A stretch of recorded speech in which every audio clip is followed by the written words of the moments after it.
Beberapa saat kemudian, semua orang udah ngumpul lagi di tenda Panglima. Hwayon buka suara, bilang kalau mau ngomongin soal jalur suplai di dataran Minit. Peiwu, Kit, dan Granville langsung pasang muka tegang waktu dengar kalau jalur itu udah hilang. Pria berkumis sampai buka mulut lebar, bilang kalau itu nggak mungkin, soalnya nggak ada pasukan musuh di dataran itu. Dia ngebayangin gerbang-gerbang yang dikunci rantai dan bilang kalau negara kayak Minit atau tetangganya nggak mungkin bisa kirim pasukan sebesar itu buat motong suplai. Tapi Hwayon sambil merem bilang kalau semua itu benar. Musuhnya nyerang mendadak dan bukan dari Minit. Pas dia ngebayangin peta pergerakan pasukan, dia ngejelasin kalau musuh itu ngikutin gerobak suplai mereka, merayap pelan dari belakang. Liha yang mulai waspada langsung nanya lagi, dan Hwayon ngangguk, nambahin kalau mereka benar-benar ngancurin ekor dari jalur suplai, dan jumlah mereka cuma 2 orang. Karavan terus jalan maju. Seseorang nanya soal Guild Spark, apakah juga ikut ngawal suplai? Jawabannya ya, karena Hwayon udah ngeluarin banyak duit buat nyewa mereka. Pasukan udah ngumpul di dekat tebing. Salah satu orang di situ bilang mereka baru aja selesai ikut perang antar guild dan sekarang disewa buat jagain suplai. Salah satu prajurit berarmor baja juga bilang nggak pernah tahu apa yang bakal kejadian selanjutnya. Satu persatu orang ngelangkah. Hwayon nanya apakah semuanya aman. Orang yang diajak ngobrol jawab kalau sejauh ini jalanan aman-aman aja, belum ada gangguan di perbatasan. Tapi tiba-tiba debu berterbangan. Hwayon langsung nengok ke arah itu, terus nanya lagi, dengar suara aneh atau enggak? Jawabannya, ya, mencurigakan. Layar biru muncul, salah satu dari mereka bilang udah nyuruh orang-orang buat periksa sekitar, tapi tiba-tiba ada cipratan darah. Salah satu dari mereka ngedengus marah, nyuruh makhluk misterius itu buat keluar. Waktu ngelangkah maju, seseorang nanya udah berapa lama mereka hirup udara aneh ini. Udah hampir sejam katanya. 2 orang muncul dari balik kabut. Yang pakai jubah nanya kenapa orang-orang masih berdiri di situ. Lalu nyalahin si alkemis buat semua kekacauan ini. Seseorang yang ada di sana ngeliatin Hwayon dengan pandangan menyeramkan. Nanya kenapa orang-orang itu belum diberesin juga. Tangannya ditaruh di dada lalu bilang kalau dia sendiri yang bakal ngelakuinnya. Dari tanah, para mayat mulai bangkit. Suasana berubah jadi gelap dan mencekam.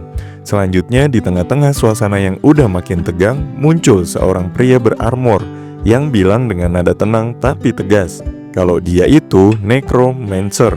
Gak lama orang yang pakai jubah langsung senyum-senyum yang bikin merinding. Pas namanya disebut, di tangan udah disiapin senjata dan si kesatria langsung nyuruh Hwayon mundur.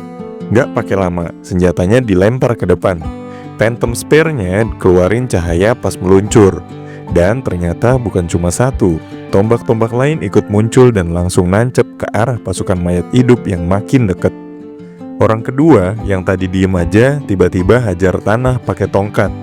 Matanya merem terus langsung aktifin skill Room Guardian. Sistem ngasih notifikasi kalau musuh udah nge-cast skill Seal. Jadi selama 10 menit semua orang gak bisa pakai skill apapun. Gak cuma itu, sistem juga bilang kalau mereka sekarang kena efek paralyze dan selama 3 menit mereka benar-benar gak bisa gerak. Situasi makin kacau, kabut tebal tiba-tiba muncul dan ternyata bukan kabut biasa. Mage yang berdiri bengong bilang kalau kabut ini bukan cuma ngilangin skill, tapi juga bisa ngerobek badan. Zombie-zombie mulai makin dekat ke arah Hwayon dan timnya, tapi untungnya ada cahaya terang muncul di leher Hwayon. Itu tandanya kalung guardiannya ngelawan efek paralyze dan slow. Dengan cepat, Hwayon sobek gulungan sihir buat ngilangin efek itu semua. Walau skill yang disegel tetap nggak bisa dipakai. Hwayon ngeliat ke arah Satria dan ngasih tahu kalau dia cuma bisa ngilangin efek lumpuh dan lambat, tapi nggak bisa buka seal skill. Jadi dia nyuruh timnya buat cepet gerak. Satria yang tadi kaget ngelihat Hwayon bisa bergerak, tapi mage yang lain langsung nyuruh Hwayon buat kabur. Soalnya tanpa skill, peluang buat bertahan itu tipis banget. Dengan gigi dikatup rapat, Hwayon langsung cabut dan dengan susah payah berhasil ngelewatin perbatasan Minit. Tangan dilipat di dada, Hwayon bilang dia bisa sampai ke sana berkat gulungan teleportasi. Di tengah jalan, info muncul kalau Igor udah nyerang Kastil Del. Pas ngebayangin wajah adiknya yang tiba-tiba ngilang dari kapal. Hwayun juga bilang kalau Hwajong sekarang ada di kastil itu. Dan dia juga dengar kabar lainnya. Hwayun tunjukin peta area sambil bilang kalau Igor manfaatin situasi dan udah masuk wilayah utara. Sementara dua lainnya yaitu Crowley dan Faust ngancurin jalur suplai. Hwayun nutup mata dan mulai mikir, semua ini kok kayak kebetulan yang terlalu rapi. Kayak semuanya udah direncanain dari awal. Liha naruh tangan di wajah mikirin gimana Hwayun bisa lolos dan gimana garis pantai bisa kosong tanpa penjagaan. Ini mulai kelihatan kayak strategi besar buat ngejepit pasukan mereka dari segala arah. Liha ngebayangin rantai yang putus dan nyadar kalau walaupun ini perang dunia virtual, tapi tanpa supply, timnya tetap bisa kolaps. Tapi kalau ini semua cuma bagian dari strategi musuh, maka langkah selanjutnya harus dihitung bener-bener. Waktu ngebayangin sosok Chio dalam bayangan gelap, Liha mulai nanya dalam hati gimana kalau dia jadi Minute. Bakal ngapain buat menang? Tiba-tiba cahaya terang muncul di atas kepala.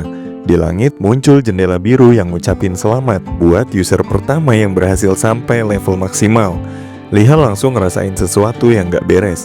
Kit yang ada di sebelahnya nyesuain topi. Lihat kalau Dragon Conqueror Alexander udah level 300. Di layar, Alexander juga ngasih semangat ke semua user lain biar jangan kalah. Liha ngebayangin Alexander lagi naik naga. Gigi langsung dikatup rapat, kesel pengen jitak pala naganya. Seorang prajurit langsung geleng kepala gak percaya sama sekali. Nanya kenapa ini bisa kejadian. Dua tentara yang berdiri berhadapan mulai berdebat. Yang satu bilang kalau semua ini udah direncanain sama musuh dari Minute. Mungkin mereka emang pengen ke arah ini. Tapi yang satu lagi bingung nanya balik. Emangnya bisa ya nebak level Alexander gitu aja? Tapi pas lihat tampangnya, salah satu dari mereka sadar kalau Alexander ternyata user dari Minute juga. Liha lihat jendela biru di langit sambil mikir keras. Pandangan langsung berpaling pas ada breaking news dari pesisir Dike. Ternyata armada Craven udah ditemukan di sana. Seorang prajurit masuk ke tenda dan ngumumin kalau armada ke-9 dipimpin langsung oleh Second Storm Drake. Mulut Liha langsung terbuka lebar pas denger info itu. Di bayangannya muncul kapal gede yang lagi ngelaju di atas ombak. Semua orang langsung fokus ke prajurit yang teriak soal keberadaan ular laut, Flatila. Liha pengen ngomong, tapi nggak jadi. Cuma dalam hati aja nyimpulin kalau dugaannya bener. Koneksi antara pasukan Igor dan pasukan Laut Drake, strategi ngancurin jalur supply, invasi di utara, sampai kemunculan Craven, semuanya terjadi dalam waktu yang terlalu pas. Dan sekarang Alexander dapat timing sempurna buat naik level. Liha mikir ini pasti kerjaan seseorang dari pihak Minute yang punya semua data penting soal daratan. Chio yang ada di depan peta langsung nyusun strategi. Grenville yang lagi serius nanya soal kondisi di pesisir. Seorang prajurit jawab kalau jumlah pasukan musuh jauh lebih banyak. Satu-satunya yang bisa nahan serangan di sana sebelumnya adalah Hwajang. Tapi si Hwajang mundur dari medan perang, pertahanan jadi drop. Hwayun langsung buka mata lebar-lebar, nanya soal adiknya. Dan pas dengar kabar soal Igor yang nyerang kastil, dia langsung sadar adiknya mungkin mundur buat lindungi negara. Tangannya mengepal, nahan emosi. Semua orang di tenda cuma bisa saling lihat tanpa komentar. Liha mandangin Hwayun sambil mikir keras, ngerasa ini bakal jadi masalah besar. Di tengah tekanan kayak gini malah muncul aura saling nyalahin antara sekutu. Dan buat Liha, itu hal terburuk yang bisa terjadi dalam perang. Komandan nyuruh semua orang jangan panik. Pukulan keras ke meja ngiringin kata-kata tentang rubah licik yang udah sering tipu-tipu. Ngeliat wajah mereka satu persatu, komandan bilang udah waktunya nyusun rencana baru. Nggak cuma soal posisi pasukan, tapi juga redistribusi kekuatan. Tiba-tiba muncul jendela biru di depan Liha. Tapi Grenville bilang cuma Liha yang bisa ambil posisi di pesisir Dike. Muncul quest baru, Defensive Battle. Hadiahnya lumayan, 150 poin kalau berhasil. Tapi risikonya juga tinggi. Gagal bisa kena potong 5.000 poin. Muncul pertanyaan di sistem, setuju atau enggak? Kijong langsung garuk-garuk kepala bingung parah. Komandan makin serius dan ngumumin kalau tim khusus harus langsung berangkat sekarang juga. Liha awalnya cuma bisa bengong pas denger harus ke pantai buat bantuin sekutu. Heran banget pas tahu cuma Liha doang yang dikirim. Ternyata nggak ada pilihan lain, karena nggak mungkin ngirim pasukan tambahan lagi. Grenville sampai nutup mata waktu bilang minta maaf. Jelas banget kelihatan berat hati. Liha langsung ngerti apa yang lagi dipikirin oleh Grenville. Bayangan istana langsung muncul di kepala Liha. Ngebayangin jalur suplai sama rute kabur udah diputus, dan cuma tinggal 2 kasti lagi sebelum mereka nyampe ke ibu kota Minit. Di tengah pikiran itu, sosok laki-laki di gunung kebayang sambil mikir gimana jatuhnya Elstok juga belum pasti. Terus ada yang nandain peta pakai bendera merah. 2 ibu kota posisinya deket banget, dan kalau mereka nyerang ke camp musuh sekarang bisa jadi mereka yang menang. Liha ngebayangin lagi posisi pasukan di peta dan sadar kalau sekarang Hwajong lagi nahan Igor di Kastil Dale. Terus ngebayangin dirinya ada di pantai karena pasukan bantuan paling kuat bakal dikirim ke sana buat cegah pendaratan Craven. Dalam bayangannya, pergerakan pasukan sekutu itu juga bagian dari strategi Grenville buat nyerang ibu kota. Pasang tangan di muka, Liha cuma bisa mikir, kalau hoki, kita nggak bakal keburu mati sebelum dapet kabar baik. Nggak lama muncul pesan baru dari Kijong yang nanya, ini berarti mereka dikirim buat mati. Liha cuma bisa jawab seadanya, ya kurang lebih kayak gitu. Biemi dan Tae yang baca pesannya langsung ngangguk. Mereka tahu tugasnya buat nahan waktu biar pasukan utama bisa sampai ke ibu kota. Di depan layar biru yang muncul, mereka juga sadar ini masalah besar. Apalagi kelihatan nama Midros di situ. Liha cuma bisa mikir, kalau cuma kehilangan poin sih mending, jangan sampai lebih parah dari itu. Suasana di tenda mendadak sunyi. Beberapa prajurit ngobrol lirih, ngerasa susah banget buat gantiin semua dana yang udah kepake buat perang. Satunya lagi nyandar sambil bilang kalau kena denda dia nggak bisa bayar biaya pengobatan ibunya. Temennya yang lain ngedukung karena dia juga tulang punggung keluarga dan bisa jadi harus keluar dari game kalau begini terus. Kijong pelan-pelan maju ke arah Liha dan ngajak buat bareng cabut ke pantai. Pasang tangan di pundak bilang mereka bakal ngalahin pasukannya Craven. Liha senyum kecil ngelihat ekspresi temennya yang tetap optimis, meskipun sebenarnya nggak yakin bisa menang. Hwayon dan yang lain sempat kaget waktu dengar pasukan khusus bakal bertahan sampai akhir. Liha juga nambahin kalau mereka bakal lindungin pantai Daeg. Grenville merem sebentar terus ngucapin terima kasih dan mendoakan yang terbaik untuk kelancaran misi untuk Byulcho Special Force. Di lautan, badai mulai muncul.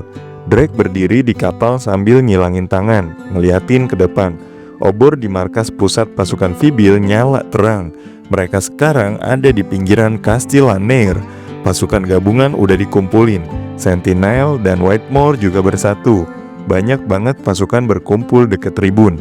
Posisi tempur diubah total dan Grenville nyuruh supaya audit pasukan langsung disebar ke tiap unit. Komandan tertinggi nutup pidato dan pasukan Fibil langsung bersiap buat serangan. Di tengah suasana sibuk, seorang cewek nanya apakah benar Liha bakal pergi. Liha cuma ngangguk, bilang dia harus nurut perintah. Hwayon kelihatan bingung, bilang kalau ada 30 orang dari pasukan Byulcho yang lagi jaga pantai Daeg. Tapi Liha jawab kalau dia spesialis serangan jarak jauh. Pas Hwayon ngebayangin adiknya Hwajong yang jago serangan area, dia mulai ngerasa ini beda. Tapi Liha bilang udah siapin sesuatu, semacam plan B. Hwayon ngelipet tangan bilang udah gak kaget Liha punya cara cadangan.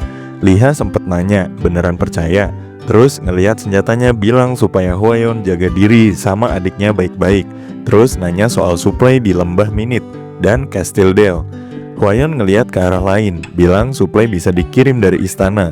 Dan Hwajong udah pergi ke kastil dan bakal bertahan di sana.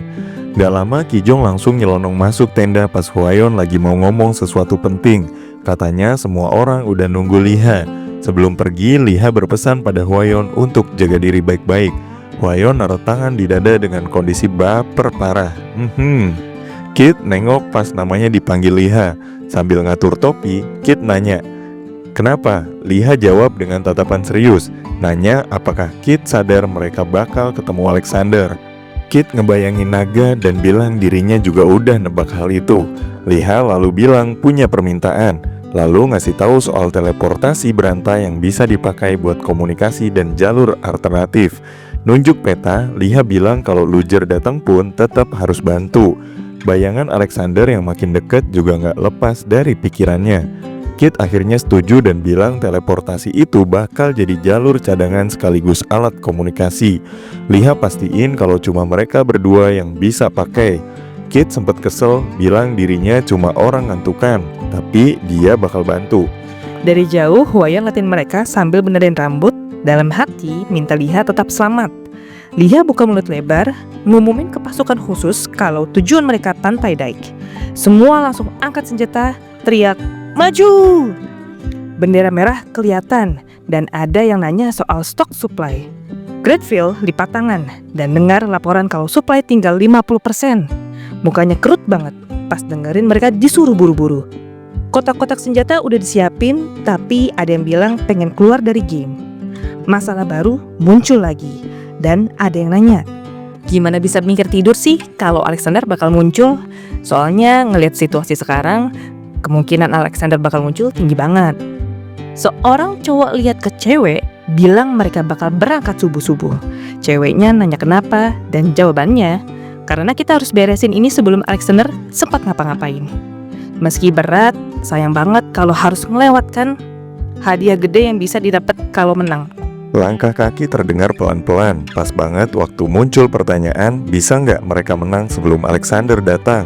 Taewoo langsung nyodorin tangan ke depan, nyoba nenangin suasana, bilang kalau tentara Vibil nggak selemah itu. Dengan santainya, Taewoo ngasih jempol sambil janji bakal jadi yang paling depan waktu pertempuran dimulai.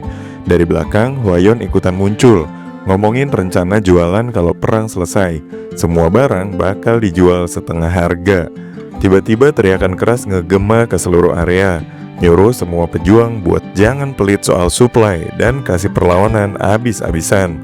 Di tanah, jejak-jejak udah kelihatan. Suara langkah cepat makin jelas, kayak ada yang lagi nyelinap di antara tenda-tenda.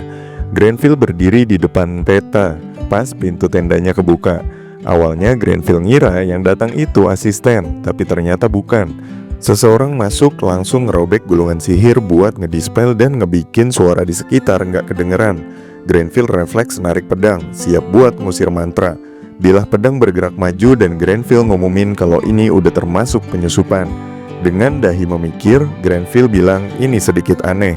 Sistem langsung ngasih notifikasi kalau suaranya diblok dan semua skill tempur disegel. Seseorang di dalam tenda senyum lebar, ngebandingin catur Jepang sama catur biasa. Dua orang lainnya masuk langsung bilang checkmate. Beberapa badut berdiri di belakang mereka. Granville ngeliatin mereka dengan tatapan tajam. Peter senyum lebar, yang satunya nyuruh Peter beresin Granville. Ngeledek, takut ya sama orang tua. Granville ngedeker itu sambil ngeringis, ngingetin kalau dia itu komandan tertinggi dengan kekuatan tempur setara level 280. Peter ngeledek balik, manggil Granville idiot, terus nyuruh para badut maju, ngakuin mereka itu akrobat terbaik dari Midnight Circus. Semua siap bertarung. Saat serangan mulai, Kijong tiba-tiba muncul sambil nyuruh semuanya berhenti. Pedangnya nebas tenda. Granville nengok, ngeliat Kijong yang langsung ngeluarin jurus Shield Charge dan ngelempar musuh ke tanah. Peter kaget. Kijong ngeliat musuh dengan tatapan tajam. Perisainya bersinar terang karena shield pelindung. Para penyerang kelihatan bingung, gak ngerti kenapa semua skill mereka gak bisa dipakai. Sementara itu, Liha baru aja nerima pesan dari 3 jam yang lalu. Dengan ekspresi serius, Liha bilang ke yang lain buat balik, karena dia bakal lanjut sendirian. Pasukan akhirnya ninggalin dia di jalan, tepat tengah malam di perbatasan wilayah Minit. Seorang pria berambut pirang kelihatan bingung, gak ngerti maksud Liha. Tapi Liha kelihatan yakin banget, wajahnya serius sambil mikirin Alexander. Kalau Alexander ikut campur, pasti pasukannya dan para user bakal kumpul dan lawan balik, meski sebelumnya nggak niat ikut perang. Liha mikirin tentara Granville yang buru-buru pengen selesaiin perang sebelum keunggulan mereka hilang. Tapi senyum jahat Chio sempat muncul di bayangannya. Gimana kalau Chio dan musuh udah nebak rencana Granville? Granville kayak terpampang jelas di pikirannya. Liha sadar musuh pasti bakal manfaatin situasi ini buat bunuh Granville. Liha nyamperin Biemi minta pendapat. BMI bilang kemungkinan itu benar, dan kalau dia di posisi musuh pun bakal lakuin hal yang sama. Di dekat tenda, Kit juga ngomongin kondisi camp yang kacau karena persiapan perang. Keamanan markas lagi longgar. Liha mikirin Peter lagi, nyimpulin kalau Peter itu psikopat sejati dan gak bakal lewatin kesempatan ini. Liha ngajak balik, nyuruh Kijong dan yang lainnya buat lindungin Granville. Kijong mikir, Liha emang selalu bener. Peter ngelihat mereka dari kejauhan, gigi gemeretak. Kijong bilang, di antara kita ada juga yang doyan kejutan nih. Sasuke pasang topeng, ngeledek, masa mikir bisa nahan kita? Nama Sasuke langsung disebut. Kijong nyalain perisainya yang bersinar terang, ngegertak balik kalau mereka juga nggak diem-diem aja selama musuh nyusun rencana busuk. Sasuke nyindir soal skill yang dipakai Kijong ke Gretsch. Katanya belum pernah lihat skill kayak gitu. Ngeliatin Kijong dengan sinis, Sasuke bilang kalau Kijong udah banyak berubah. Kijong langsung marah, nyerbu ke depan sambil nyuruh Sasuke tutup mulut. Tail udah dikelilingi api. Dengan pedang api di tangan, Tail ngehajar Sasuke. Serangan lock muncul di udara, tapi Sasuke udah ada di belakang, pakai teknik ukiran kayu. Pertempuran makin sengit, semua orang sibuk ngelawan musuh. Granville naruh tangan di pundak Kijong, bilang kalau dia paham mereka semua pemberani dan cerdas, tapi jangan ngeremehin dirinya. Cahaya terang menyelimuti area. NPC Granville mulai aktifin skill komandan tertinggi. Walau udah gak di garis depan, pasukannya masih gak bisa diremehkan. Darah nyiprat kemana-mana, pertempuran makin brutal. Peter dan BMI berdiri saling berhadapan. Mata Peter nyala terang, senyum tipis muncul di wajahnya, dan BMI juga sambil bersiap. Mereka berdua seolah mau rematch pertandingan dulu kala antara ras kucing assassin antara Peter dan Gwen. Di tengah kekacauan, BMI tarik napas dalam, terus nyebarin racun. Peter loncat ngehindar, bilang kalau serangan itu lucu. Dengan tinju terkepal, Peter nyindir balik. Lawannya gila bener. BMI ngegoyang kepala sambil bilang kalau misinya gagal, Peter harus segera melepas ikatannya dan kabur kenceng. Tapi BMI gak mundur. Peter ngejek, bilang BMI gak ngerti apa-apa soal dirinya. Tiba-tiba Peter nyerang temannya sendiri. Seorang badut ngelihat ke belakang, kaget banget. Pedang Peter ninggalin bekas cahaya terang. Kijong dan sang kesatria ngelihat semua itu dengan kaget. Peter ngebunuh satu-satunya pelayannya sendiri. BMI ngebayangin kalau Midnight Circus itu cuma pemimpin sejati yang bisa ngorbanin hal paling berharga buat nunjukin siapa yang paling kuat. Buat Peter, ini adalah pengorbanan buat nambah satu nyawa lagi dalam dirinya. Ngelihat Peter di depannya, BMI ngomong dalam hati, dia udah mutusin buat ngelawan sampai akhir. Peter balas, itulah kebesaran sirkus. Di sisi lain, di tangan Tail, pedang api masih menyala panas. Pertarungan belum selesai. Langkah kaki Sasuke terdengar pelan waktu nanya ke musuh soal urusan yang belum kelar. Musuh jawab udah beres. Gak lama, Peter muncul di atas kepala Tail sambil bilang kalau semua permainan hari ini sudah selesai. Tail mandangin dua sosok itu, penasaran mereka mau ngapain. Sasuke langsung angkat dua jari, terus pakai Shadow Mist. Kabut hitam nutupin area sekitar si bocah. Di tengah kabut itu, Tail ngeliat ada belati yang terbang melesat. Dan ternyata bukan cuma satu, banyak banget yang ngarah ke arahnya. Tail langsung gerakin pedang buat nepis semua serangan. Salah satu prajurit sempat teriak sambil megang kepala, ngeluh kupingnya sakit. Dari balik celah tenda, suara ketawa kedengeran. BMI sama Tail mandang ke atas, ngelihat siluet dua orang yang senyum ngeri dari atas. Peter ngasih kode ke BMI, bilang mereka bakal ketemu lagi lain waktu. BMI mandang Peter, sementara asap udah mulai naik ke langit. Musuh juga nyebut nama Liha dan yang lainnya. Dekat tenda, obor-obor masih nyala dan seseorang nyeletuk kalau rencana pembunuhan kali ini gagal. Tapi dua orang dari pihak lawan, Peter dan Sasuke, masih selamat. Salah satu tentara angkat tangan ke kepala pas orang pria bilang kalau dia udah bebas. Di belakangnya, Chiyo duduk sambil nutupin wajah pakai kipas. Pria itu mandang ke arah penasehat dan nanya soal 4 kartu as. Dan Chiyo mengangguk bilang udah disebutin. Chiyo sempat nguap dan waktu dengar suara kertas robek, dia klarifikasi kalau yang robek bukan kartu as tapi si Joker. Ingatan Chiyo ngelayang ke Igor yang lagi di atas bukit sambil bilang kalau kartu asnya masih aman. Pria di depannya sempat mikir, nanya soal masalah sama para raksasa yang dikirim Vybil ke utara. Penasehat itu malah senyum waktu ditanya kenapa bisa yakin semuanya baik-baik aja. Di benaknya muncul bayangan tembok yang retak. Cio mikir kalau Igor sama sang raja udah beresin urusan di sekitar Kastil Dale. Tapi Hwajong dan Hwayeon masih bertahan mati-matian di posisinya. Jadi nggak ada kemajuan berarti. Kalau sampai pasukan tambahan dikirim ke sana, Igor sama raja pasti harus cabut dari lokasi itu. Cio mukul tangannya pakai kipas sambil bilang kalau semua itu udah cukup. Dalam pikirannya muncul gambaran laut.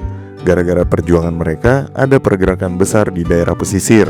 Rencana berikutnya, pasukan Craven bakal mendarat di pantai dan langsung nyerang Alto. Cio nyengir kecil, mikir kalau saat itu tiba, mereka bakal tahu siapa yang sebenarnya pegang kendali di perang ini. Evan mandengin peta, nyimak pas ada yang bilang kalau sebenarnya nggak perlu juga ngegas buat ngegeruduk ibu kota.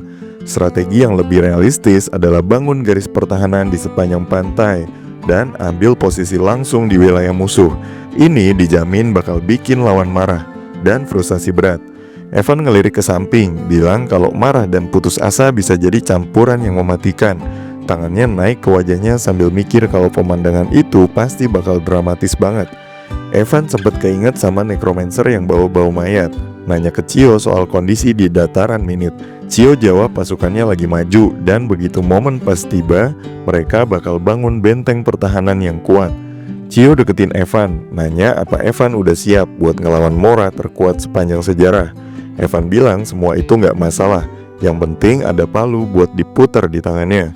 Sambil megang bola pink, Cio ngasih tahu posisi palu sekarang. Alexander lagi naik naga, lengkap dengan armornya.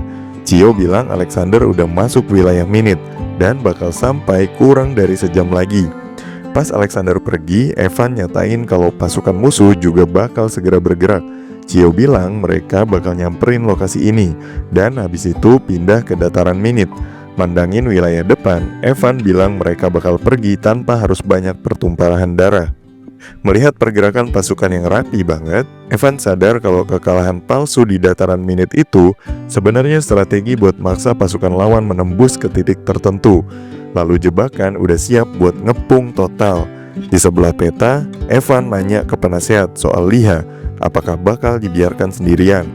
Cio jawab kalau Liha cukup cerdas. Sambil nutupin wajah pakai kipas, Cio nambahin kalau Liha pasti udah balik bareng rekan-rekannya dan sekarang lagi di tengah jalan menuju pantai.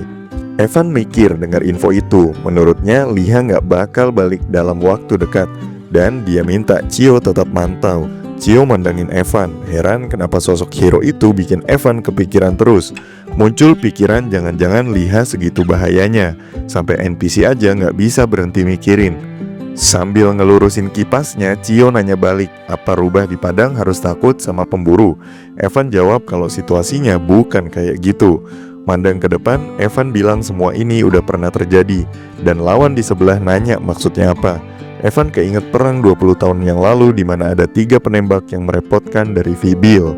Di tempat lain, Liha mandang pelabuhan, burung-burung terbang di atas laut, matahari nyorot terang ke pelabuhan. Bayangan Liha jatuh di tanah. Penjaga nunjukin tombaknya ke Liha dan nanya siapa dia.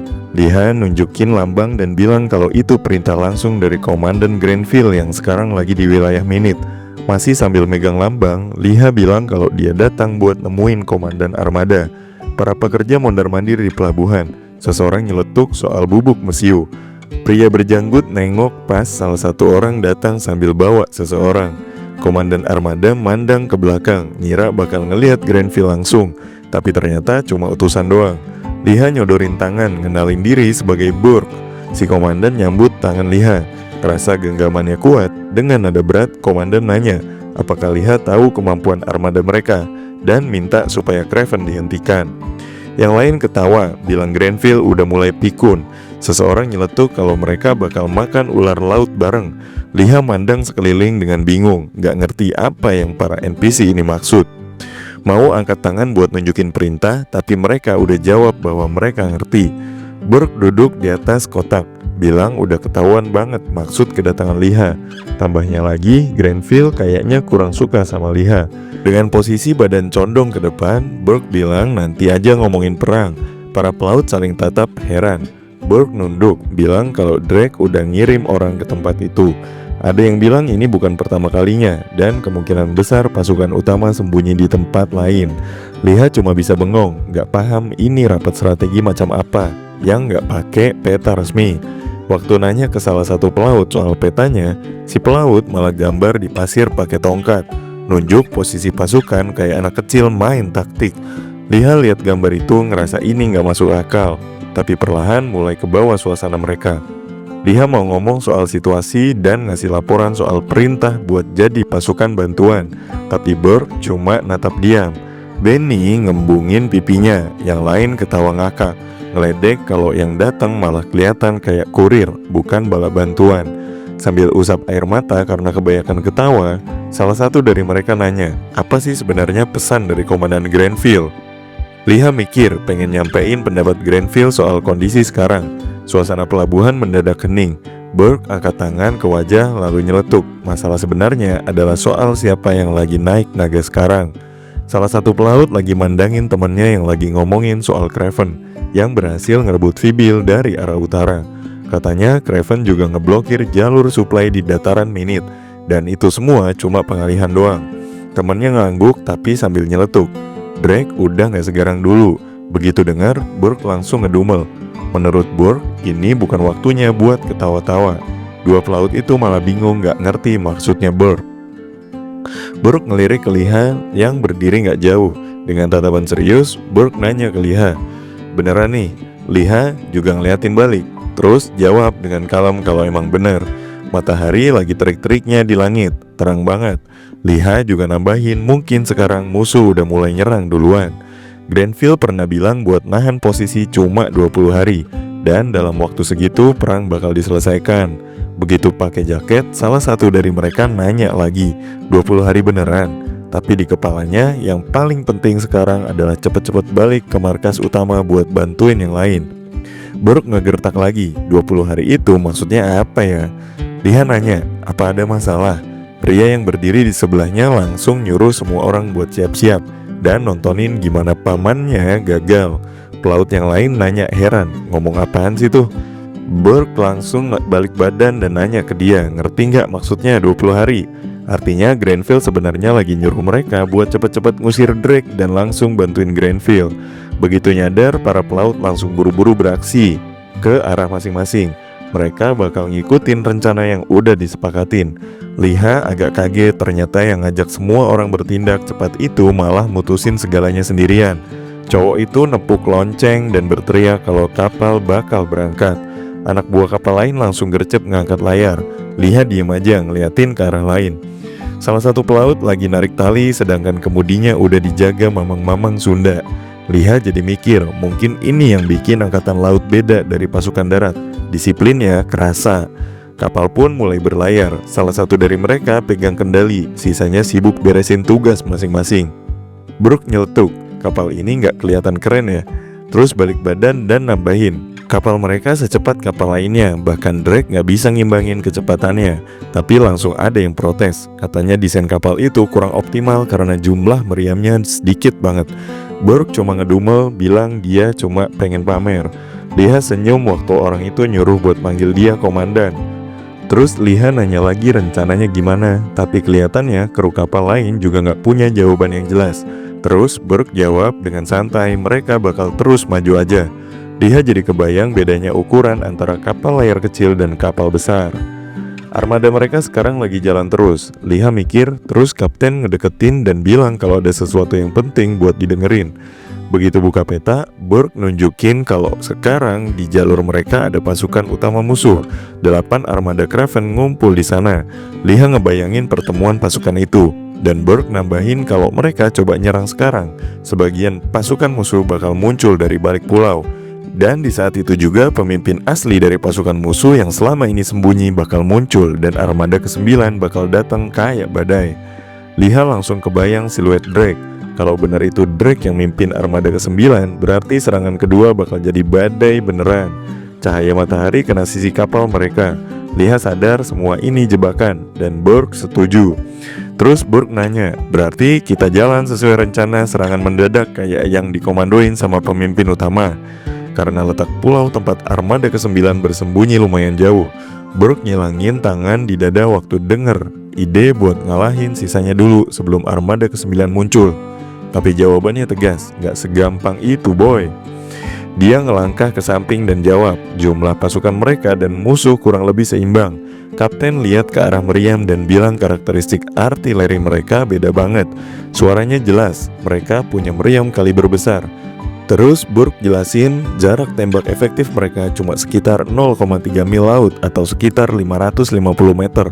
Dan jarak tembak maksimum sekitar 1,6 mil laut, kira-kira 3000 meter. Liha mulai mikir dari 550 meter ke 3000 meter dan jarak minimal yang dibutuhin buat nembak itu sekitar 1000 meter. Terus dia ngebayangin ada lingkaran sihir di dekat meriam, kayak di game. Performanya mungkin ditambah sama sihir, tapi tetap aja jaraknya jauh banget. Liha nanya, terus gimana sama meriamnya Craven? Orang itu jawab sebagian besar sama aja, tapi kapten langsung bilang dengan serius, tiap kapal Craven punya satu admiral, dan kapal pendukung mereka punya Culver juga. Liha nanya dengan heran, terus jarak tembak mereka berapa? Jawabannya bikin Liha melongo. Jarak tembak efektif mereka 3 kali lipat dan maksimum 2 kali lipat dari meriam mereka sendiri. Burke nyeletuk, ngerti maksudnya? Liha mikir keras, kalau jarak efektif mereka 1500 meter dan maksimum 6000 meter, berarti pasukan Burke nggak bisa nyentuh musuh, tapi musuh bisa nyerang kapan aja. Ngeliat ombak laut, orang itu bilang kalau armada ular muncul, kapal-kapal kita bakal tenggelam semua. Liha berdiri di depan Burke dan nanya, harus ngapain?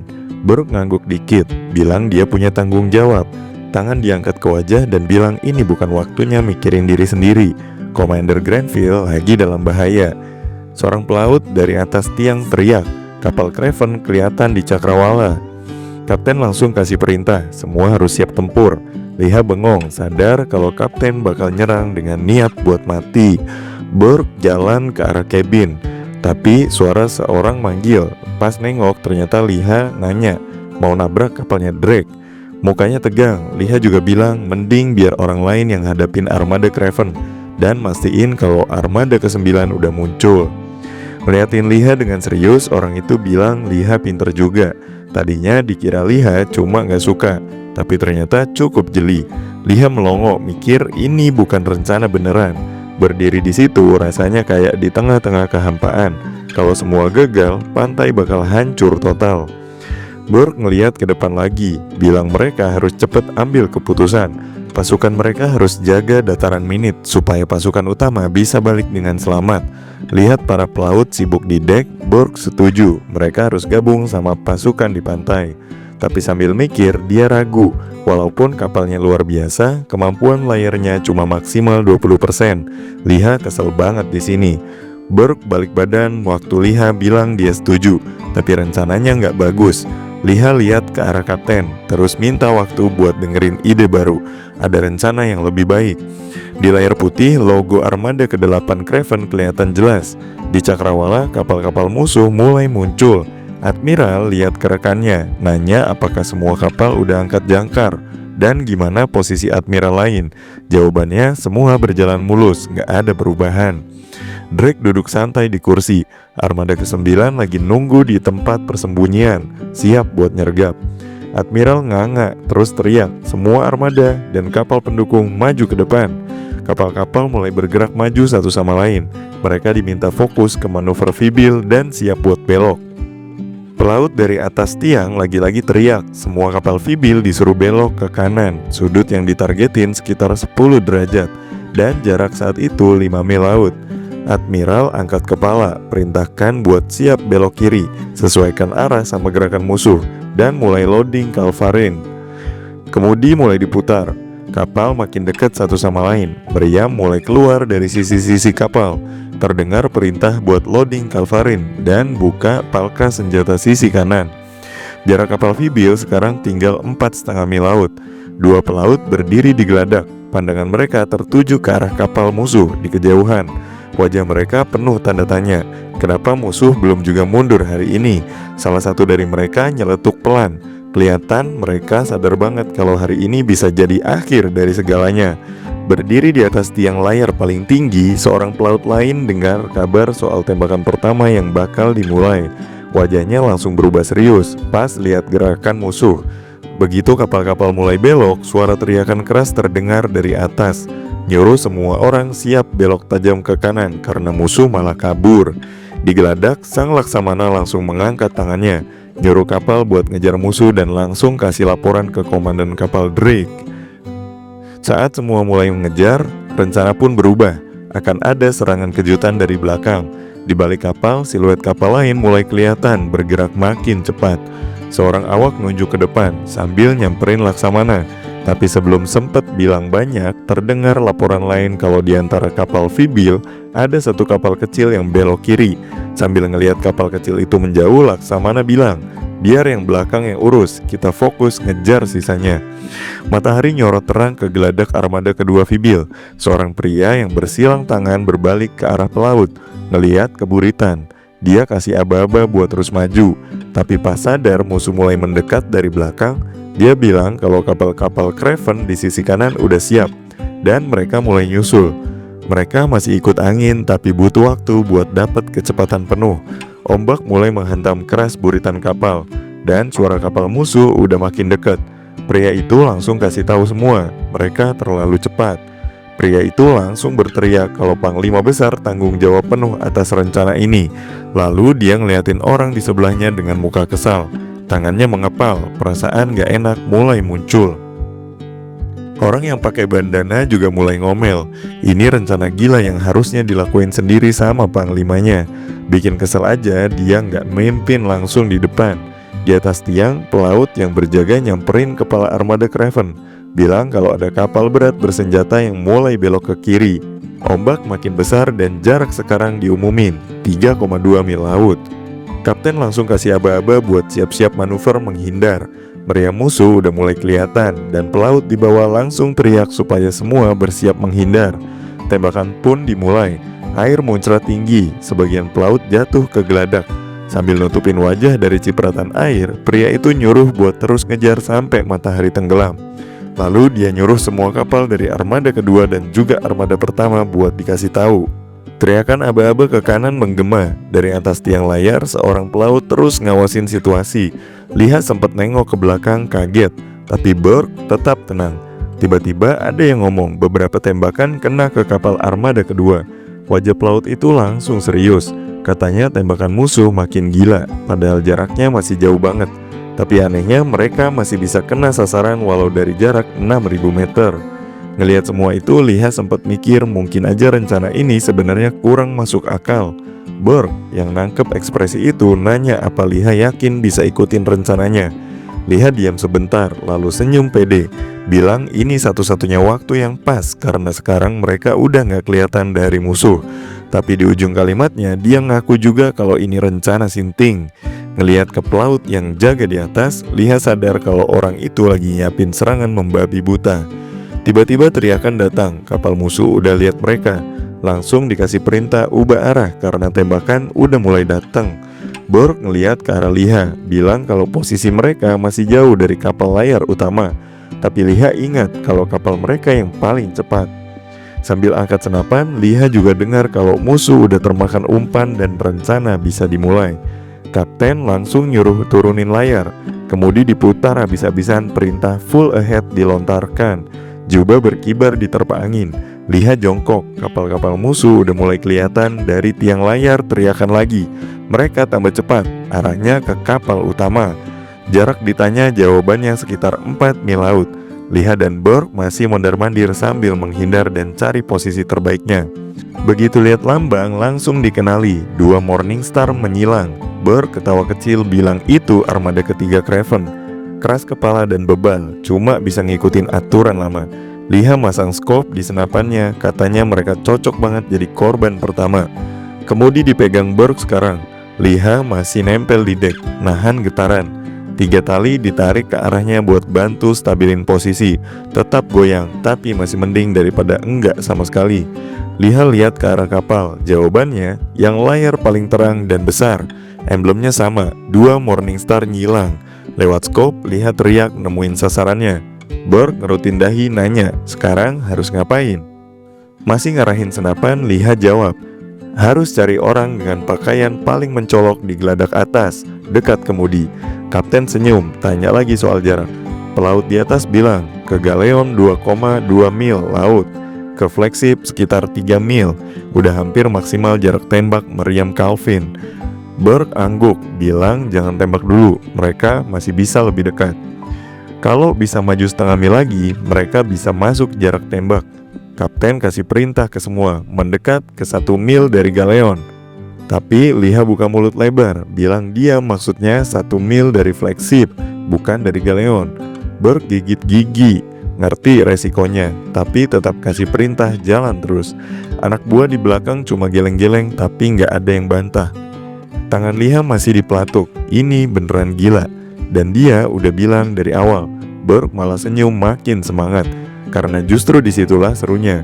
Mendekat ke 1 mil dari flagship, perintahnya, dan jangan ada yang kendor. Kapal itu jalan pelan tapi pasti, ngebelah gelombang sambil jaga posisi.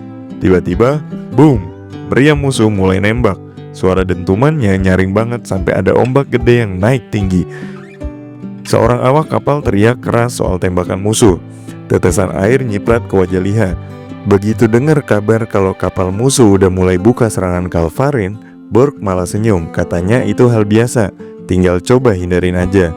Lagian menurut Burke, gak ada manusia waras yang mati cuma karena kabur dari pertempuran gila-gilaan. Semangatnya tinggi banget. Di atas tiang, seorang pelaut mantau posisi dan ngelapor kalau jarak ke kapal galeon musuh tinggal 1,8 mil lagi. Ombak di sekitar mulai muncul lingkaran air, tanda kalau mereka bakal masuk ke jangkauan tembak meriam sebentar lagi. Kapten yang pegang kemudi cuma nyaut santuy, nyuruh abaikan saja. Soalnya kapal layar mereka masih cukup lincah buat ngelak dari tembakan. Satu orang ngelihat lewat kaca pembesar, ditanya gimana kondisi tembakan. Jawabannya jaraknya masih 1,7 mil, belum terlalu bahaya. Tapi kalau tinggal 0,2 mil lagi, mereka bakal langsung buka serangan. Burke yang udah semangat banget sampai mulut nganga langsung nyuruh kru di menara buat siapin pelabuhan. Mereka bakal muter dengan sudut 345 derajat, terus balik ke posisi semula. Kapten langsung puter kemudi. Saat jarak ke galeon tinggal 1,5 mil, Burke teriak lagi soal arah ke pelabuhan. Navigator mulai tegang, laporan masuk. Dalam semenit ke depan, kapal utama musuh dan galeon bakal buka tembakan. Pelaut di atas tiang lihat ke arah samping. Waktu ditanya posisi mereka 1 menit lagi, dia jawab tinggal 1,5 mil ke kapal utama dan 0,7 mil ke galeon. AWP-nya Liha mulai kelihatan, fokus banget ngarahin bidikan. Dari hitung-hitungannya, jarak ke flagship sekitar 2,7 km, ke galeon 1,3 km. Hitungan waktu juga mulai, 1 menit dimulai. Burke gigit gigi nyuruh asistennya tenang. Bilangnya bakal dia lakuin segalanya biar nggak kena tembak. Ditanya bisa atau enggak, dalam semenit dijawab tegas, bisa. Burke buka mulut lebar-lebar, teriak keras perintah, maju. Air muncrat pas kapalnya ngebut ke depan. Lingkaran air makin besar, terus Burke aktifin skill Blue Void. Laut mendadak tenang, kayak di mute. Aura terang menghiasi tubuh Burke pas dia pakai skill acceleration. Kapal pun mulai bercahaya, terus dia nunjuk ke depan, tandanya langsung bablas. Liha ngitung sampai 20, pas ngelihat peluru meriam, dia ngitung ada 19 tembakan. Air naik di samping kapal, cipratan kemana-mana. Liha aktifin Calm Heart, tetesan air ngalir di mukanya. Hitung mundur terus lanjut sampai 3, 2, 1. Jari Liha nyentuh pelatuk. Latar biru muncul dengan angka 1. Kapal mereka makin dekat ke musuh. Dan bang! Di pihak musuh, Laksamana musuh shock ngelihat kapal itu ngebut ke arah mereka. Dalam hati bingung, ini orang nekat banget. Tapi dia juga mikir kayaknya ini bakal jadi momen dimana dia akhirnya bisa duduk manis sambil nonton musuh hancur. Tapi ternyata nggak segampang itu. Liha tetap mantau lewat bidikan. Di waktu yang pas, Laksamana musuh nyuruh siapin tembakan. Awak kapal nyaut persiapan udah kelar. Pelatuk disentuh Liha dan boom, peluru nembus, darah nyiprat kemana-mana. Teriakan panik langsung terdengar, Laksamana kena. Seluruh wilayah jadi kacau. Awak kapal lain pada ngerasa aneh, soalnya nggak ada suara meriam. Suasana makin bingung. Di armada ketiga, awak lain gigit gigi nanya beneran itu kena Laksamananya. Temennya cuma bisa bengong. Gila. Burke yang masih pegang kemudi nyengir, bilang Grenville emang jenius karena ngirim satu orang aja buat bantu. Tapi hasilnya gila banget. Navigator buru-buru bilang mereka harus kabur dari situ. Tapi Liha malah buka mulut lebar nanya mau kemana kita. Selongsong peluru kosong meluncur keluar dari AWP. Liha ngarahin lagi, bilang masih ada 3 kapal di barisan belakang. Kapten sampai kaget. Kru lainnya juga pada shock. Selongsong kosong itu muter-muter di dek. Liha tegas bakal beresin sisa kapal Craven sebelum Drake muncul. Burke diam aja, tetap pegang kemudi. Tapi waktu ditanya kenapa nggak muter balik, tiba-tiba muncul notifikasi dari sistem. Pertahanan pantai Drake aktif. Harus nahan pasukan musuh mendarat selama 20 hari. Plus bunuh minimal 4 Laksamana. Progres nunjukin 1 dari 4 udah tumbang. Liha mantau lewat bidikan, mikir masih ada 3 Laksamana lagi. Rencana mereka emang gitu dari awal. Tapi di kepalanya juga muter soal tentara-tentara di darat yang mungkin gak ngerti harus ngapain kalau situasi terus berubah tiap menit. Dia ingat ledakan gede sebelumnya, gak masuk akal. Muka Laksamana yang baru aja kalah masih kebayang di kepala. Kalau itu karakter pemain, kematiannya udah pasti bikin tim musuh kalah. Tapi kalau NPC yang megang kendali, mereka bisa pulih dan lanjut perang. Jadi harus buru-buru beresin sebelum komandan utama ikut turun tangan. Di pikirannya para Laksamana itu kayak pion di papan catur. Cara terbaik, singkirin semua. Tapi masalahnya, Liha belum pernah nembak dari atas laut. Dan dia juga perlu lebih dekat lagi. Tapi untungnya semua itu udah diselesaikan sama Burke. Dalam hati, Liha bersyukur. Dengan muka serius, Burke aktifin skill Blue Void dan rencana untuk langsung ngegas. Liha senyum kecil bilang kalau komandan musuh nggak segera turun tangan, maka armada ketiga bakal mulai gerak. Navigator yang ada di belakang Burke sampai bingung sendiri. Seriusan, kapten ngikutin rencana orang ini?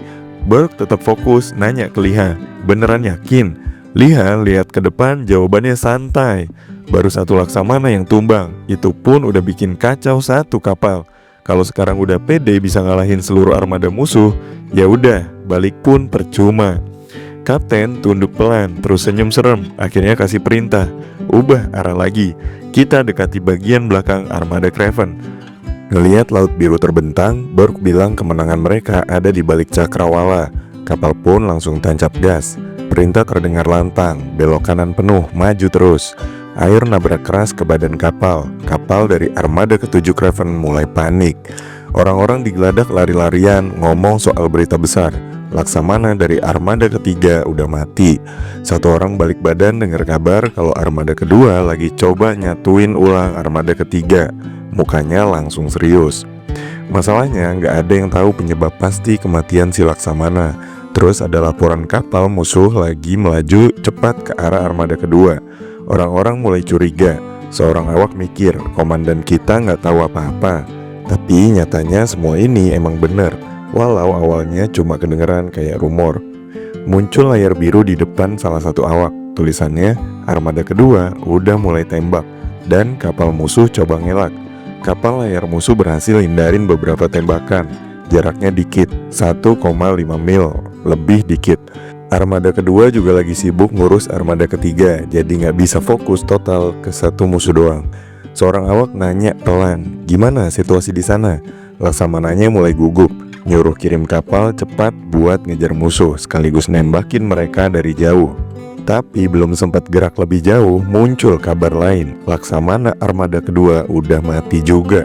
Seorang pelaut di dek ngelapor kalau komandan armada ketiga baru aja ngasih sinyal 2 Laksamana dari armada kedua dan ketiga udah tumbang. Muka awak kapal mulai pucat. Laksamana buru-buru nyuruh kasih tahu ke semua Laksamana armada keempat buat sembunyi. Katanya musuh mungkin lagi pakai senjata rahasia. Terus kontak ke komandan utama Drake harus segera dilakukan. Pas tangannya geser ke samping, logo di layar kelihatan jelas. Musuh udah makin dekat. Pelaut lihat layar teriak keras, itu kapal komandan Drake. Yang lain juga teriak, muatin meriam, pegangan yang kuat. Ledakan mulai terjadi di air. Musuh nyerbu. 2 armada musuh yang tersisa mulai bertahan bareng kapal utama. Burke yang lagi megang kemudi bilang gak usah peduli sama orang-orang bego yang sosokan punya kapal. Bahkan kalaupun mereka punya, tetap gak bakal bisa menghentikan pasukan Craven. Gak akan ada yang bisa dilakuin juga kecuali mereka mulai nembak dari samping. Terus si Burke ini ngelirik ke bawah, bilang ke Liha kalau masih ada 2 kapal lagi di depan. Semua 8 laksamana udah dikasih tugas di kapal masing-masing, dan mereka tinggal nunggu instruksi selanjutnya. Tapi bakal butuh waktu buat nyusun lagi armada yang kehilangan laksamananya. Begitu momen pas tiba, mereka harus beresin 2 sisanya. Burke nanya ke Liha, siap nggak? Anak cowok yang lagi ngawasin pakai teropong langsung jawab, ya pasti siap. Komandan berdiri di kemudi waktu ada yang manggil. Burke noleh, nanya ada apa? Orang itu lalu jawab, sinyal darurat di depan. Terus dia bilang, arah jam 12 ada kapal yang jalan kencang banget. Burke sempat ketawa terus mendadak cemberut dan ngebatin, iya bener juga. Burke bilang kalau hiu tuh suka sama bau darah. Dari menara ada yang teriak keras, katanya ngeliat armada Serpent. Cepatnya hampir sama kayak kapal mereka, tapi si kapal terus jalan. Orang tadi bilang, enggak, malah lebih cepat. Orang berambut panjang cemberut, noleh ke komandan. Komandan langsung nimpalin kalau Drake lagi ngarah ke sini. Si orang itu jawab, dia udah tahu komandan lagi ngarahin kapal pas ada yang ngomong. Katanya itu bukan armada utama, tapi malah ngarah ke mereka. Komandan jawab santai, oke, udah kelihatan jelas. Mendadak si komandan buka mulut lebar-lebar, teriak nyuruh semua kru buat jangan lengah. Mukanya tegang terus dia teriak lagi. Katanya ada badai kedua yang lagi deketin mereka. Di atas kapal laut berbentuk ular, Drake berdiri sambil mikir, wah ini sih gila, terlalu berani boy. Terus buka mulut ngomong kalau ngira dia tuh gak bisa ditembus dan punya kemampuan yang luar biasa. Tiba-tiba ada cowok muncul dari belakang minta maaf, nanya barusan ngomongin apa. Cowok bermata biru lihat ke depan, terus jawab, cuma 1 kapal yang tersisa dan mereka udah ngehancurin 2 laksamana. Terus dia nanya, Burke barusan ngelakuin apa? Apa itu hasil usahanya atau masih punya kartu rahasia? Sambil ngelihat ke langit, Komandan Drake nyuruh asistennya buat kasih kabar ke semua armada. Bilang kalau kapal Fibil udah gak bisa dikejar lagi. Asisten itu bilang kalau dia lihat adalah kapal layar yang bawa komandan armada Fibil. Salah seorang awak kapal Craven mulai mikir, katanya kapal komandan itu adalah kesempatan emas. Komandan musuh turun langsung ke medan tempur. Mereka tuh kayak ikan shellfish. Mereka hanya akan berhenti kalau mereka mati. Tinggal ngejar aja, pasti menang. Drake angkat tangan, teriak ke semua kapal supaya jangan ganggu kapal utama, tapi langsung kepung kapal kecil itu dari segala arah. Kapal terus maju dan dia terus teriak nyuruh semua orang keluarin semua skill mereka. Mereka ngebut banget buat ngejar Burke yang ada di armada kedua. Salah satu awak kapal Fibil maju ke depan bilang ke Laksamana Scott kalau kapal-kapal Craven lagi bertingkah aneh karena arahnya nggak berubah-ubah. Dia nyusun rute di kepalanya. Habis nembak dari sisi kiri langsung belok kanan, nambah kecepatan dan nembak lagi dari kanan. Terus belok lagi ke kiri, nambah kecepatan, tembak dari kiri. Polanya berulang terus, tapi sekarang mereka berhenti. Scott langsung cek pakai teropong, nanya buat apa. Terus dia lihat sendiri, tiba-tiba ekspresinya berubah, mulutnya terbuka lebar. Dia langsung teriak ke asisten buat kontak semua kapal, suruh muter balik. Awak kapalnya malah kebingungan. Lalu Burke buka mulut gede dan teriak, tapi itu bahaya banget. Mereka udah nyadar kapal yang muter balik itu, tapi Laksamana tetap kasih perintah ke semua kapal buat ngejar armada Craven. Di kapal layar, anak muda itu lihat pengumuman dan ngomong, katanya pasukan utama sekutu udah putar balik buat ngancurin 6 armada sisanya. Sebelum armada kedua dan ketiga sempat pulih, si NPC pirang ngangkat tinju, teriak, mantap, sekarang mereka bisa menang. Mereka punya 8 armada, jumlah aja udah unggul.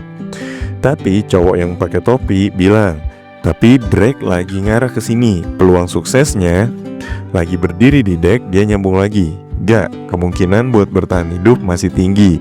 Drake gak bakal ngejar, kapalnya udah rusak. Tiba-tiba Liha nyaut, suruh nunggu dulu. Liha nanya apakah armada utama udah ganti arah. Seseorang jawab belum tahu, tapi katanya ada kegaduhan di gudang senjata. Kayaknya lagi siap-siap buat perang.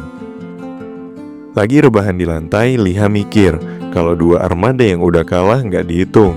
Berarti Craven punya 6 kapal dan Vybil punya 8. Mereka bisa aja bertarung, tapi kerugiannya bakal gede banget. Dia mikir harus jaga sebanyak mungkin supaya tetap hidup. Dia susun rencana di kepala, nentuin kalau kekuatan utama harus dikumpulin di sini supaya bisa nyerang musuh di dataran Mart. Menang di pantai Dyke gak cukup, harus lihat gambaran besar dari perang ini. Tiba-tiba Liha noleh dan teriak manggil komandan. Komandan langsung nyuruh kontak ke armada utama, perintahin buat putar balik. Mata Liha langsung membelalak. Orang itu buka mulut bilang ke mereka jangan lawan Craven.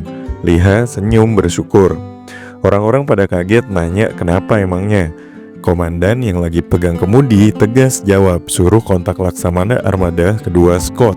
Itu perintah langsung, semua armada Vybil dilarang tempur sama Craven.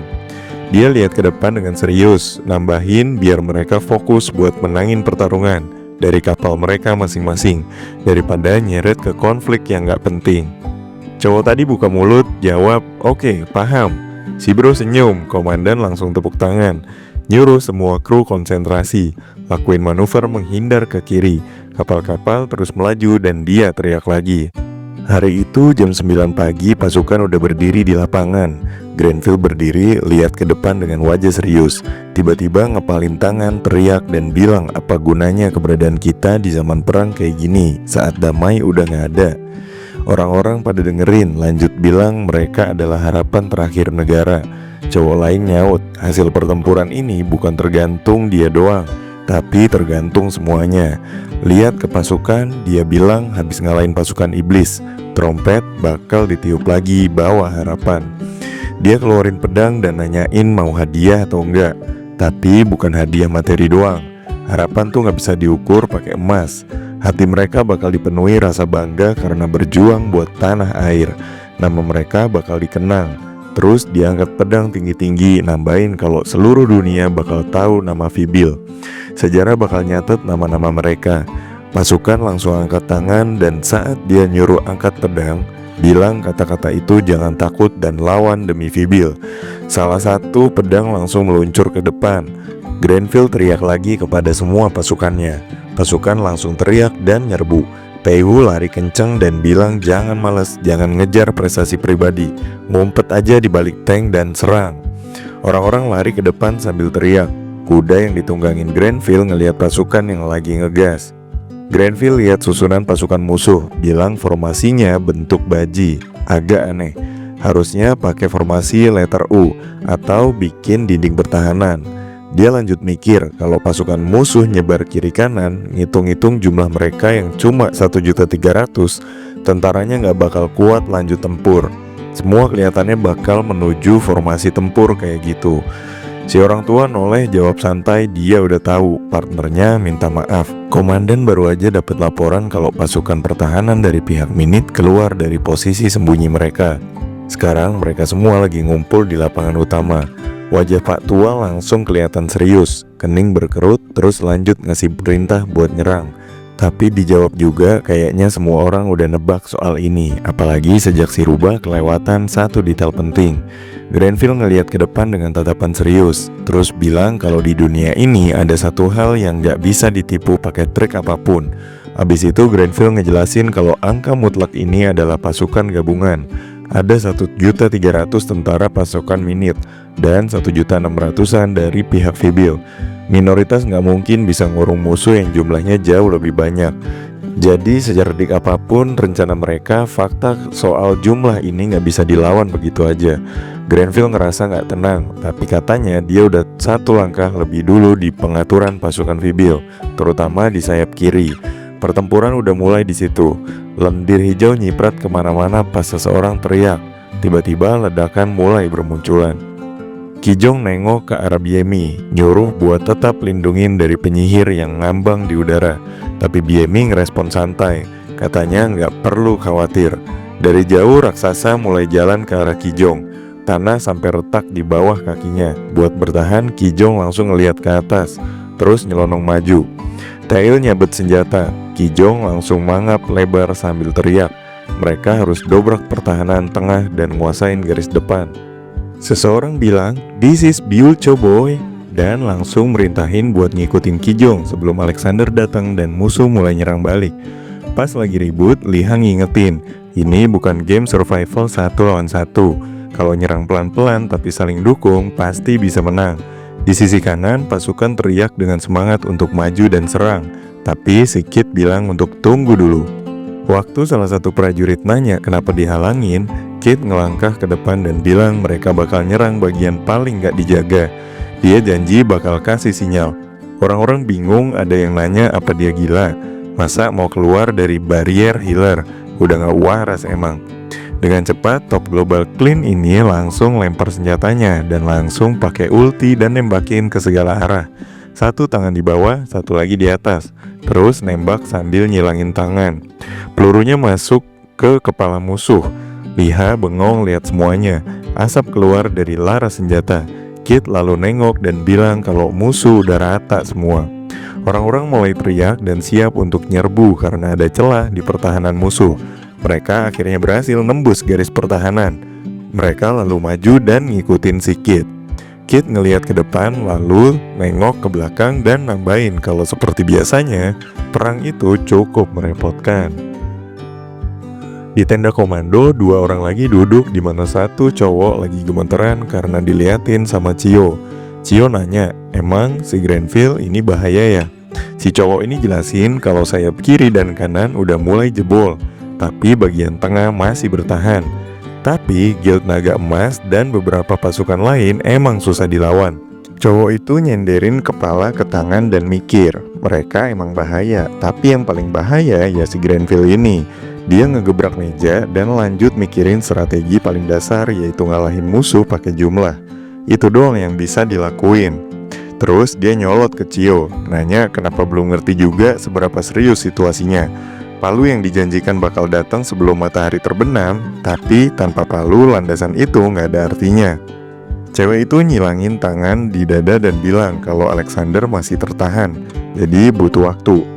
Nah, palu yang dimaksud ini ternyata adalah senjata pamungkasnya Minit ya boy, yaitu si Top Global 1, Alexander. Tiba-tiba cowok tadi buka mulut dan bilang emang siapa yang berani ngelawan penunggang naga. Cio yang liatin bilang kalau dia juga mikir gitu, sambil tangannya diarahkan ke bola sihir, nawarin buat lihat situasinya. Walau Alexander tertahan, tapi palu lagi unjuk gigi. Naga itu mulai terbang, megang bola di mulutnya. Begitu naga buka mulut, bola itu meluncur, menyebabkan pusaran angin yang gede. Jiwon sambil kesel lanjut ngomel kalau naga itu emang gila. Pas lagi ngumpet di balik batu, dia coba pulihin tenaga. Jiwon mikir soal durasi serangan napas naga yang sekarang makin lama. Dia buang botol dan mikir kalau serangan mereka naik 30%. Serangan api itu nyebar ke kiri dan kanan. Jiwon juga kesel karena buff gila-gilaan game ini untuk Alexander. Tanah di bawah naga sampai kebakar. Cowok itu mikir susah banget buat ngejar naga kuning itu. Sekarang malah kabur lagi. Lalu Alexander yang sedang berdiri tegak nyuruh Jin balik. Tapi Jiwon malah ngebacot ke Alexander. Terus nantang duel 1 lawan 1 tapi nggak pakai naga. Alexander jawab dia cuma ngikutin keadilan dan gak mau bertarung buat kepentingan pribadi. Tapi Jiwon malah angkat jari tengah dan lanjut bilang kalau emang gitu dia dari tadi bertarung bukan buat hidup tapi buat mati. Jadi gak usah banyak bacot. Lalu Alexander ngacungin senjata, bilang dia pelindung kebenaran dan satu-satunya temen Beleifus. Kalau ada yang ngadang bakal diajar. Dia ngangkat kepala dan bilang hal yang sama juga berlaku buat Jiwon. Jiwon kesel banget dan mikir kalau Alexander itu lagi ngomong sendiri. Tapi dia udah niat buat pakai kesempatan ini bikin souling. Siapa tahu serangannya bisa sampai ke titik maksimal. Naga itu nyengir dan terbang naik lebih tinggi. Dari atas Alexander ngarahin senjata dan bilang kalau Jiwon itu lagi ngadeng jalan si Marshall. Beban ketinggian. Senjata mulai gerak ke arah Jiwon yang kelihatan takut. Tapi Alexander megang senjatanya erat dan nahan bentar sambil tatapannya dalam. Jiwon jadi makin ketakutan, tapi Alexander bilang kalau dia nggak bisa lari dari perannya. Alexander lanjut cabut naik naga Balephus. Jiwon di sini antara bingung dan kesel sambil mikir si Alexander buru-buru banget mau kemana. Tapi dari atas Alexander jawab dengan serius, Jiwon boleh datang kalau udah cukup merenung dan mikir. Di luar perang antar negara ini, terus dia ngangkat kepala dan bilang ke Cio untuk terakhir kalinya tolong matiin CCTV bola sihirnya. Cio ngeliat bola sihir sambil diem aja, terus bilang gak ngintip pun udah tahu cowok itu emang ngebosenin. Kita pindah ke scene lain di mana orang-orang berdiri di tengah medan perang. Di sana ada Hwayeon yang lagi ngasih koordinat lengkapnya, yaitu di sayap kiri arah jam 11, sayap kanan dan tengah juga. Kijong yang megang pedang langsung nyaut kalau dia OTW ke jam 11. Dia memerintahkan semuanya dan melihat ada celah di sana dan tembus dari situ. Timnya langsung jalan sesuai arah yang ditunjuk. Mereka udah hampir nyampe tujuan, tapi musuh masih bertahan. Sambil nebas monster, salah satu dari mereka mikir soal Liha. Dia pengen banget nunjukin sesuatu ke Liha. Tiba-tiba Shin memperlihatkan Kid lagi masukin peluru ke senjata dan mikir kayaknya ini akhir dari minute. Pas matanya terbuka, semua pasukan ngangkat kepala. Dari atas ada naga gede banget muncul. Kid sambil panik-panik dikit bilang kalau akhirnya nongol juga si Alexander. Dia ternyata langsung menuju kepala. Naga itu makin cepet turun. Jachung ngerasa ada sesuatu yang gak enak. Tatapannya tajam. Kid mikir kalau mulai dari kepala itu curang banget. Dia pencet tombol di jendela status berharap orang-orang di pesisir ngelihat sinyal ini. Skill chain teleport The Three Musketeer langsung diaktifkan. Sang kapten kapal langsung muter kemudi kapal. Kapal manuver dengan cepat. Salah satu awak kapal nganga dan lari di dek. Liha ngeluarin napas nyoba buat fokus. Sambil tiarap, dia mikir kalau biarpun situasi kacau, buat nyelesain misi ini harus tetap tenang. Dia yakin harus meyakinkan diri sendiri buat tetap nempel di dek kapal. Jaraknya sekitar 1900 meter. Peluang kena sekitar 70%. Dia nyengir sambil mikir kalau nembak kayak gini pas latihan, kapten pasti ngomel pakai kata-kata ajaibnya. Dalam posisi begini harusnya Liha nggak nembak. Peluang kena sangat kecil. Posisi bisa gampang ketahuan. Tapi Liha udah naruh jari di pelatuk. Dia mikir dalam hidup nggak selalu ada pilihan bagus. Kadang harus ambil risiko dan bang, peluru akhirnya keluar. Di lain kapal ada seorang pengintai lagi ngintip. Wajahnya langsung pucat karena ngelihat salah satu laksamana kepalanya udah pecah kena tembakan Liha. Selanjutnya pikiran Liha yakin banget kalau peluru itu ngenain kepala musuh. Jendela status muncul yang menampilkan dari 4 target semuanya udah tumbang. Di atas geladak, Liha senyum tipis, bangga banget karena berhasil ngehajar habis-habisan laksamana Kraven yang selama ini bikin resah.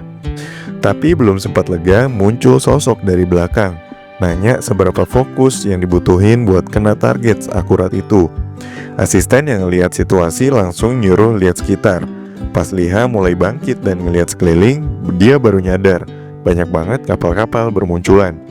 Dia heran sejak kapan semua ini muncul. Kepala ditundukkan, katanya emang dari awal mereka disuruh buat gak ikut campur waktu dia lagi ngatur strategi. Makanya kapten juga gak belok-belokin kemudi sampai akhir. Kapten Burke nutup mata, ngomong pelan kalau gantinya dari kemenangan tadi, mereka juga kehilangan satu kapal. Katanya, ya itulah inti dari perang. Gak ada kemenangan tanpa korban. Liha nengok ke belakang, ada cowok yang nyebar tangan sambil ngusulin pakai peluit aja. Tapi idenya ditolak mentah-mentah karena mereka udah dikepung. Orang lain ngomong meskipun selamat, kontribusi mereka tetap gede banget. Liha ambil satu kotak amunisi terakhirnya. Mikir bahwa Fibil selama ini dikira bajak laut biasa, padahal Kraven tuh elit bener. Kraven bahkan ninggalin armada kedua sama ketiga yang kehilangan kendali, ngebuat jalan mundur benar-benar buntu. Liha masukin lagi peluru AWP-nya, dan di saat yang sama dia yakin kapal-kapal lain udah tutup semua rute pelarian samping. Satu-satunya jalan ya tinggal ke depan. AWP digenggam, pikiran langsung ke arah yang aneh, kayak diserang ular laut dari segala penjuru. Sambil ngebayangin posisi kapal musuh, dia sadar kalau tembakan gak bisa dibuka sekarang. Tapi begitu kapal-kapal musuh mulai nyempit ke tengah, baru deh mereka bisa masuk jarak tembak. Pas ditanya, komandan cuma ngedumel. Nanya balik ke krunya emang mau ngapain lagi di situ. Ya jelas mereka bakal kejebak kayak anak ayam yang kehilangan induk.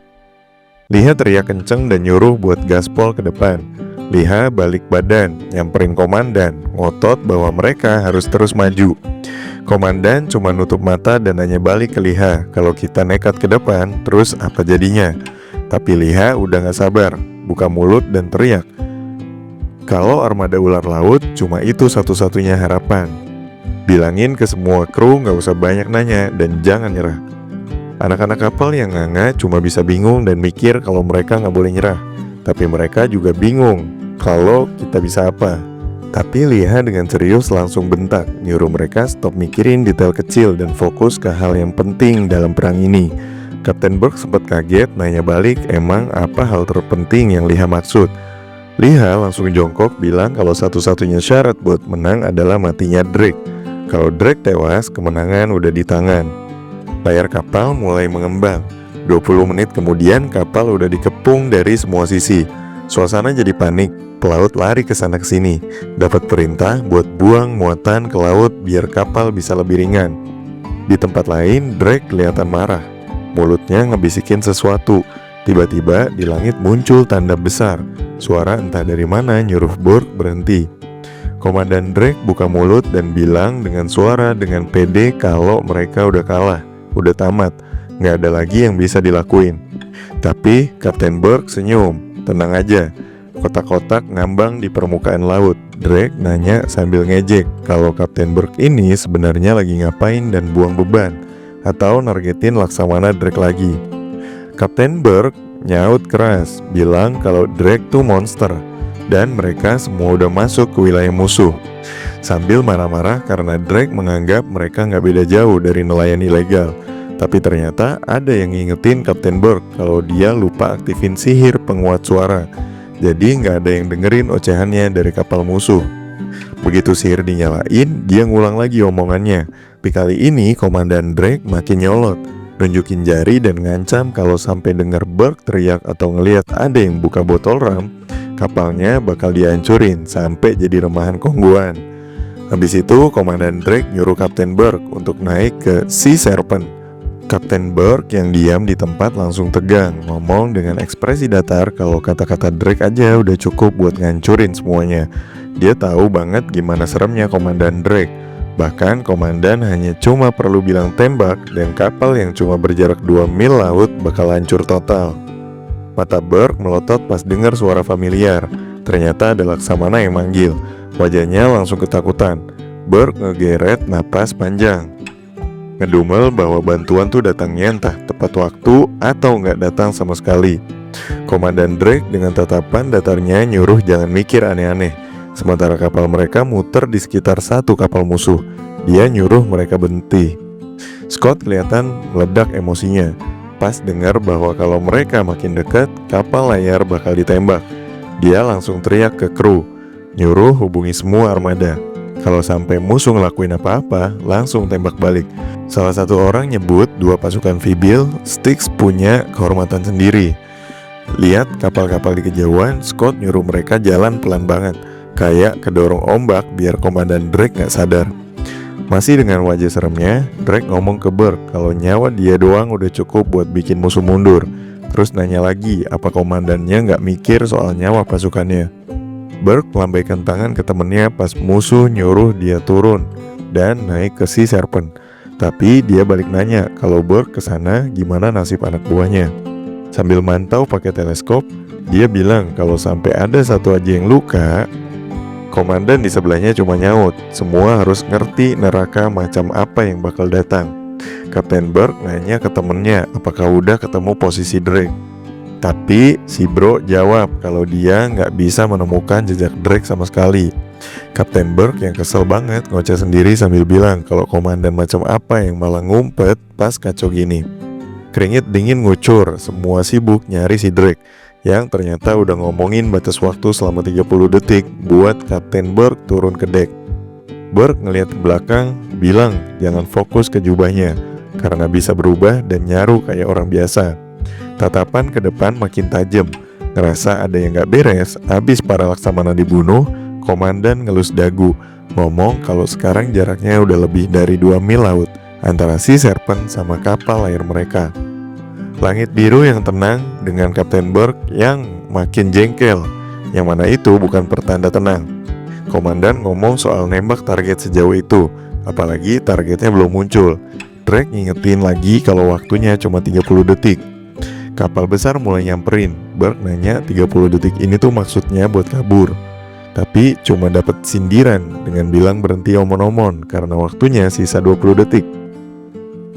Burke lanjut tanya kalau dia nggak muncul juga bakal gimana. Drake ngumumin kalau bakal nunjukin kenapa dia disebut badai kedua. Bagian dek kapal jadi chaos. Semua lari siapin perisai, tapi banyak yang bilang percuma karena kalau kena petir itu kapal langsung tenggelam. Burke mulai menghela napas antara panik dan nahan marah. Tiba-tiba ada yang ngingetin waktu tinggal 7 detik. Burke akhirnya nanya kalau dia nyerah dan naik kapal Drake, kapal dan krunya akan aman.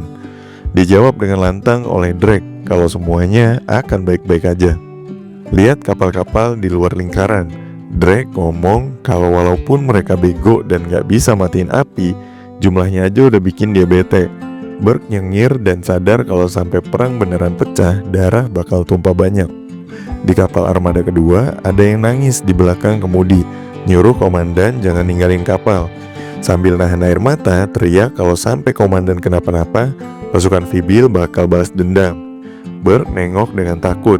Temennya ngomong soal kuburan massal di situ, dan Burke nimpalin kalau makanya dia nggak ngangkat si bro jadi Laksamana. Perahu kecil diturunin ke laut. Burke turun lewat tali sambil bilang ke Drake buat bersumpah atas nama laut.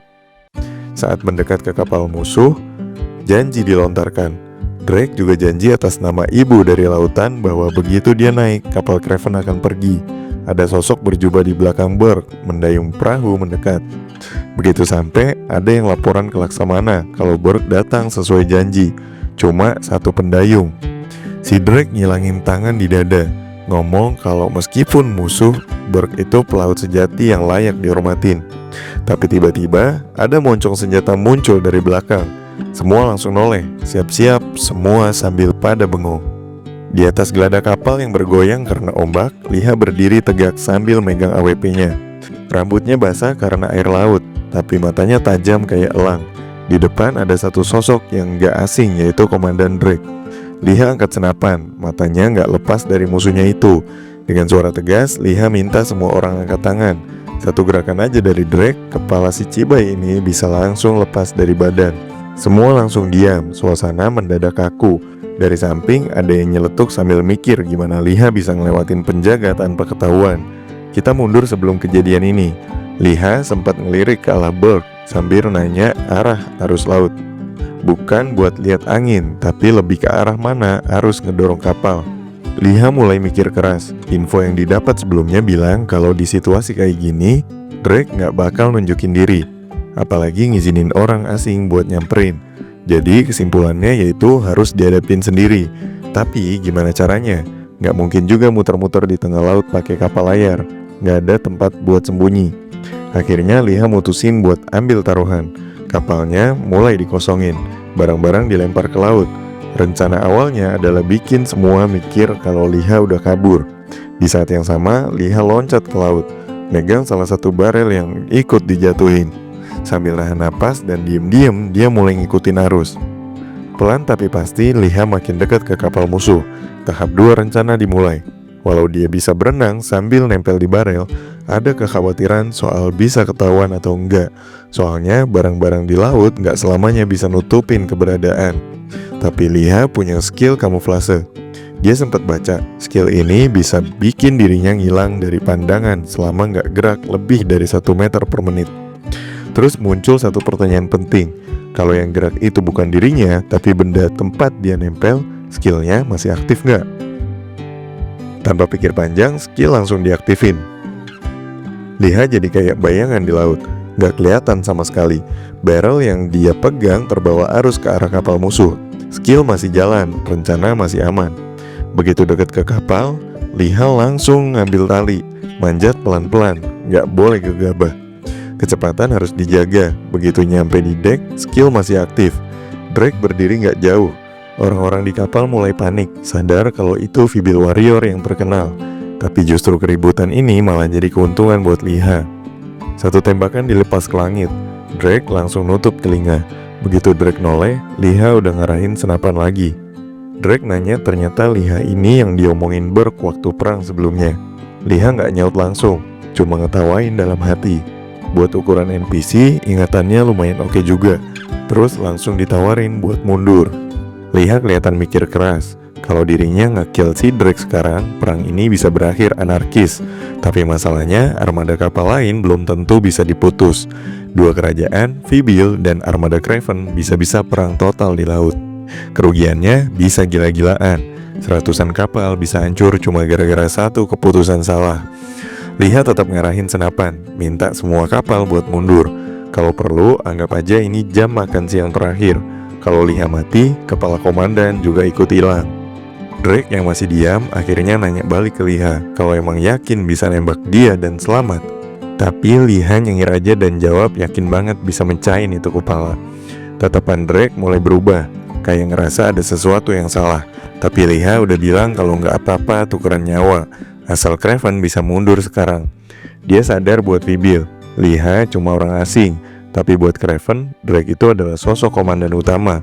Hilang satu komandan utama bisa buat hancur semuanya. Orang-orang di sekitar makin cemas. Liha makin ngancam kalau tetap nekat adu tembak, mereka bakal kehilangan level, item, dan poin kontribusi perang.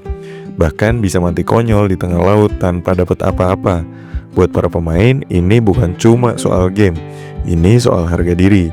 Satu orang nyoba ambil keputusan sendiri, nyuruh temennya angkat senjata. Tapi Drake justru buka mulut dan bilang kalau dia ngerti, dan itu bikin semua orang terdiam. Liha makin waspada tapi juga agak lega. Drake tahu kalau ini bukan waktu yang pas buat sok jago. Tapi kalau dia membunuhnya di sini, Liha juga bakal mati di sini. Dengan wajah datar, Drake bilang kalau Craven bakal narik semua armada keluar dari wilayah Laut Fibil. Semua orang bengong, gak nyangka bakal ngomong kayak gitu.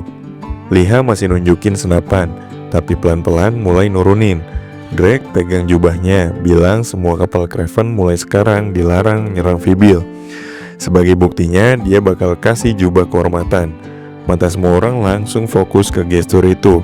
Drake janji selama perang antara Fibil dan Minute belum kelar, Craven gak bakal masuk wilayah Laut Fibil lagi. Bahkan katanya rajanya sendiri gak bisa tarik kata-kata itu. Buat ngebuktiin, dia serahin jubahnya. Drake ngelirik Liha, nanya namanya. Liha memberitahu namanya dan jobnya sebagai masketir. Setelah dikasih tahu, dia maju dan ngulurin jubah hitam itu. Liha megang kainnya pelan-pelan. Gak ada kata-kata lebay. Tapi jelas terasa satu hal, kalau taruhan gila tadi udah bikin sejarah baru. Begitu sistem mendeteksi pencapaian baru, layar biru langsung muncul di depan Liha. Tulisannya jelas banget, yaitu Liha diakui oleh Putra Dewa Laut. Dari sekarang, semua pelaut bakal hormat ke Liha. Dan sebagai bonus, Liha dikasih kemampuan buat bernapas di bawah air. Nama Liha juga langsung dicatat di Hall of Fame, karena merupakan orang kedua yang dapat pengakuan dari Drake. Liha masih ngeliatin layar itu dan tampak kaget. Di sana juga tertulis kalau dia dapat Hero's Code yang dilindungi langsung sama Dewa Laut. Liha langsung mikir kayaknya pernah dengar cerita tentang para dewa di Middle Earth. Alisnya berkerut, terus muncul pertanyaan di kepala. Apa ini bisa jadi jaminan keselamatan juga? Tapi jawaban dari sistem gak muncul. Untungnya Komandan Drake udah ngomong langsung ke Liha waktu itu. Katanya selama semua kapal dari pasukan Craven belum cabut dari wilayah Fibil, gak akan ada serangan balik. Drake juga sempat ngucapin terima kasih ke Liha. Saat itu juga sistem langsung nunjukin kalau quest bertahan dalam pertempuran udah kelar. Liha baru aja mau santai, tapi tiba-tiba matanya menangkap layar baru. Ada notifikasi, kerajaan Craven dan Fibil udah sepakat buat gencatan senjata selama 30 hari. Bukan cuma Liha, semua orang yang ada di sekitar juga dapat notifikasi itu. Bahkan para perencana militer yang lagi sibuk bikin strategi buat operasi militer di wilayah Minute juga tampak kaget. Di tengah kebingungan itu, Liha ngeliat ke arah langit. Warna emas dari matahari yang hampir tenggelam bikin suasana makin dramatis.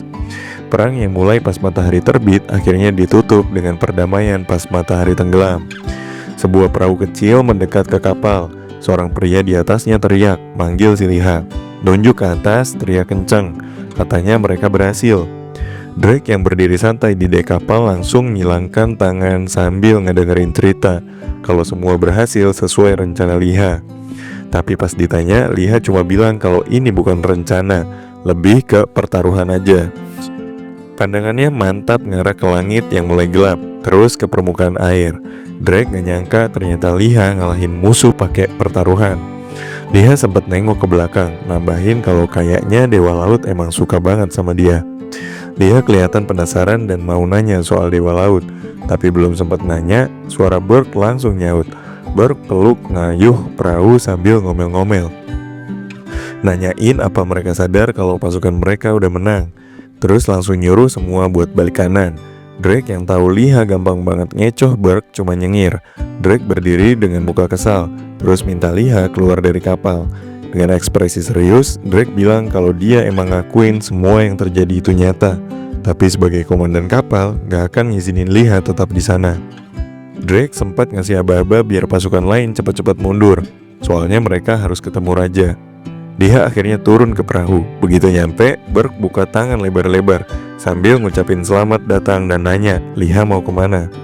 Liha cuma nyengir puas dan jawab kalau dia mau ke kapal layar dan lanjut ke pesisir. Berg yang dengar itu nyilangin tangan dan ketawa. Katanya seharusnya Liha minum dulu semalaman buat ngerayain, tapi Liha buru-buru motong sambil lihat layar yang muncul lagi. Kali ini matanya benar-benar kaget. Komandan nanya kenapa. Mata langsung melebar pas ngelihat seekor naga besar terbang melintasi medan perang.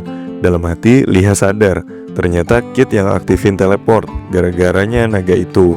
Kijong lihat ke pasukannya langsung nyuruh semua pakai teleportasi berantai buat mundur ke markas komando. Sementara itu Peiwu langsung buka gulungan sihir dan nyuruh semua anggota guild Golden Dragon buat balik dan lindungin panglima tertinggi. Kit berdiri sambil nyentuh topinya, bilang kalau itu emang tugasnya sejak awal buat jagain Granville. Naga makin dekat. Di belakang Hwayon banyak banget prajurit berdiri siaga. Kijong langsung lari ke depan, teriak ke para tank buat lindungin panglima dari semua arah. Satu demi satu pasukan tank mulai berlutut dan buka tamengnya. Kijong langsung berwajah serius, ngaktifin segel buat nyelimutin rekan-rekannya pakai aura biru.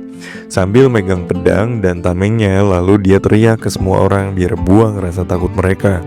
Tapi yang lain nimpalin kalau selama ini yang mereka lawan sebelumnya itu cuma naga-naga muda di raid biasa. Naga itu ngebentangin sayapnya. Seekor naga emas Ancient Rank ngepak tinggi di atas pasukan. Alexander ngelihat dari atas sambil bilang kalau dia adalah eksekutor yang membela keadilan. Alexander juga perintahkan pasukan Vybil buat langsung pergi dari wilayah Minit. Tiba-tiba muncul suara perempuan dari layar biru di sebelah Alexander dan nyuruh dia balik. Perempuan itu ternyata adalah Chiyo. Dia nanya kenapa Alexander malah kesana duluan. Di sebuah ruangan, Chiyo ngedorong meja, teriak kalau Alexander harus segera kebalik. Soalnya tugas mereka adalah menembus garis depan Vybil, bukan jadi pahlawan. Chiyo gigit bibir sambil mikir, kalau sampai panglima mati, perang bakal selesai. Itu jelas ngerusak semua rencana.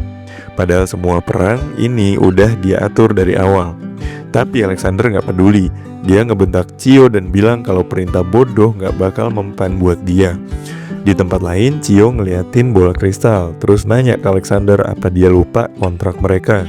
Alexander langsung berubah ekspresi serius banget. Granville yang ada di kapal ngelihat ke arah naga, alisnya ketarik dan dalam hati nanya ke Alexander apa maksud semua ini. Apa dia benar-benar pengen mereka nyerah? Di langit, naga Alexander terbang di atas mereka. Alexander bilang kalau sekarang bukan waktunya saling perang. Komandan nanya siapa yang harus mereka lawan sekarang. Apalagi mereka nyaris bunuh raja mereka sendiri. Alexander jawab kalau dia gak peduli sama Raja Vybil. Granville kesel dan nyuruh Alexander ngomong terus terang aja. Alexander ulurin tangan bilang dia bisa bunuh orang itu sekarang juga. Tapi Granville ngepel tangan, nanya kenapa Alexander gak ngelakuin dari tadi. Bukannya dia juga bagian dari Minit. Alexander nunduk sedikit, ngenalin naganya dan terus bilang kalau dia emang Minit. Tapi yang paling utama dia adalah manusia. Sebagai eksekutor keadilan, dia ngikutin kehendak Balipus. Dan kekuatan itu katanya bisa bantu seluruh umat manusia. Kit maju selangkah dan nanya menurut dia keadilan gak kenal batas negara. Dia percaya kalau manusia seharusnya bersatu. Alexander yang ngedenger itu mulai curiga, nanya apa Kit ini orang yang bikin kontrak jiwa sama Luger, dan apakah semua ini ide naga. Dia cuma jawab dia gak peduli siapa Alexander sebenarnya. Dia cuma penasaran sama tujuan Alexander dan pengen tahu maksud sebenarnya. Alexander masih di atas naga, bilang kalau dia gak bisa ngomong lebih banyak. Grenville ngejawab kalau mereka juga gak bisa mundur. Dia nanya apa Alexander benar-benar mikir mereka bakal gampang nyerah.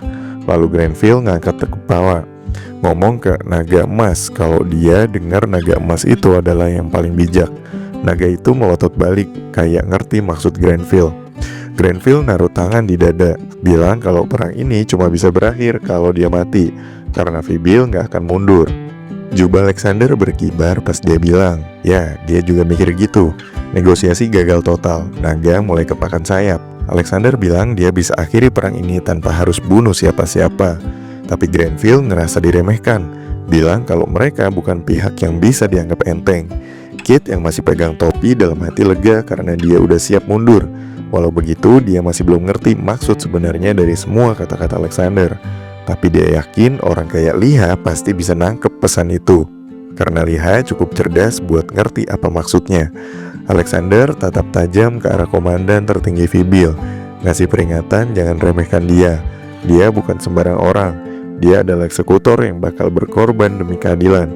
Kit sampai melongo pas naga itu terbang rendah di atas pasukan. Alexander ngumumin kalau mulai sekarang dia bakal menegakkan keadilan. Dari mulut naga cahaya terang mulai muncul. Pasukan langsung refleks, teriak satu sama lain buat aktifin skill pertahanan. Dalam sekejap, akar pohon muncul dari tanah. Sebuah pohon raksasa langsung tumbuh di dekat para ksatria. Kijong lari ke depan bareng Teil, teriak kalau satu barrier doang gak bakal cukup. Dia sampai harus berlutut karena tekanan. Teil cuma bisa bisik pelan, semuanya udah telat. Naga itu nembakin serangan. Pilar api raksasa naik ke langit, batu-batu mental ke segala arah. Keadaan berubah dalam hitungan detik. Tanah itu bersinar merah karena nyala api. Sisa-sisa prajurit yang gugur dibakar di atasnya. Erwin udah sadar sejak awal kalau duel kekuasaan lawan Grenville bakal berakhir kalah. Jadi Erwin nyusun rencana yang benar-benar rapi. Sesuai rencananya, pasukan Minute mundur dari dua sisi, tapi itu cuma tipuan. Setelah mundur, pasukan malah bergerak lagi, ngebentuk formasi pilar yang siap ngepung pasukan Vybil. Erwin sambil ngasih aba-aba ke prajurit, ngejelasin kalau pasukan mereka emang lebih kecil, tapi jelas aja pasukan Vybil juga nggak bakal diem aja kalau dikepung. Erwin ngasih sinyal terang ke langit. Sinyal itu jadi penanda buat pasukan tambahan yang udah disiapin sebelumnya.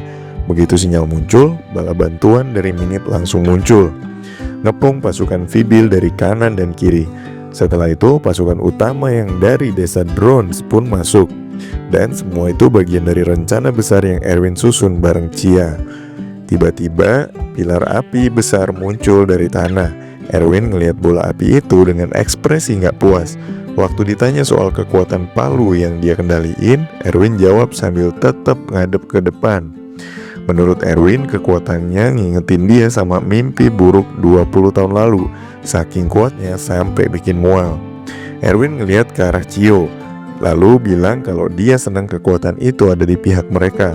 Tapi langsung nyuruh buat hubungin pasukan belakang, biar jangan terlalu buru-buru. Cio nyilangin tangan di dada, nanya dengan nada nyeletuk kalau emangnya serius nyuruh musuh digiring ke anvil. Setelahnya dia akan siapin pasukan dan kabutnya.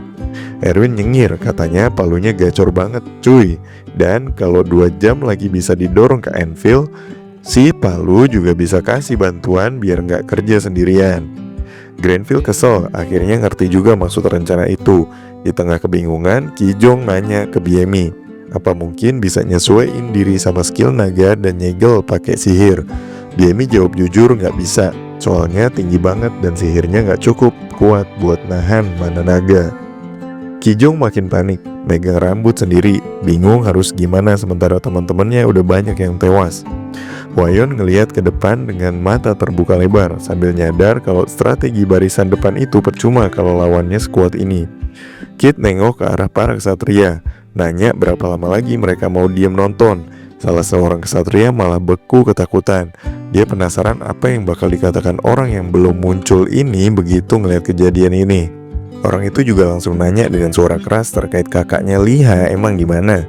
Dijawab kalau orangnya bakal datang sebentar lagi. Kit nyentuh topinya pas Kijong datang dan nanyain tentang gimana dia tahu bakal datang dari pantai.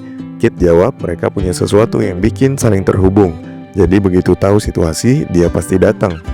Tiba-tiba seorang pria nyodokin tombaknya ke tanah. Teriak kalau kelihatannya semua orang udah nyerah. Dia genggam tombaknya makin kencang, bilang ini saatnya mereka buktiin nilai mereka. Dia perintahkan Guild Patriot buat kumpul. Orang lain juga ikut manggil Guild Rush.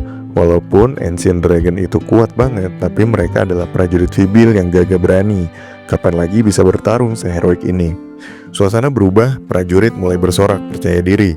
Mereka yakin dengan Kit dan Peiwu di pihak mereka, ini jadi pertarungan yang layak dijalani.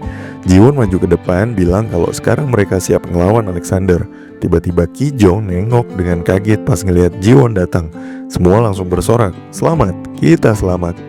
Jiwon gertakin gigi, dalam hati kesel banget, hampir tewas cuma gara-gara urusin status.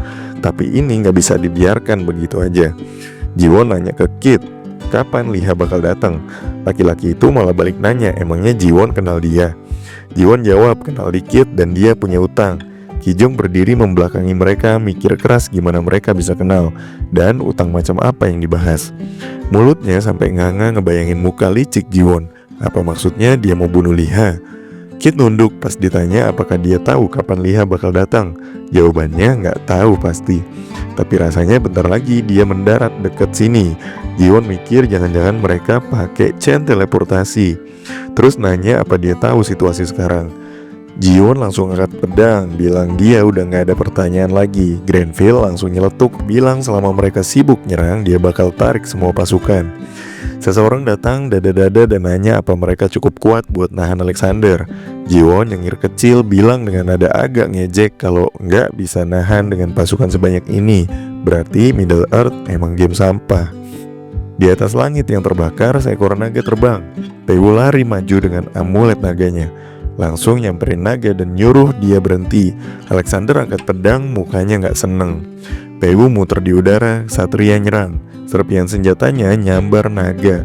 Kit dan teman-temannya berdiri di dekat kepala naga, dan yang lain nyerang dari bawah. Kit narik tangan sambil ngarahin senjata. Alexander ngeliat kayaknya senjata semacam pistol. Dia jadi kesel. Naga nyemburin api, pilar api nyamber ke tanah. Asap membumbung, serem deh pokoknya. Siluet gelap muncul dari balik asap dan mata naga membelalak seram. Jiwon senyum puas, bilang kalau akhirnya naga bego ini sadar juga. Jiwon angkat tangan berkilau, ngumumin kalau hari ini akhir dari semuanya. Cahaya terang muncul, efek dari Soul Link. Pas cahaya muncul di langit, Jiwon mulai manggil makhluk khusus Nemesis buat lawan naga. Dari balik debu muncul siluet besar, katak ungu raksasa. Kijong ngeliatin dengan mata melotot. Jiwon bilang udah lama nunggu momen ini dan nyesel udah membiarkannya dia hidup dulu. Nama katak itu ternyata adalah Hotchkiss. Katak itu loncat, dia gigit dada naga dan tancepin taring dalam-dalam. Alexander yang berdiri di kepala naga kebingungan dengan apa yang terjadi. Terus mulai ngomel soal campuran mana.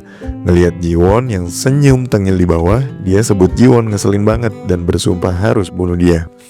Alexander ngelihat ke bawah, nanya dalam hati apakah artinya sihir udah gak mempan. Terus mutusin buat kabur. Naga muter di udara. Jiwon lari maju sambil aktifin skill terbang, senyum lebar. Jiwon muncul dengan pedang, langsung ke samping Alexander.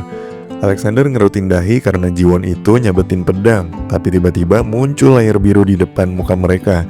Jiwon teriak karena hampir aja pukulan dia kena kepala Alexander. Jiwon langsung jatuh, katak juga ikutan bingung nanya itu apa.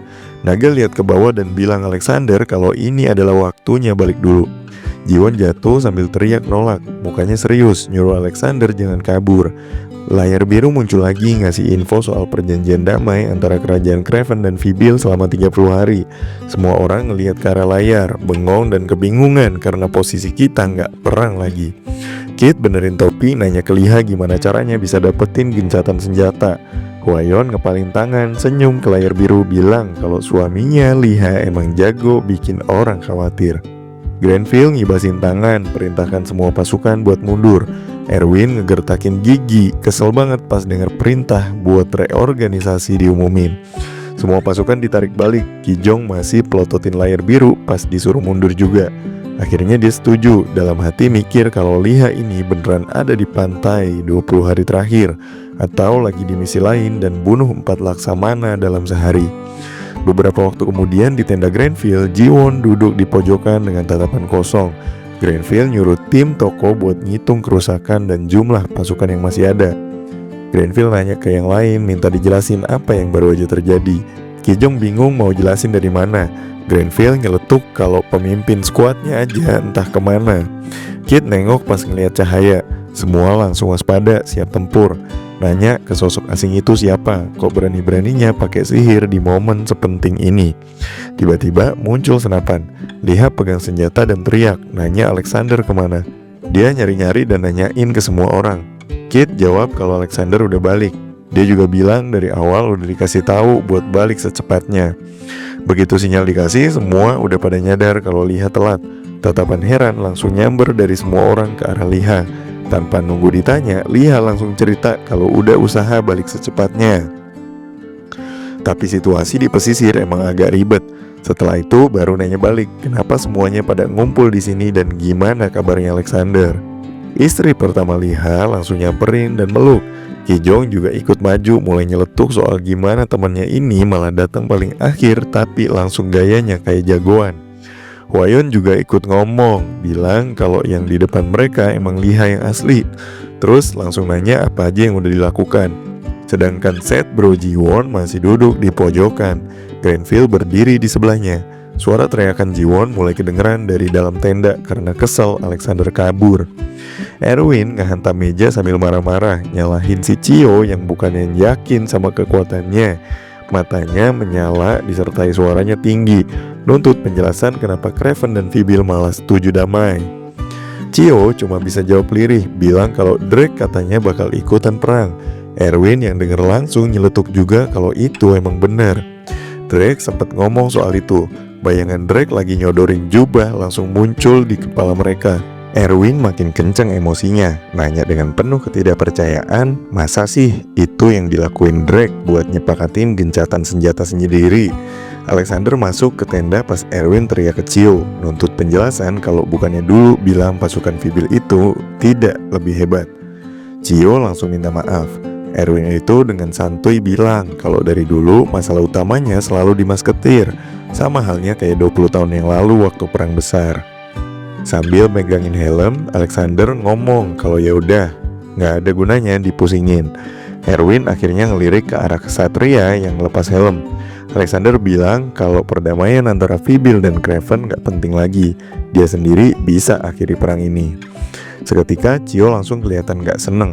Wajahnya berubah, mulai emosi dan nuduh Alexander mau kabur begitu sihir Balefus disegel.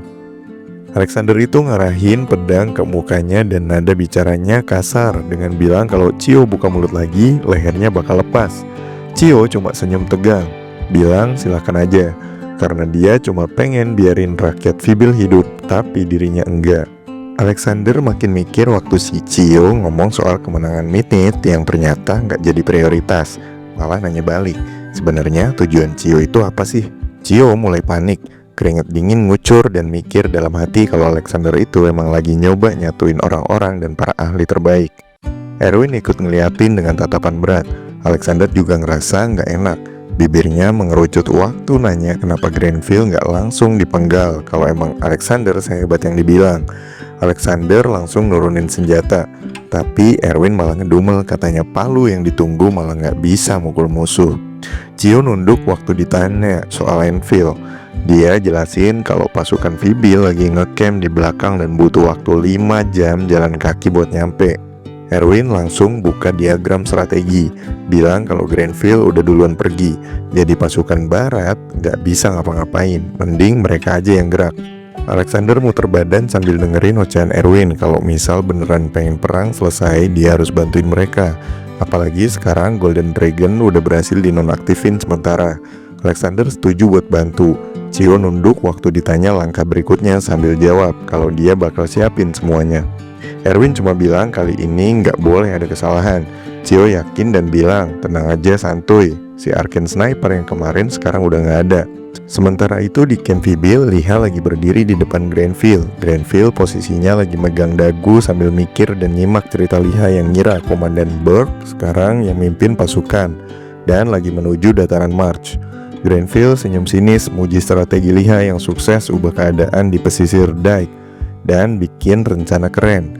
Benar-benar jago komandan pasukan khusus kita ini. Maksudnya si Liha ya boy. Liha cuma bisa senyum kikuk bilang, ya bener, Burke pasti lakuin itu. Lalu sempat nyeletuk, kayaknya hubungan sama Panglima lumayan deket. Grenville nempelin tangan di peta, ngomong kalau begitu matahari terbit mereka bakal siap tempur. Liha langsung nebak, musuh kayaknya mau nyerang dari belakang, yaitu dari arah Crowley dan dataran March. Liha langsung kaget tapi malah coba ngejelasin kalau dengan skema sekarang posisi musuh justru di tengah. Dia dan Komandan Burke bakal serang serempak dari dua sisi. Grenville ketawa senang sambil puji idenya, terus nyuruh Liha istirahat. Pas Liha keluar tenda, dua orang langsung nyamperin. Salah satu teriak kaget nanyain kok bisa dapat gencatan senjata, lalu nawarin gabung ke guildnya. Tapi Kijong jawab kalau Liha ini adalah pemimpin pasukan khusus Vibil dan nanya lagi gimana bisa dapat gencatan senjata. Jiwon ngeliatin dari jauh dengan muka gak suka, auranya udah negatif banget. Jiwon jalan ke arah Liha, nanyain gimana caranya tanggung jawab atas semua ini. Tangan ngepel terus ngomel keras, bilang semua ini gara-gara Liha. Alexander udah hampir ketangkep tapi gagal. Jiwon pegang kepalanya sambil kesel padahal dia udah pakai cara yang pernah dikasih tahu, hampir berhasil dan sekarang gak akan punya kesempatan kayak gitu lagi. Liha cuma senyum kaku waktu keinget apa yang sebenarnya terjadi dan inget naga yang terbang jauh. Dalam hati Liha mulai mikir buat hentikan Alexander itu perlu kumpulin pejuang terbaik dari Vibil. Terus kebayang adegan waktu katak raksasa nusuk naga. Terus nyambung keingatan soal katak raksasa manggil lagi. Dan Alexander buru-buru maju buat lindungin. Setelah itu muncul notifikasi gencatan senjata yang dimanfaatin Ksatria buat kabur. Ngomongin katak, Liha nebak kalau katak itu pasti summonan terbaik Jiwon. Dan ternyata itu senjata rahasia yang mampu lumpuhin Golden Dragon milik Alexander. Sementara Jiwon masih kesel, Liha mulai paham perasaannya. Apalagi ada aturan skill Soul-Link yang butuh waktu 24 jam buat bisa dipakai lagi. Jiwon meledak emosinya waktu Liha tanya emangnya masih sisa berapa jam. Jiwon jawab sambil kesel kalau cooldownnya masih 21 jam lagi. Jiwon sambil masih kesel sama Liha mulai mau menjelaskan keadaan di sana. Liha nanya Alexander tahu nggak soal waktu. Jawabnya anak itu nggak tahu apa-apa tapi kemungkinan dapat info dari naga. Jiwon makin kesel dalam hati udah pengen cabik-cabik Liha. Tapi pas lihat senyumnya yang penuh rahasia, Jiwon mikir mending jangan sekarang. Siapa tahu masih bisa keluarin ide gila lain. Mereka noleh ke arah belakang setelah mendengar ada suara. Ada seorang pria jalan ke arah mereka, itu adalah Kid yang mukanya tegang. Bilang kalau Alexander punya kekuatan buat bunuh mereka semua, tapi nggak dilakuin. Liha geleng bingung dan nanya kenapa. Jawabnya karena kekuatan mereka bakal bantu manusia. Liha yang deket-deket Kid mulai nyambung pembicaraan kalau dari sudut pandang penyatuan kekuatan bisa jadi emang lagi ngomongin penyatuan umat manusia. Kid ngelirik dari balik topi, percaya kalau ada orang di dekatnya yang ngerti soal ini lebih dalam. Liha buka mulut mulai cerita soal Golden Dragon. Bayangan naga besar dengan penunggang muncul di kepalanya, beda dari naga red biasa. Ini pemimpin, komandan sekaligus sosok seorang pelindung keadilan, The Golden Dragon Bailiffus. Liha garuk dagu dan mikir kalau Golden Dragon beneran berniat bantu mereka malah bagus. Berarti ada satu sekutu lagi.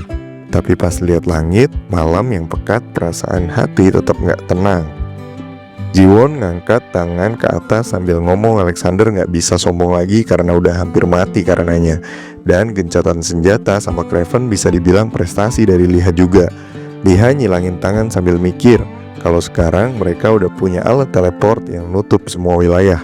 Makanya Ksatria mungkin ngerasa terancam. Muka serius mulai muncul, bayangan sosok perempuan misterius yang bisa kontrol seluruh dunia Middle Earth juga ikut kebayang. Liha mikir si cewek itu pasti udah bergerak duluan. Mungkin udah nyelesain masalah Alexander sebelum pasukan Vybil datang. Dan kejadian itu bakal terjadi malam ini. Begitu sadar, mata Liha langsung membesar, gak bisa tinggal diam. Dia ngibasin tangan dan teriak, nyuruh semuanya bangun sekarang juga karena mereka gak bisa kabur gitu aja. Teriakan terdengar di seluruh camp. Vybil lagi siapin serangan malam hari. Bulan purnama ketutupan awan. Seorang pria berdiri bingung. Kalau nggak bisa lihat apa-apa, harus kabur kemana? Temennya jawab, nggak tahu juga. Tapi mereka disuruh ke dataran March. Dan kalau disuruh ya lakuin aja. Soalnya siapa tahu malam ini bakal jadi malam terakhir mereka. Pasukan berjalan di lapangan sambil mikir kalau cuma berdiri doang gak bakal dapat poin kontribusi. Misi ini bisa jadi satu-satunya alasan mereka masih betah di dunia ini. Langkah kaki terdengar pelan di atas hamparan rumput hijau yang cukup lebat. Beberapa prajurit tersembunyi di balik rerumputan tinggi termasuk Peiwu yang lagi ngepron dan berusaha tetap gak terlihat. Jiwon memilih bersembunyi di balik pohon besar yang daunnya cukup rimbun buat nutupin tubuhnya. Di sisi lain, Liha bareng Kijong berlindung di balik batu besar. Dari balik batu itu, mereka memperhatikan pasukan musuh dari kejauhan. Kijong yang ngepron agak jauh nanya dengan suara pelan soal apakah pasukan itu beneran bakal datang. Liha jawab singkat yakin banget kalau pasukan musuh emang menuju ke arah mereka. AWP dikeluarin dari sarungnya dan Liha mulai nyeritain soal desas-desus yang dia dengar. Katanya ada yang nyoba ngebunuh Komandan Granville. Dan kalau sampai ada orang yang berani ngelakuin itu, udah pasti mereka bakal ngirim pasukan ke tempat ini. Di sebelah Liha, Kijong kelihatan gelisah sambil ngeliatin tanah, sambil bilang setuju. Suaranya pelan banget kayak orang ketakutan. Liha makin ngusilin Kijong dengan nanya apakah dia beneran takut. Taeil dan Biemi ada nggak jauh dari mereka, juga bersembunyi. Salah satu dari mereka lihat Liha lagi ngelirik temennya dengan ekspresi bingung. Pas dengar komentar soal betapa berbahayanya kalau rasa takut dianggap hal biasa. Liha mulai kebayangin semburan api naga. Di benaknya, api itu ngeri banget, lebih kuat dari apapun yang pernah dia lawan. Matanya ngebelalak, ketakutan yang muncul karena pemikiran itu bikin semangat buat ngelawan jadi lenyap.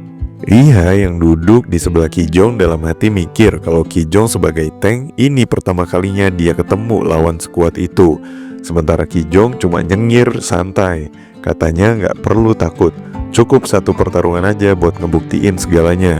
Tapi pas inget naga itu lagi, dia bilang kalau mereka mungkin cuma bisa nahan 3 kali serangan dari semburan naga api. Biemi malah ketawa dan bilang kalau bisa nahan 15 serangan itu udah masuk ke ranah sihir. Liha cuma senyum kecil terus bilang kalau dengar mereka ngomong kayak gitu dia juga jadi ikut takut. Kijong senyum tipis dan bilang kalaupun sampai mati dia bakal tetap ngelindungin Liha karena Liha itu adalah kartu as mereka. Liha masih diem di balik pintu. Taeil ngasih acungan jempol dan bilang kalau mereka punya Alexander berarti mereka punya pahlawan utama. Tapi mereka sama sekali nggak nyangka kalau Alexander bakal balik lagi ke medan perang. Biemi nunjukin deretan giginya sambil ketawa, ngingetin misi utama skuad mereka adalah ngelindungin si Liha. Kalaupun semuanya kacau, dia siap nyelamatin Liha. Itu kayak lagi bawa putri raja. Liha ngeliatin mereka dengan tatapan kosong. Nggak nyangka mereka bisa sebodoh itu. Tapi pas dengar kata-kata mereka, Liha sadar kalau Alexander emang sosok yang berbahaya. Dalam hati Liha tahu dia cuma perlu fokus sama target. Mukanya jadi serius banget. Suara drum mulai menggema, pasukan lain mulai maju. Erwin yang berada di barisan buka mulut lebar-lebar sambil teriak ngasih perintah buat nyerang dan ngebantai semua lawan. Tangannya dikibasin keras-keras sambil nyuruh pasukan buat nyerang dari belakang kalau musuh coba kabur. Sementara itu ada Alexander yang lagi terbang di atas naga. Naga itu nyeletuk soal gimana manusia itu lucu, padahal malam hari. Nggak kelihatan apa-apa, tapi tetap maksa buat perang. Alexander jawab kalau manusia emang nggak bisa ngelihat jelas di malam hari karena mereka bahkan nggak kepikiran buat nembus kegelapan. Dia menatap lurus ke depan pas temennya nanya maksudnya apa. Jawabannya simpel, yaitu manusia cuma pengen satu hal, yaitu nemuin musuh dan itu esensi jadi manusia. Baleifus yang terbang di atas pasukan cuek aja. Dia gak peduli soal esensi manusia. Yang dia pengen cuma satu, yaitu perang ini cepat selesai. Fokusnya cuma ke satu hal, yaitu cuma The Magic Swordsman Jiwon. Pas ngelihat padang rumput hijau di bawah, Alexander mikir kalau Jiwon bisa dibilang sebagai manusia terkuat. Alexander nanya apakah kekuatan Jiwon emang benar-benar dibutuhin buat nyelesain misi. Tapi mata naga langsung melebar. Dia jawab kalau dia gak bakal pernah biarin ada orang dengan kekuatan yang bisa ngancem dia. Gak butuh kekuatan kayak gitu. Pas ingat soal katak, naga itu ngebatin kalau sebenarnya nggak perlu jinakin atau nyuruh makhluk yang bisa ngandelin si hot chick. Tapi tetap aja, gimana caranya Jiwon bisa manggil makhluk itu, dan apa arti souling. Itu semua bikin naga penasaran. Tapi di sisi lain, dia juga sadar kalau Jiwon bisa jadi ancaman. Balefus nyengir kecil pas Ksatria ngomong kalau dia tetap ngehargain pendapat naga itu. Tapi naga langsung ngacir ke depan, niatnya jelas, yaitu mau ngebunuh Jiwon. Dari kejauhan, pasukan musuh mulai jalan. Balefus lihat mereka dan nyimpulin kalau pasukan itu benar-benar lagi kabur, cuma lihat-lihatan satu sama lain. Layar biru muncul di depan Alexander. Dia nyuruh info itu dikirim ke Intel. Dia bilang kalau dia ngerasa Jiwon sembunyi di suatu tempat. Balefus bilang kalau sekarang jadi nyari Jiwon juga nggak semudah sebelumnya. Sayap naga dikembangin lebar-lebar pas Ksatria bilang kalau cuma ada satu cara. Balefus mulai nyedot udara dalam-dalam lalu ngomong sendiri kalau target susah ditemuin, tinggal bikin targetnya keluar sendiri. Naga ngeluarin raungan keras, bola api kebentuk di mulutnya dan lalu disembur ke arah pasukan. Saat itu Hwayon ngelihat angin api raksasa dari kejauhan dengan panik. Dia nyoba komunikasi ngasih tahu kalau Alexander ada di sana. Liha juga lihat angin api itu dan langsung ngabarin Hwayon. Hwayon mandang layar biru dengan mata melotot, nanya keras-keras apakah Alexander beneran udah ada di sana. Jawabannya Liha simpel, yaitu Alexander masih jauh. Liha ngertiin itu sambil mikir keras dan gak habis pikir soal apa yang sebenarnya lagi terjadi. Kijong manggil Liha dan nanya langkah selanjutnya. BMI ngeluarin peta. Liha bilang mereka harus naik ke gunung dulu dan nanya tentang lokasi. BMI bilang kalau udah siap dan langsung setuju dan nyuruh buat manggil Kit. Sementara mereka berdua cari spot yang lebih tinggi buat pantau medan. Tail duduk di rumput nyimak perintah supaya siap hubungi yang lain dan bakal kasih tahu Hwayon kalau posisi udah siap. Dengan senapan di tangan, Liha mulai lari, nyatain kalau operasi buat nangkep naga resmi dimulai. Setelah lari bareng beberapa orang lain, Liha berhenti di bukit, mandang pusaran api dari atas. Liha mulai ngitung jarak target sekitar 1800 meter. Visibilitas bagus. Bukit di depan paling 100 meter. Dan ketinggian bukit gak terlalu ganggu.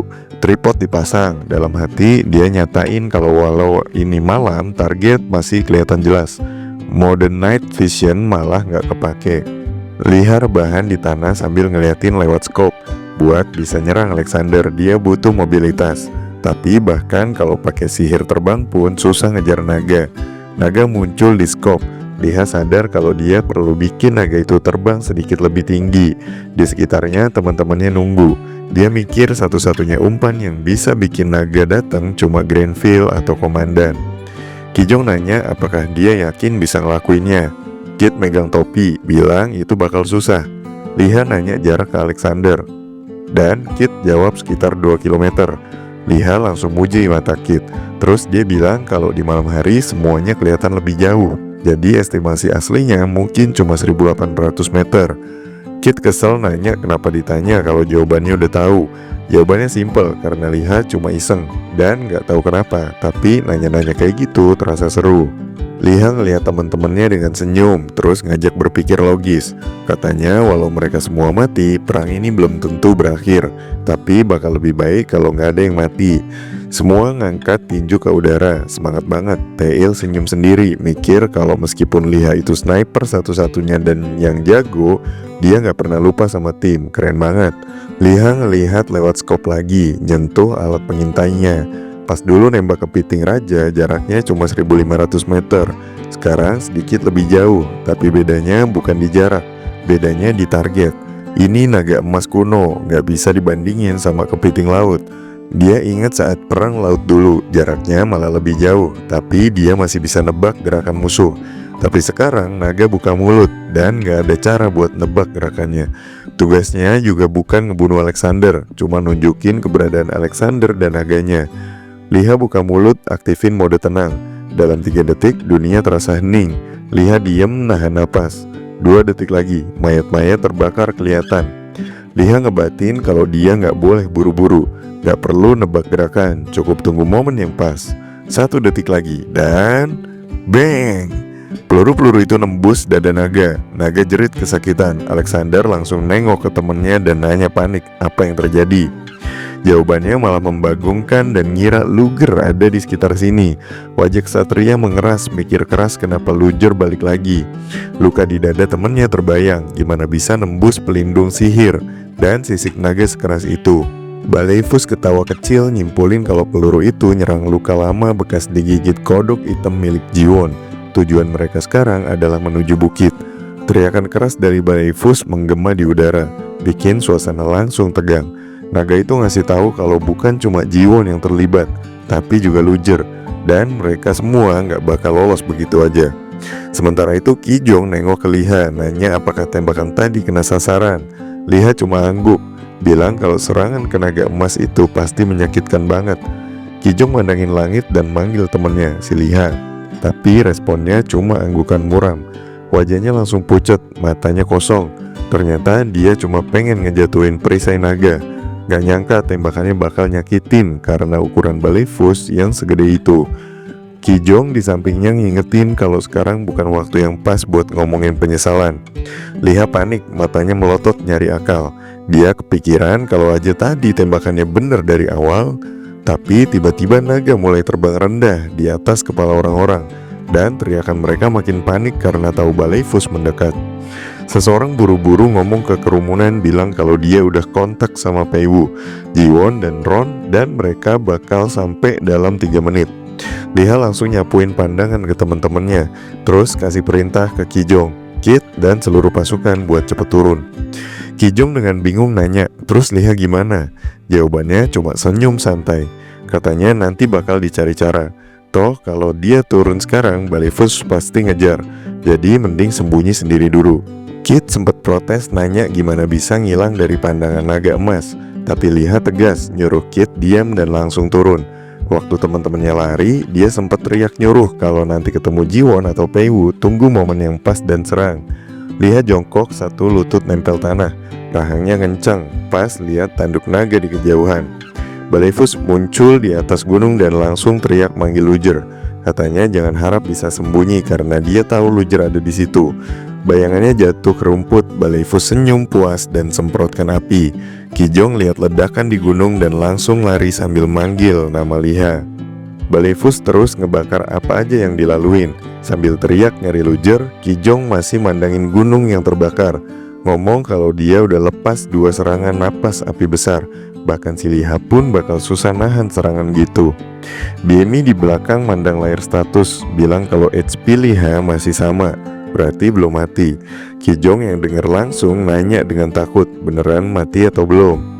Tapi juga penasaran gimana caranya sembunyi dari naga yang bisa nyembur. Mana segitu banyak. Bisa jadi Liha lagi sembunyi sekitar.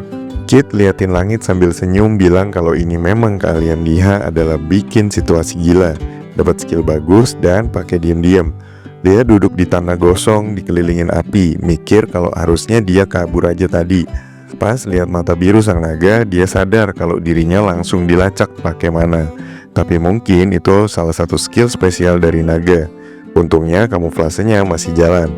Liha ngertiin kalau menurut rencana dia cuma perlu tahan 3 menit, tapi bantuan mungkin datang lebih cepat. Alexander lagi duduk di tumpukan api kelihatan makin marah. Liha cuma bisa berharap semuanya cepat. Sementara Baleifus terus terbang di atas dan teriak lagi nyariin Luger. Liha buka sistem penasaran sebenarnya si Luger lagi ngapain. Di peta, posisi Luger nunjukin kalau dia ada di lembah kematian lantai 33. Liha heran, tempat apaan tuh, jurang tingkat 3. Dia mikir-mikir sadar kalau dari awal perang Luger udah ada di situ. Bayangan Luger ada di tempat gelap muncul di pikirannya. Liha juga sadar kalau Luger bahkan gak ikut perang nasional dan malah ada di zona netral yang kosong. Tapi kemudian tanda Luger di peta hilang, muncul lagi tapi kali ini di gerbang kuil Ezwin. Liha ngangkat alis mulai mikir, mungkin Luger emang orang kejam, tapi kayaknya bukan tipe sembarangan. Bisa aja dia teleport dan langsung serang Alexander sekarang juga. Tapi ini bikin Liha mikir, jangan-jangan Luger emang punya tujuan lebih penting daripada perang. Dia genggam senjatanya erat dan mutusin buat fokus dulu ke pertempuran. Bola api muncul di tangan Huayon. Serangan Marvel Flare itu dilempar ke langit. Baleifus ngeliat dan anggap itu gerakan bodoh, bilang bahkan buat dihambur pun gak layak. Tapi di darat, para prajurit mulai mendekat. Kijong pimpin serangan ngasih komando buat bidik dan hajar naga. Serangan magic dan panah terbang ke arah Baleifus, tapi naga itu cuma buka mulut dan nyebar semua serangan pakai sihir. Baleifus teriak marah nyuruh manusia kasih Jiwon dan Luger karena urusannya cuma sama mereka. Biemi ngeluarin kunai, muter-muterin Baleifus, tapi naga itu nganggep remeh, bilang ini malah nggak lucu. Kit puter revolvernya, nembak beberapa peluru, beberapa meleset tapi satu kena perisai naga. Kijong nyorakin bilang retakan di perisai bagus. Dia teriak ke Tail, minta dikuatin. Setelah dapat buff, dia loncat maju, nendang tanah dan serang pakai pedang api.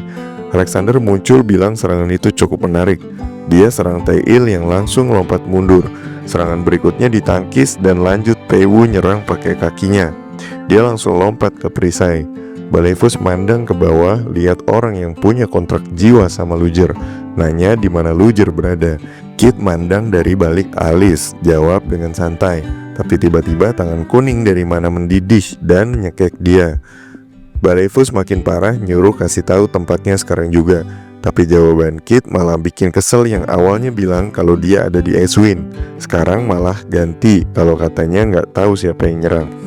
Tiba-tiba Liha muncul bawa AWP-nya. Katanya udah mau ngasih tahu, tapi karena nggak didengar, sekarang harus hajar lagi.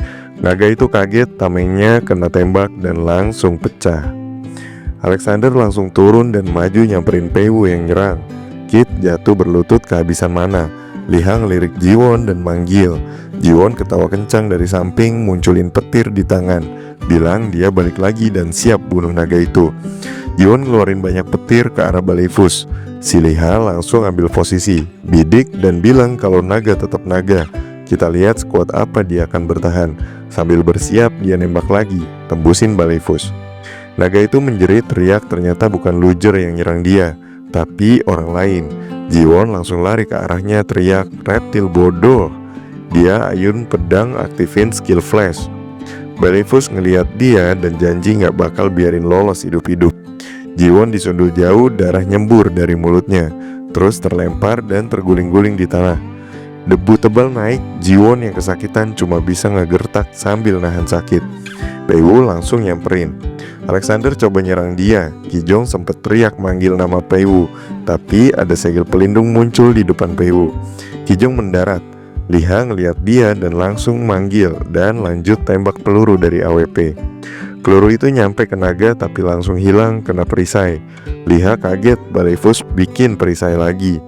Dia bilang cuma Luger yang bisa nembus perisai itu, dan dia yakin Liha ini gak mungkin bisa bunuh dia. Liha geram, tiba-tiba ada orang datengin dia minta jangan nyerah, bilang kalau dia bisa ngelakuin. Dia hajar tanah pakai tongkat, bilang 4 detik cukup. Yein mulai ngisi bola energi di tongkat, aktifin skill Absolute Zero. Semuanya langsung beku.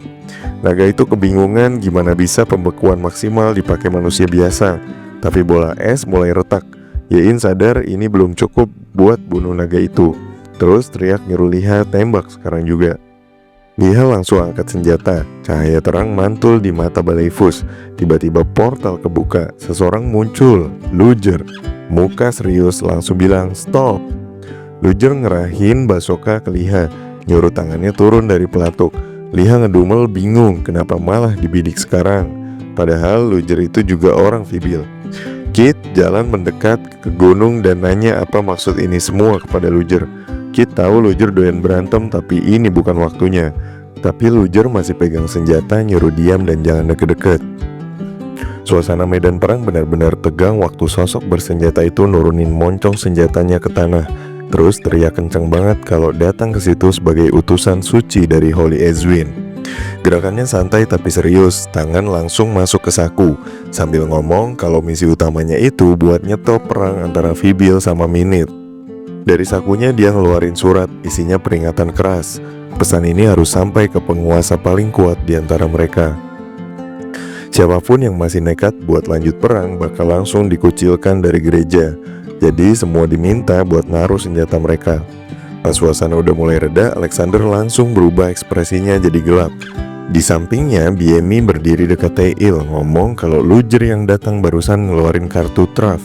Yen langsung ngerasa ada yang gak beres dan aktifin sihir teleportasi. Di sisi lain, Liha masih kegap megang senjata.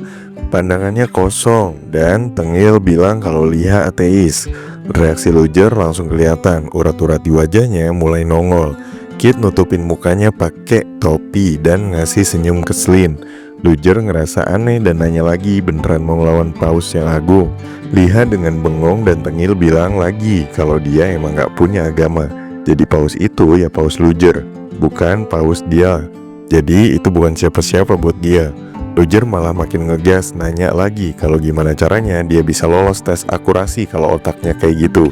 Bahkan Mr. Nobro gak sebego ini. Kijong buka mulut lebar-lebar dan mulai jelasin. Ini bukan soal agama sungguhan, katanya. Di dunia Middle Earth, semua user otomatis termasuk ke satu agama tertentu. Dia tunjuk-tunjuk lambang-lambang di sekitar buku buat nunjukin struktur sistemnya. Nah, kalau sampai dikucilkan dari gereja, itu sama aja kayak jadi musuh semua orang. BMI angkat tangannya dan nerusin penjelasan. Kalau udah kayak gitu, semua orang pasti bakal nyoba buat nyerang dia. Liha yang tadi ngelihat mereka semua langsung ngomong kenceng. Emangnya mereka pikir dia nggak tahu soal itu semua. Tapi ada satu hal yang masih belum bisa diterima. Dia angkat senjatanya lagi, nanya dengan nada marah, kenapa semua orang percaya sama omongan Luger. Padahal si naga emas yang dinaikin Alexander itu jelas-jelas bukan manusia. Liha mulai panas dan langsung teriak keras. Sosok di depan mereka sekarang itu sudah di atas semua hukum manusia. Terus dia nanya lagi, apa benar mau ngucilkan naga juga? Balefus cuma natap dengan senjata masih nempel ke arahnya. Liha masih nyaut dengan keras bilang, bahkan kalau semua senjata diturunin pun itu gak akan ngaruh sama naga. Habis itu dia noleh ke Luger dan nanya, kalau benar-benar mau nyetop perang ya lakuin yang benar. Luger ngelirik lagi ke surat yang dibawa. Si naga ngeliatin dia, nanya isinya apa. Luger cuma jawab gak bisa ngasih tahu, tapi nanti semua orang bakal tahu pas surat itu sampai ke para panglima dan pemimpin. Si naga cuma ngangguk dan nyebut uskup masih nyoba berdamai manusia. Luger muter badan nanya lagi apa semua orang bakal sadar betapa gentingnya situasi ini kalau denger nama Law of the Abyss. Mata Balefus langsung nyala, nanya balik apa bener ngerti arti nama itu. Tangan Luger udah gemeter pegang senjata dan bilang kalau dia tahu banget artinya karena pernah kesana sendiri. Naga itu diam sejenak, wajahnya jadi serius. Dia bilang kalau dirinya adalah penjaga ketertiban dan pemberi keadilan yang selalu menghentikan semua serangan ke manusia. Lalu dia ngelihat ke Liha dan bilang masalah ini termasuk nyangkut dua orang yang pernah nyoba nyakitin dia. Jiwon yang lagi bawa pedang di punggung mau gerak tapi langsung dihentikan sama Balefus yang bilang itu gak ada gunanya. Liha masih pegang senjata ngomong kalau mereka bakal tetap tinggal di dunia ini buat ngumpulin kekuatan manusia. Setelah itu dia masukin lagi senjatanya. Di tempat lain Cio liatin bola sihir, gigit kuku sambil mikir keras. Informasi soal keberadaan mereka gak muncul di layar sistem. Masih penasaran juga gimana caranya Luger bisa jadi utusan uskup. Masa bisa punya wewenang buat ngucilkan. Cio cengar-cengir dalam hati sebel karena rencananya jadi kacau. Erwin ngelus dagu penasaran sama isi dalam surat itu. Maksudnya jelas uskup pengen damai tapi belum tahu kenapa. Cio masih ngebelakangin Erwin senyum licik dan bilang belum tahu tapi nanti juga ketahuan. Dia bilang butuh sedikit angin segar malam-malam gitu. Cio sempat siulin pelan dan muncul Sasuke di belakang. Cewek itu langsung nyuruh manggil Peter karena pesan Luger gak boleh sampai nyampe. Sasuke itu nanya lagi apa benar cukup dicegat aja. Cio langsung nunjuk dan bilang pertama harus ngehancurin surat yang sekarang lagi menuju ke tempat mereka. Terus kedua, semua pengantar surat lainnya di wilayah itu juga harus diberesin. Intinya semua pesan harus dimatiin di tengah jalan. Sasuke langsung ngangguk, sadar artinya dia harus bunuh Luger. Tapi dia nanya juga soal masalah kedua. Soalnya sekarang Luger lagi ada di camp Vybil. Chiyo cuma nyengir nanya balik, emang kenapa? Takut sama pasukan. Bahkan kalau Peter ikut, tatapannya jadi gelap, bilang bakal kasih tahu Alexander biar nggak nyebarin surat itu. Dan minta hati-hati juga sama Jiwon. Sasuke kelihatan berkeringat, bilang bukan takut sama Jiwon karena Jiwon bukan ancaman, tapi masalahnya di sana juga ada Liha. Dalam hati dia nyadar kalau Liha adalah pengganggu utama yang merusak semua rencana mereka. Mata Chiyo melebar terus ketawa ngakak. Dia bilang harusnya dulu Liha udah dipatahin sebelum berkembang. Sasuke cuma bisa minta maaf. Sementara api unggun masih nyala di camp, Chiyo tiba-tiba jadi serius. Katanya ini bukti bahwa kekuatan mereka belum cukup buat ngontrol seluruh Middle Earth. Mereka butuh bala bantuan dan sekarang harus waspada sama Liha. Pesan dari Quill juga nggak langsung sampai ke semua pemimpin. Jadi butuh waktu buat para utusan datang dan nganterin surat ke panglima mereka. Di tengah lapangan pasukan dan naga mulai berkumpul. Kijo ngelambein tangan ke Pewo yang bungkuk hormat sambil mikir kalau tanpa Luger mungkin mereka udah menang perang. Kid duduk murung di atas Jiwon, nanya kenapa Liha dipanggil kakak, tapi dia paman. Beleifus liatin Luger, nanya apa yang dilihat di Abyssal Maw. Luger jawab dengan mulut kusut, suruh tebak sendiri, terus nanya apa masih ada hal lain selain itu. Tiba-tiba muncul kesatria dari kejauhan, lari kencang sambil teriak kalau pasukan Vybil harus mundur 2 kilo. Napasnya ngos-ngosan tapi masih sempet teriak buat nyuruh semua orang mundur. Pasukan Vybil yang masih lawan Golden Dragon disuruh nunggu di tempat. Liha nanya apa yang terjadi, dan orang yang selamat dari kekacauan jawab kalau Panglima Besar Minit bakal datang. Semua langsung panik. Perintah selanjutnya seluruh pasukan Vybil harus nyerahin senjata dan tunggu instruksi. Liha mulai stretching, bilang kayaknya bisa istirahat sebentar. Kijo ngeliatin dengan wajah khawatir, nanya apa yang bakal terjadi. Liha nutupin matanya dengan poni, ngeliatin langit dan bilang kayaknya perang ini udah selesai. Dua komandan akhirnya maju pelan-pelan masing-masing di atas kudanya. Mereka nyamperin bareng pasukan. Erwin senyum licik bilang udah lama gak ketemu, dan kalau perang molor dikit lagi mungkin kepala lawannya udah nongol di ibu kota sebagai tahanan. Grenville cemburut, bilang Erwin gak pernah berubah dan sayang banget, padahal bisa sekalian nurunin berat badan 5 kilo. Erwin ketawa lagi dan bilang kalau perang jebakan udah jadi dari awal, Vybil pasti kalah. Grenville cuma senyum santai dan bilang kalau negaranya nyerang duluan, kepala musuh itu pasti udah melayang dari kemarin. Tatapan mereka saling benci, sampai kayak ada percikan api yang kelihatan di antara dua mata tua itu. Waktu berlalu, pasukan dan naga akhirnya duduk bareng di meja perundingan. Erwin lempar tatapan curiga ke orang baru dan nanya utusan siapa. Luger ngeluarin tangan ke depan dan nunjukin benda aneh, kunci bersayap yang kelihatan pengen terbang. Semua orang langsung kaget. Liha nutup mulut sambil melotot, nyebut itu monster menyeramkan. Kijong langsung panik dan bilang itu relik suci dari Quill, dan gak boleh sembarangan ngomong begitu, nanti bisa digebukin para pendeta. Semua lagi pada duduk, suasana agak tegang. Tiba-tiba Erwin nyeletuk dan nyela pembicaraan. Tangannya ditarik terus nanya ke Luger. Dengan nada nyindir, katanya dengar-dengar Luger itu aslinya warga Vybil. Terus kok bisa-bisanya sekarang jadi utusan resmi dari Eswin? Luger jawab dengan santai, bilang kalau sekarang udah gak penting lagi asal negaranya dari mana. Di saat yang sama, kunci yang dibawa Luger mulai berputar tajam di tempat, bikin suasana makin aneh. Erwin terus lanjut ngomong, ngebahas gimana bisa Luger dianggap orang Eswin.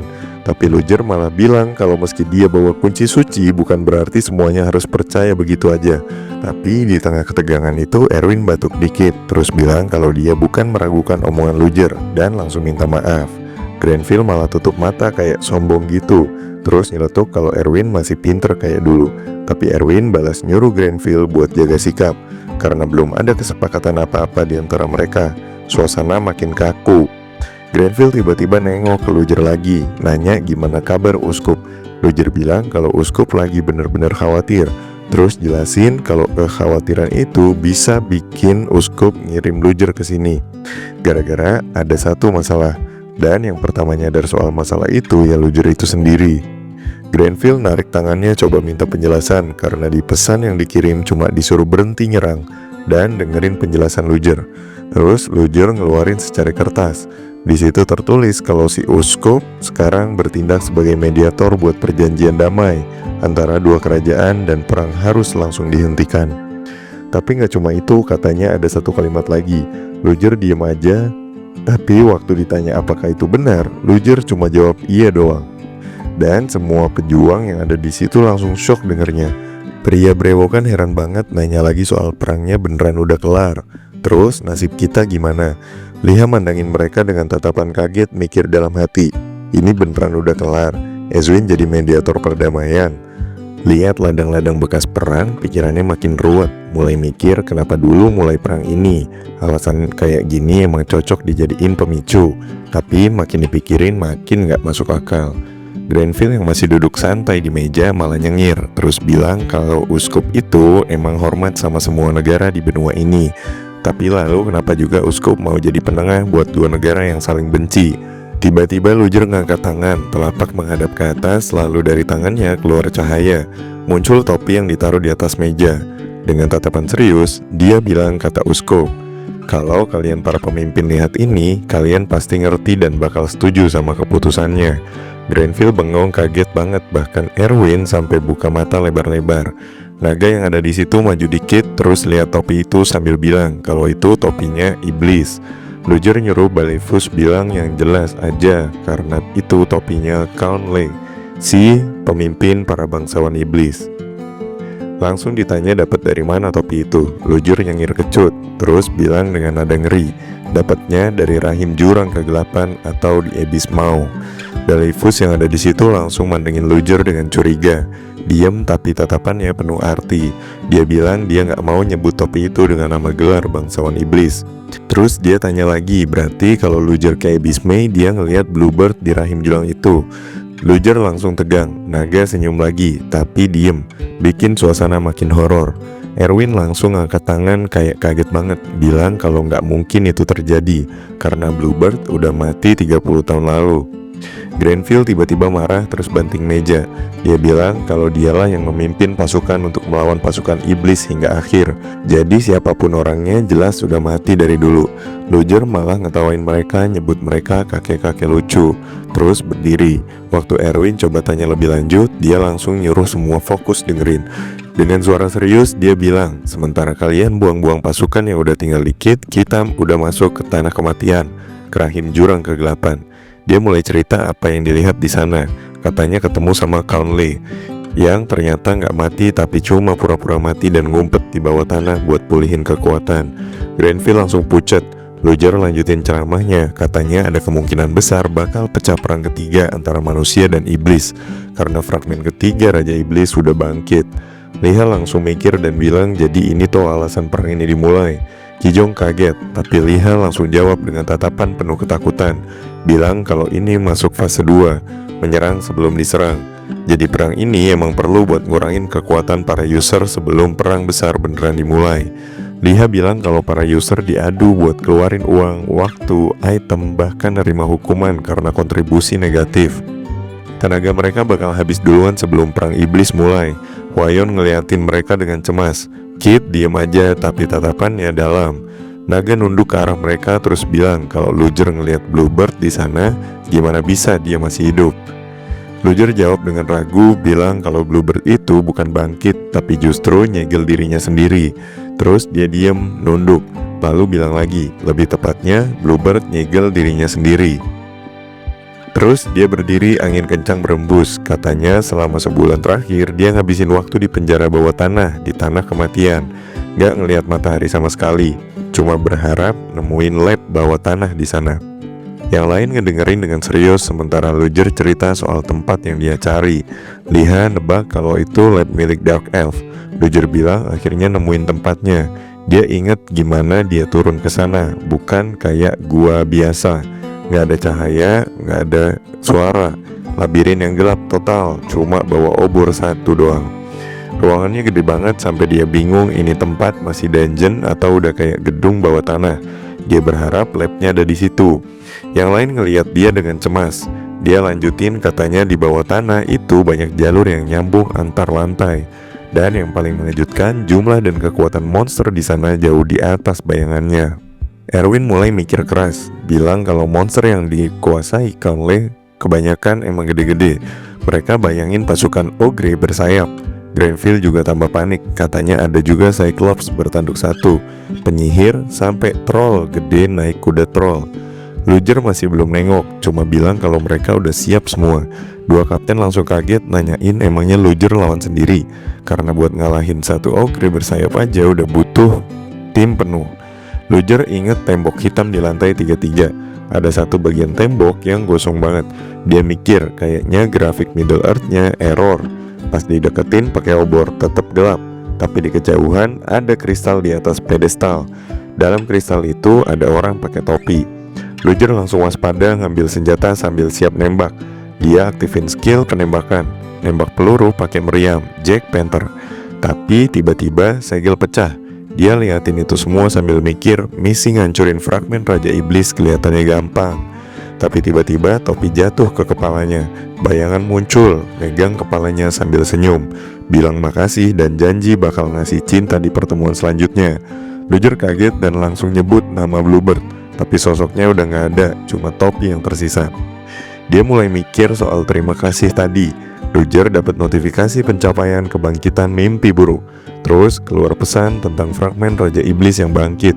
Dia cuma diam ngatur napas. Di tanah ada topi milik Bluebird. Luger bilang semua yang dia punya udah dia keluarin buat misi itu, hasilnya cuma topi.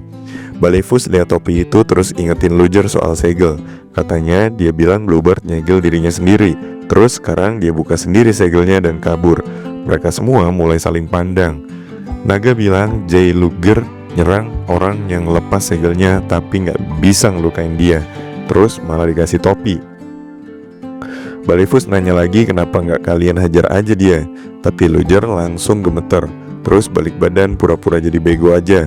Dan katanya dia juga gak ngerti, langsung kabur ke Ezwin. Di sana Uskup ngecek topi dan semua kejadian ini pun dimulai. Liha mandang Luger penuh cemas, dalam hati mikir, jadi Luger sendiri yang nyaksiin kebangkitan fragmen Raja Iblis. Dan Uskup udah konfirmasi, makanya sekarang dia jadi mediator perjanjian damai. Erwin akhirnya nanya ke Grenville, terus sekarang mau ngapain? Jawaban Grenville simple, kalau mereka akan meminta pertanggungjawaban atas pembunuhan raja dan Erwin harus bayar semuanya. Jelas banget buat Minute kalau semua ini nggak akan terjadi sekarang. Sementara itu Erwin cuma nyilangin pandangan dan nyilangin tangan di dada, bilang bakal bertanggung jawab suatu saat nanti. Alasan ngasal kayak gitu nggak bakal jadi apa-apa selain noda di sejarah. Grenville cuma senyum kecil pas denger itu, lalu ngeliat ke arah Erwin sambil bilang kalau sejarah itu ditulis sama pemenang. Santai banget, Grenville ngingetin supaya semua tetap tenang karena Minute jelas nggak bakal nulis sejarahnya sendiri. Setelah itu Grenville nyilangin tangan di dada dan ngumumin bahwa mulai detik itu juga, sesuai perjanjian damai, kedua kerajaan bakal istirahat dulu. Semua aksi militer dilarang keras. Masalah batas wilayah dan kekuasaan baru bakal dibahas setelah perjanjian damai disepakati. Panglima tertinggi Minute juga udah ngasih lampu hijau. Erwin langsung nunjuk dirinya sendiri sambil senyum dan bilang kalau nggak gitu ceritanya. Soalnya mereka pemilik jaringan pengapungan dunia. Malah ninggalin pasukan Fibil hidup-hidup. Malah nanya kenapa urusan batas wilayah dan kekuasaan masih diangkat. Dari sudut pandangnya justru harusnya pihak mereka dapat kompensasi karena udah diserang secara ilegal. Liha cuma bisa bengong lihat perdebatan antara mereka dan mutusin buat diem aja. Grenville mundurin tangannya dan bilang kalau semua hal yang berhubungan sama konflik ini bakal diselesaikan lewat penandatanganan perjanjian damai. Grenville nawarin tangan dan bilang kalau ini adalah langkah yang benar karena panglima tertinggi udah setuju sama tawaran pemimpin lain. Udah janji juga atas nama kehormatan dan reputasi negara. Akhirnya dua pemimpin itu salaman meskipun suasana masih terasa panas. Setelah itu muncul notifikasi soal gencatan senjata sementara antara kerajaan Minute dan kerajaan Fibil, berlaku sampai perjanjian damai resmi ditandatangani. Pasukan pun dapat hadiah gede tergantung kontribusinya. Semua orang senang karena akhirnya perang kelar juga. Total kontribusi keseluruhan nyampe angka 35 ribuan. Liha ngeliatin jendela sistem dan mikir kalau di pertempuran terakhir dia nyumbang 4.000 poin kontribusi. Ngehambat Alexander dan naga emas pastinya jadi kontribusi besar banget buat perang ini. Naga emas ngeliatin para pemimpin dan nanya, apa perang udah selesai? Jawabannya belum sepenuhnya, tapi seenggaknya mereka nggak bakal angkat pedang lagi satu sama lain. Baleifus ngebuang pandangan ke tempat lain sambil mikir. Tiba-tiba semua jadi fokus pas Baleifus bilang mau ngasih tahu alasan kenapa ninggalin mereka semua hidup-hidup. Dengan gagah, Baleifus berdiri di depan semua orang dan bilang kalau dia dan temennya campur tangan di perang gak penting ini cuma buat nyari si naga merah yang baru-baru ini hilang. Muka Baleifus mendadak serius, dia yakin banget naga itu gak mungkin kalah dari musuh-musuh lamanya. Dia yakin banget Bluebird udah bangkit. Di imajinasi Baleifus langsung muncul sosok naga merah yang dibalut api, namanya Kusanagi. Keyakinannya bulat kalau naga itu berniat buat ngebangkitin Tiamat, sang ratu Color Dragon yang bersekutu dengan iblis. Liha bengong pas dengar kalau Tiamat adalah Color Dragon. Langsung kepikiran karakter naga di Middle Earth itu gimana sih? Di jendela status tertulis kalau naga kuat dibagi dua, naga metal dan Color Dragon. Tapi info lengkapnya nggak ada. Baleifus bilang dengan nada serius, apapun yang terjadi jangan sampai Tiamat bangkit. Soalnya Tiamat berpihak ke para iblis. Kalau itu sampai kejadian, manusia bisa lenyap dari dunia ini. Semua orang yang ngedengerin langsung dapat perintah buat nyari Kusanagi demi keselamatan mereka sendiri dan buat dapat info lebih banyak. Baleifus ngasih tahu kalau Kusanagi itu naga merah dengan kekuatan besar, emosi yang meledak-ledak, dan juga seekor naga kuno. Kalau sampai keberadaannya bocor, bakal sulit banget nebak apa yang bakal dia lakuin. Jadi semuanya harus dijaga rapat-rapat. Baleifus ngelirik ke arah Liha. Baleifus manggil dan nanya namanya. Liha jawab sambil mikir, bisa ya ngomong kayak gitu seakan gak ada yang denger. Baleifus ngulangi nama Liha lalu munculin percikan api di sekeliling tubuhnya dan bilang bakal nginget nama itu. Sama kayak Luger dan Jiwon, Liha dibutuhin buat nyelamatin benua. Percikan api makin banyak. Baleifus bilang Liha harus nyari Kusanagi diam-diam biar Tiamat gak bangun. Gak mau lihat momen saat 6 kepala naga ngumpul lagi, bahkan di mimpi buruk sekalipun. Orang-orang mulai muncul di sekitar Baleifus. Muncul jendela status yang ngasih info kalau naga emas itu udah nyuntikin sihir ke Liha. Efeknya adalah dapat buff terus-menerus bermana berkat Baleifus.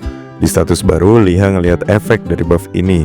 Kalau naga emas udah ngebuff seseorang, artinya mereka berniat bangun hubungan jangka panjang sama orang itu. Liha sekarang dikelilingi mana naga emas. Sambil ngeliatin tangannya, Liha ngerasa resistensi apinya naik 15%. Efek yang lumayan banget, meskipun sayangnya nggak permanen. Liha ngasih hormat ke Baleifus. Di sisi lain, Jiwon melek dan pasang ekspresi kaget. Alexander cemberut. Baleifus ngeliatin Alexander dan bilang mereka harus pergi. Sayap sang naga mengembang. Pria itu naik ke kepala naga dan bilang jangan pernah lupa kata-katanya. Liha ngeliat naga itu terbang menjauh, sedangkan dua orang komandan saling pandang sebentar. Salah seorang prajurit nunjuk ke suatu arah dan ngajak ngecek barang-barang sisa perang. Kijong ngulet dan bilang perang udah kelar, tapi perasaan masih nggak tenang. Liha setuju, soalnya ada Count Bluebird dan juga para Color Dragon. Biemi nyolek Liha dan ngeledek. Masa bisa lupa sama Kusanagi, si naga merah paling brutal dari semua Color Dragon. Liha langsung panik karena nggak langsung keinget. Liha nanya Biemi tahu apa soal naga itu. Cahaya bulan terang banget waktu Biemi ngacungin jari dan cerita soal pengalaman di Midnight Circus. Dulu pernah dapet quest buat nyolong telur naga tapi dia tolak. Gila gimana pun dia nggak sanggup ngelakuin itu. Liha penasaran dan nanya apa bedanya naga metal dan Color Dragon. Jawabannya kurang lebih kayak perbedaan antara Fibil dan Minit. Sama-sama naga tapi beda karakter. Berdasarkan data dari Biemi, naga metal punya sifat jaga ketertiban dan keadilan. Contohnya naga emas, perak, dan perunggu. Yang paling kuat adalah naga platinum, Bahamut.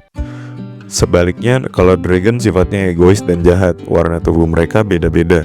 Waktu perang kedua antara monster dan manusia, Color Dragon gabung ke pasukan iblis. Biemi bilang yang paling kuat dari mereka adalah Tiamat, naga 6 kepala dalam satu tubuh.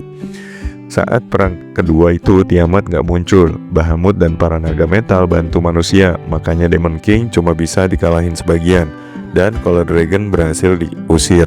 Kepala Midnight Circus yang ngasih info semua itu. Di tengah keramaian, Kijong buka mulut dan bilang kayaknya dulu pernah ikut perang kedua juga. Melihat ke Liha, Kijong nanya soal sihir yang dilontarin naga emas tadi. Tiba-tiba ada cewek datang dan makin deket dan nanya apakah Liha itu dari Fibil. Liha konfirmasi, cewek berambut gelap buka mulut dan bilang senang akhirnya bisa ketemu langsung, namanya Cio. Kijong kaget, nanya apakah itu Cio yang peringkat 7 penari top dari Minit. Cio ketawa, bilang kalau dia cuma hoki dapat posisi itu.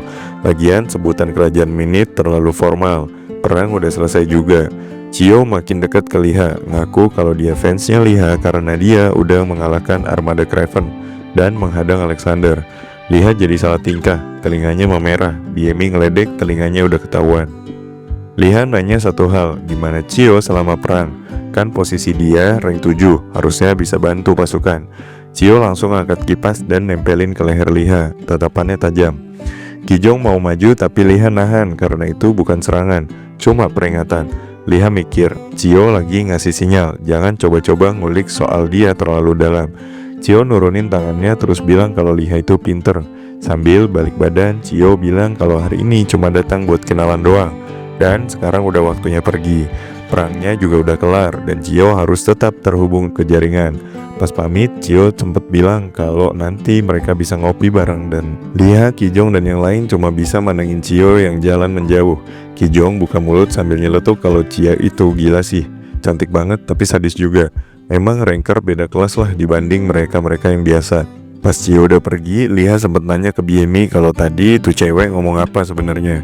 Liha di sini gagal paham maksud omongan Cio. BMI jawab santai kalau Cio nggak bilang apa-apa yang penting. Cuma katanya dia adalah kelas assassin aja. Tapi BMI sempat keinget obrolan bareng Cio sebelumnya. Anehnya Cio nggak kelihatan kayak musuh bayangan. Nggak mungkin juga musuh muncul terang-terangan gitu sambil nunjukin muka. Terus pas Liha lagi mikir, BMI sambil nyekir dan nyeletuk, kalau lucu juga sih kalau seorang assassin ngomong soal statusnya sebagai assassin. Liha langsung noleh ke belakang dan dari belakang nongol Hwayon yang nyamperin. Hwayon langsung bilang kalau cowok emang lemah sama cewek cantik. Liha ngeliatin Hwayon bingung, terus nanya dia sebenarnya kenapa. Tapi Hwayon malah merem terus ngedumel marah. Sambil cemburu dia nanya tadi siapa yang hampir peluk cewek itu. Liha cuma bisa mikir Hwayon emang sering banget muncul tiba-tiba pas momen begini. Sambil megang dadanya, Liha bertanya-tanya dalam hati, kenapa sih harus laporan terus, ribet amat kayaknya jadi cowok ganteng, hahai. Tapi pas ngelirik Hwayon malah ditanya apakah Liha langsung ke Fibil, gak mampir dulu ke Del Castle. Hwayon sambil muter-muterin rambutnya bilang pengen ngucapin makasih buat penyembuhan. Katanya mereka harus beresin urusan juga. Mereka berdua saling tatapan dalam diam. Habis itu Hwayon lompat pergi duluan pakai bola kristal. Kijong dan BMI yang lihat senyum kecil sambil nengok ke langit. Awan lagi pelan-pelan lewat di atas. Jiwon nyengir terus nyeletuk kalau dia gak nyangka Liha bisa jadi bad boy juga. Sambil ngedip, Jiwon bilang pengen pamitan sebelum cabut dan pengen tahu akhirnya gimana. Kalau misal harus lawan Alexander lagi, ya tinggal hubungin. Liha yang ada di sebelah Jiwon kaget dan nanya emang dia serius mau lawan Alexander. Bukannya udah diberkahi Golden Dragon. Jiwon cuma senyum jawab kalau dia gak pernah minta buat dikasih blessing itu. Sambil nengok ke belakang, Jiwon ngelanjutin kalau kayaknya si naga udah gila, bisa-bisanya ngasih berkah kayak gitu. Tiba-tiba ada si Barba Luger yang lari-lari bawa senapan sambil teriak nyuruh Jiwon berhenti. Jiwon yang lihat langsung panik dan kesel sambil mikir kalau nih orang tua Sinting muncul lagi dan langsung cabut. Luger sampai di mereka dengan napasnya yang ngos-ngosan. Pas dengar disebut orang tua, matanya langsung melebar ngeri. Kit nyengir terus bilang sama Liha buat cabut sebelum kita juga digangguin. Mereka salaman tinju bilang bakal ketemu lagi. Liha manggil Kijong buat ngikutin, terus bilang ke pasukan buat balik ke markas. Katanya mereka udah kerja keras hari ini, perayaan nanti aja. Pasukan langsung loncat ke girangan dan teriak-teriak senang. Tapi Luger tadi ngeluarin senjata, nunjuk ke Liha sambil maksa buat berhenti. Katanya ada yang mau ditanyain soal senjata. Liha bingung, pelan-pelan mulai hilang dari pandangan. Nanya juga ke Luger kalau cuma nanya kenapa bawa-bawa senjata. Luger cuma ngelirik status window dan langsung kesel. Ternyata Liha dan Kit udah aktifin chain teleport.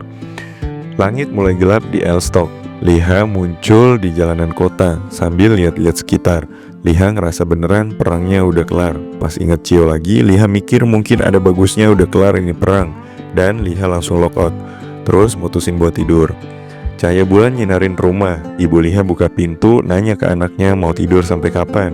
Makan dulu baru tidur lagi.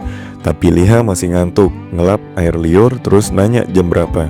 Pas dibilang udah jam 8 malam, Liha kaget sambil ngiler bilang kalau dia baru tidur 12 jam. Liha ngambil nasi, makan sambil mikir. Pas dengar nama restoran, Liha nanya ke ibunya, kalau buka restoran kayak gitu kira-kira butuh berapa duit? Liha lanjut mikir kalau katanya kira-kira 50 pyong ukurannya atau kurang lebih 160 meter persegi. Liha sambil garuk pipi bilang ke ibunya kalau mending punya sendiri sih, kan ibu juga nggak di rumah terus, bisa jaga kasir, bantu dikit di dapur. Ibunya naruh sendok terus bilang Liha untuk udah, jangan belagu. Baru dapat duit dikit udah mikir bisa ngatur semua, mending pikirin kondisi kaki dulu, nanti ibu yang nabung. Liha cuma mandangin ibunya dengan tatapan kosong tapi menyetujuinya. Tapi dalam hati kesel juga, baru ngomongin uang dikit langsung dibalikin ke soal kakinya. Liha duduk sendiri, lihat HP, kaget ternyata Kijong nelpon. Baru diangkat langsung disambit teriakan panik Kijong.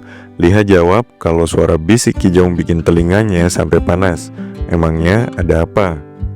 Di meja udah ada tumpukan buku. Kijong teriak lagi dan nyuruh Liha buat cek internet. Middle Earth Community baru upload pengumuman soal perang. Liha gerakin mouse terus matanya langsung melebar. Komentarnya bejibun, semuanya muji-muji dia. Forum rame banget. Liha kaget melihat dirinya di ranking kontribusi paling atas. Mulutnya nganga karena kaget. Bahkan Liha tahu kontribusinya gede tapi nggak nyangka bisa ngalahin Granville. Mouse digerakin lagi, ternyata Kijong ada di peringkat 9. Liha senyum puas, seneng banget. Tail di sebelahnya malah nangis-nangis sambil nyender ke meja. Katanya sekarang semua orang pengen masuk guild mereka sampai nggak sempet tidur karena harus seleksi aplikasi satu-satu. Liha lihat HP, mikir kalau NPC di urutan 8 itu salah satu komandan divisi yang gerakin pasukan di sungai Witchmore. Saingan mereka bukan cuma player tapi juga NPC dan komandan perang. Kijong semangat cerita banyak orang yang rekam pertempuran terakhir lawan Alexander. Nama-nama mereka masuk di YouTube Animang ID dan langsung trending, amin. Kijong nanya ke Liha apakah dia masih inget Ron, Guildmaster Rush. Dia nongol di TV Amerika bahkan sempat sebut nama Liha. Tapi Liha males dan jawab kalau ya udahlah ya. Liha nggak butuh linknya, paling omong kosong semua. Kijong duduk di kursi roda nyuruh Liha login ke game lagi. Soalnya 4 hari lagi bakal dapat reward. Liha langsung gerak ke kursi bilang kalau dia mau login sekarang. Mereka duduk di pinggir jalan, suasana santai, matahari nyinarin jalan. Orang-orang lalu lalang. Liha sambil nyilangin tangan dan nanya ke Kijong apakah dia tahu soal perang ketiga antara manusia dan iblis. Kijong cuma jawab singkat kalau dia nggak terlalu tahu. Liha mikir ternyata poin kontribusi tambahan bisa ditukar ke stat. Barang di atas level rare susah banget didapetin karena sekarang pertumbuhan poin makin cepat. Liha nanya lagi kalau item level heroic sama legendary gimana. Kijong batuk dikit terus bilang kalau katanya sih ada yang dapat helm rare pakai poin kontribusi, tapi harganya 1000 poin. Liha langsung kaget, tapi Kijong bilang tenang aja, mereka masih punya poin. Sedangkan Minute bakal kena denda, dan denda baru hilang kalau banyak main, tapi bisa dipotong pakai emas. Walaupun sekarang koin di Middle Earth juga lagi langka. Matahari makin terang, Kijong nanya ke Liha dia sekarang rencananya mau ngapain. Liha jawab jujur dia nggak tahu juga, tapi pas denger ada event di istana kerajaan 3 hari lagi, langsung semangat. Kijong bilang mungkin bisa dapat item bagus, jadi mending jangan pakai poin dulu. Liha lihat statistik karakternya, selama perang dia nggak sempet ngatur apa-apa. Sisa poinnya cuma ada 51. Kijong kaget karena selama perang Liha nggak alokasiin poin dengan sisa segitu. Liha tekan tombol dan maksimalin dex-nya. Liha terus kaget sendiri lihat ada item aneh yang didapatkan dari Drake. Tiba-tiba sebuah jubah muncul di tangannya. Di tengah suasana santai dan penuh rasa penasaran, Kijong melongo pas lihat sesuatu yang dibawa Liha. Sambil heran, Kijong nyeletuk nanya apakah itu selimut. Tapi Liha langsung noleh dan jawab santai, itu bukan selimut tapi jubah yang dikasih Drake. Kijong langsung panik nanya apakah yang dimaksud itu Drake, si NPC komandan tertinggi dan terkuat di lautan. Tanpa ragu, Liha nunjukin jubah itu sambil bilang iya. Dan itu terjadi waktu mereka tanda tangan perjanjian damai. Wajah Kijong makin berbinar, langsung ngulur tangan pengen lihat detail opsi jubah itu. Tapi Liha malah narik jubahnya mundur. Kijong geleng-geleng kepala sambil bilang wajar kalau penasaran karena item kayak gini kemungkinan besar punya peringkat langka banget. Mungkin malah sekelas heroik. Liha cuma nyengir nahan tawa. Kijong makin terpukau pas dengar kalau dia benar-benar penasaran. Liha bilang harusnya Kijong berdiri di barisan depan dan jadi tank buat Liha. Wajah Liha itu mendadak serius, nanya kira-kira berapa lama bisa bertahan kalau diserang monster level 190 ke atas. Dan langsung beneran dihantam monster pakai pemukul. Kijong angkat tameng ngelindungin diri, cuma pengen lihat item itu tapi malah diminta jadi tameng hidup. Liha yang udah ngarahin AWP cuma bilang jangan sampai nyusahin mereka, cukup berdiri aja biar dia siap-siap. Kijong lari ke depan sambil bilang siap. Liha liatin lewat skop AWP, monster di depannya udah ngacungin tongkat pemukul. Kijong berdiri nahan pukulan dengan tameng. Monster nyerang bertubi-tubi. Kijong mulai panik, manggil Liha dan nanya udah siap nembak atau belum, karena darahnya makin tipis. Suara dari kejauhan terdengar jelas di kupingnya, kayak lagi nonton bioskop drive-in. Kijong naruh tameng di atas kepala Kijong sambil nyuruh berhenti bercanda karena beneran gak kuat nahan lebih lama. Liha nyesuaiin bidikan, mikir sambil ngelirik base hitam yang jadi target. Misinya adalah ngancurin monster level 190 dari jarak 2000 meter. Jarinya udah siap dipelatuk. Jarak sekarang 2045 meter. Angin timur 4 mili per second. Posisi aman, monster masih ngehajar Kijong. Dahi Liha berkerut lalu bang. Peluru meluncur cepat, nancep di kepala monster. Monster itu sempat ngangkat tangan lalu ambruk. Hancur tuh kepala. Kijong berdiri sambil ngeliatin notifikasi naik level muncul. Liha dapat pencapaian Silent Sniper karena sukses ngehantam target dari jarak lebih dari 2000 meter. Prestasi itu bikin Liha jadi pemain pertama yang dapat gelar tersebut dan bakal masuk daftar Hall of Fame. Efek tambahannya juga gila, tambah 200% dari efek yang udah ada. Liha nganga pas status window ngasih tahu kalau misi Black Bat Seal 3 juga beres dan dia dapat skill baru, evaporasi mana. Sambil ngeliatin dari kejauhan, Liha mikir kalau harus nambah 5 poin ke agility, tapi pencapaiannya cuma peringkat B. Baru sadar kalau pakai musket jarak dihitung dari 100 meter, tapi kalau sniper rifle dihitung dari 2000 meter. Tombol ditekan, pikiran Liha menggumam kalau tinggal nunggu pencapaian berikutnya. Lalu deskripsi skill evaporasi mana muncul. Liha baca skill itu bisa bikin semua magic yang aktif dipakai, tapi skill baru bakal dikunci selama 10 menit. Dia buka status window sambil mikir kalau ada apa di misi selanjutnya. Mata tertuju ke bawah, muncul pikiran kalau jaraknya 2500 meter. Jelas jauh banget di luar jangkauan efektif sniper. Tapi kalau pakai skill sniper mungkin masih bisa kena. Mulut Liha langsung nganga pas Kijong nanya ngapain lama banget. Katanya udah selesai dan tinggal ambil hadiah. Sambil jongkok, Liha bilang tunggu dulu, mau cek satu hal. Kijong nengok nanya ngapain. Dijawab nanti kalau ada sinyal pakai aja skill apapun. Peluru muncul ngelewatin kepala Kijong. Ada wajah imut nempel di peluru. Tiba-tiba meledak. Kijong kaget loncat mundur, nanya Liha ngapain. Liha langsung nyuruh pakai skill sekarang juga. Saat Kijong melotot dan ngomel sambil jongkok, Kijong aktifin Seal Defense. Alis Kijong mengerut nanya Liha ngapain. Tapi Liha cuma tersenyum, bilang gak bakal ngasih tahu. Ternyata skill itu bikin korban gak sadar kalau lagi dikunci, jadi gak ada notifikasi yang muncul. Liha megang pentungan ogrek berkepala 3. Pas Kijong megang pundaknya, nanya lagi ngapain. Liha jawab dia gak akan bilang. Akhirnya Liha ngambil kain dan bilang ke Kijong kalau sekarang bakal ditunjukin jubah yang dari tadi pengen dilihat. Kijong langsung nganga pas ngelihat jubah itu berwarna. Kijong minta buru-buru dibacain statnya. Liha jawab oke, akan dibacain. Statistiknya bilang jubah ini jubah pahlawan yang dilindungi oleh Dewa Laut. Kekuatan pertahanannya 3500, resistensi terhadap air dan es plus 60%, tambahan HP 15%, kekuatan mental 5. Kijong sambil megang jubahnya melongo sambil kaget. Dia terkejut kalau ini gila. Ini mah jubah pahlawan tingkat heroik. Pertahanan 3500. Ini baju kulit atau kain. Gila banget. Lalu nengok ke samping gak percaya jubah ini gak kalah dari armornya sendiri.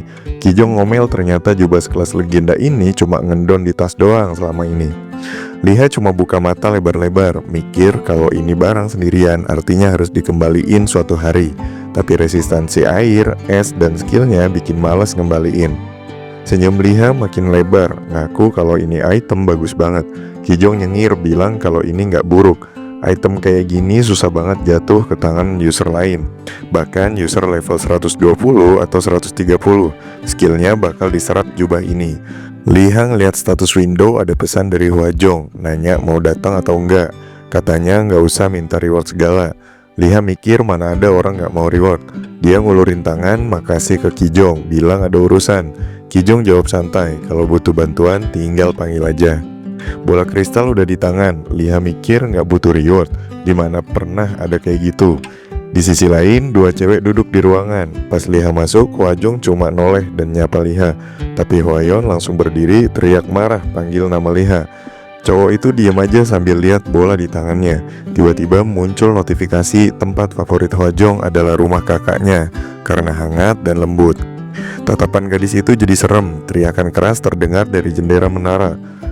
Hwayeon marah, ngomel kalau Liha ngelapor ke Guilddale. Dia bisa langsung ditangkap karena ini termasuk nerobos kastil orang. Meskipun punya koneksi di kastil, bukan berarti dia bisa seenaknya masuk rumah orang.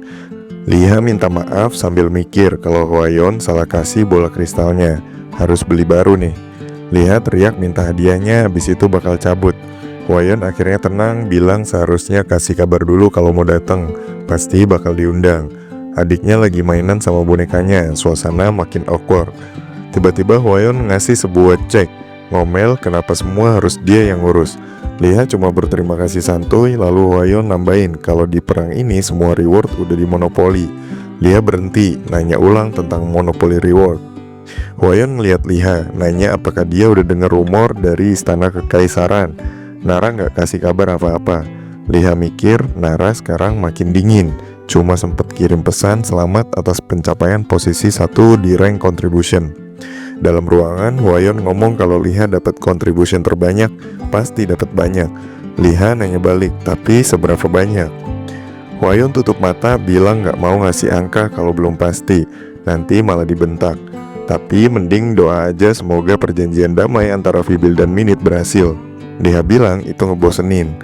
Liha berdiri dan bilang makasih, dia bilang mau cabut. Hwayeon nyodorin tangan, nanya apa beneran pergi, adeknya nambahin suruh datang lagi. Liha jawab oke, dia bakal datang lagi. Tiba-tiba Hwayeon teriak kenceng manggil Liha. Hwayeon ngomong sambil lutut gemeteran. Hwayeon bilang bentar lagi bakal ke Korea buat urus kerjaan. Liha cuma nimpalin santai soal cuaca Korea yang lagi enak. Tapi ternyata Hwayeon bukan ngomongin kerjaan doang. Dia bilang bakal ada waktu luang dan nanya restoran enak di sana. Kan Liha orang Korea juga. Liha ngangguk dan bilang bakal nyariin rekomendasi buat dikasih ke dia. Tiba-tiba Hwajong langsung nutup mulut kakaknya karena udah teriak-teriak nyuruh Liha buat jemput langsung aja. Katanya Hwajong udah nunggu-nunggu banget buat trip ke Korea ini. Liha langsung nangkep maksudnya dan mikir, oh jadi maksudnya ngajak ketemuan buat makan bareng. Yaudah makan bareng, kenapa enggak? Liha jadi kepikiran, mungkin ini alasan kenapa Nara akhir-akhir ini bersikap dingin. Soalnya sebelumnya sempat janji buat makan bareng setelah perang, tapi Nara nggak bilang apa-apa lagi sejak saat itu. Lagi duduk di sofa, ada yang nanya apa Liha bakal jemput buat makan bareng. Liha cuma senyum dan bilang bakal kasih kabar begitu ada jadwal pasti. Di dalam kapsul game, Liha sempat ngelamun. Semua pertemuan, semua rencana makan malam, semua hadiah. Meski rewardnya bagus, nilainya nggak bakal lebih dari 2 miliar. Bahkan kalau uangnya cukup, proses operasi kaki bakal tetap lama. Liha mulai nanya ke diri sendiri kenapa masih ragu buat ketemu orang lain. Apa karena malu sama kondisi kakinya? Dulu emang sempet ngerasa gitu setelah kecelakaan. Tapi sejak main Middle Earth, rasa percaya dirinya pelan-pelan balik. Sekarang lagi semangat ngumpulin uang buat pengobatan juga. Liha ambil botol minum terus mikir kalau Taeil dan BMI ngajak ketemuan pasti langsung setuju. Bahkan kalau Jin Gonggong ngajak juga bakal langsung oke. Tapi entah kenapa buat ketemu Nara atau si kembar Ram, perasaan yang muncul beda. Lalu Liha dan Kijong jalan di depan sambil bilang mau potong rambut duluan. Liha ngikutin dari belakang sambil ngeluh, Kijong ini dengerin gak sih? Kijong bilang dengerin dan nambahin kalau janji buat ketemu Nara sama Bobae itu prioritas utama. Liha cuma bisa mikir, ini bocah emang cerewet banget. Matahari bersinar terang waktu mereka sampai di depan istana Elstok. Di sana Kijong ditarik wartawan, katanya posisi kontribusinya ada di peringkat 9. Mikrofon langsung disodorkan ke mulut Kijong yang langsung ribut karena kaget. Liha cuma ngelambai pelan sambil bilang dadah. Tiba-tiba Nara muncul di belakangnya dan bilang Liha kelihatan senang. Liha agak malu terus tanya soal makan malam. Nara sempat berhenti terus nanya apakah Liha masih ingat soal janji makan itu. Liha bilang gak lupa, cuma lagi sibuk. Nara senyum terus bilang dia juga sibuk dan bakal nanya ke Bobai dulu soal waktunya. Tiba-tiba Nara mulai dorong Liha buat masuk karena acara penghargaan udah mau dimulai. Katanya yang peringkat 3 besar harus tampil di depan raja dan Liha harus tampil maksimal. Tiba-tiba suara penjaga terdengar lantang mengumumkan kedatangan raja. Raja Vibil keluar dari kastil dengan wajah tegas. Si kembar Ram berdiri tegak, mata tertuju ke depan. Penjaga memanggil peserta peringkat 10-4 buat maju ke depan. Sorakan penonton makin ramai saat Kijong maju dan ada yang bilang jalannya kayak robot. Penjaga umumkan lagi peringkat 3 Pei Wu, peringkat 2 Edward Grenville. Mereka dapat medali Purple Heart dan Silver Star. Juga boleh pilih 2 item dari gudang kerajaan. Liha langsung mikir, wah 2 item. Tapi gak lama kemudian namanya disebut. Liha maju ke depan dan raja mulai bicara soal jasanya di medan perang. Raja ngasih hak istimewa buat pilih 3 item terbaik dari gudang kerajaan. Gak cuma itu, Liha juga ditunjuk jadi pengelola salah satu kota hasil perjanjian damai. Dikasih medali emas. Raja Vibil menyampaikan rasa hormat dan ngasih medali kehormatan. Liha sampai bengong dan mikir, apa nih yang dikasih barusan? Ternyata itu pencapaian sebagai penerima pertama medali kehormatan Vibil. Liha kelihatan lebih ganteng sekarang dengan setelan jubah baru pemberian dari komandan tertinggi Craven, Drake. Semua orang yang hadir di acara penghargaan itu teriak kegirangan dan mikir hadiah Liha itu gila banget. Dan untuk pertama kalinya dalam sejarah, posisi tuan tanah gak lagi dipegang oleh polisi, maksudnya ksatria. Sekarang posisi itu diisi oleh warga sipil biasa. Besoknya Liha lagi jalan sambil mikir tentang penghargaan yang diterima. Ternyata bukan cuma status kehormatan tapi tanggung jawab buat ngurus kota. Untungnya belum ada keputusan soal kota mana yang bakal dikasih, jadi nggak perlu khawatir dulu. Fokus Liha sekarang cuma satu, yaitu misi baru yang muncul setelah upacara. Misi baru bernama The Call of Broris muncul. Liha berdiri di depan gedung akademi, tempatnya belajar dulu. Bangunannya kelihatan lebih bersih dan terawat. Begitu masuk, Liha nanya ke penjaga soal Mr. Nobro. Mr. Nobro langsung nyuruh masuk. Di dalam ruangan udah banyak berubah. Kata Mr. Nobro, semua berkat Liha. Raja ngasih dana pengembangan karena kontribusinya di perang. Liha nunduk dan bilang itu semua berkat ajaran gurunya. Tiba-tiba 2 orang masuk, itu adalah Kit dan Luger. Kit yang pakai topi ngatur topinya, dan Kit nyebutin kalau Liha dulu juga kabur dari mereka. Mr. Nobro nyuruh mereka duduk dan bilang ada hal penting yang harus disampaikan. Mr. Nobro mulai ngomong, mereka pasti udah nebak alasan kenapa dipanggil. Terus dia nanya ke Liha apakah udah denger dari Luger. Liha jawab kalau maksudnya adalah Demon Fragment. Ya udah, Mr. Nobro bilang benar, itu salah satu bagian dari Raja Iblis. Masalahnya, Bluebird ternyata masih hidup dan sekarang ada di daratan utama. Mereka kira Bluebird udah dimusnahkan, tapi ternyata masih ada. Luger nyilangin tangan dan bilang dia sendiri yang lihat langsung. Mr. Nobro percaya karena dari dulu udah curiga kalau makhluk seperti Bluebird punya daya tahan hidup yang luar biasa. Di dalam ruangan akademi yang udah tampak lebih bersih dan rapi dari sebelumnya, Mr. Nobro duduk dengan serius sambil mengelus janggutnya yang mulai memutih. Pembicaraan soal Bluebird belum juga usai. Nobro bilang kalau sejauh ini memang belum ada tanda-tanda mencurigakan, tapi yang bikin makin khawatir bukan cuma soal Bluebird doang. Ada kemungkinan kalau partikel-partikel Raja Iblis yang lain juga masih tersebar dan belum sepenuhnya lenyap.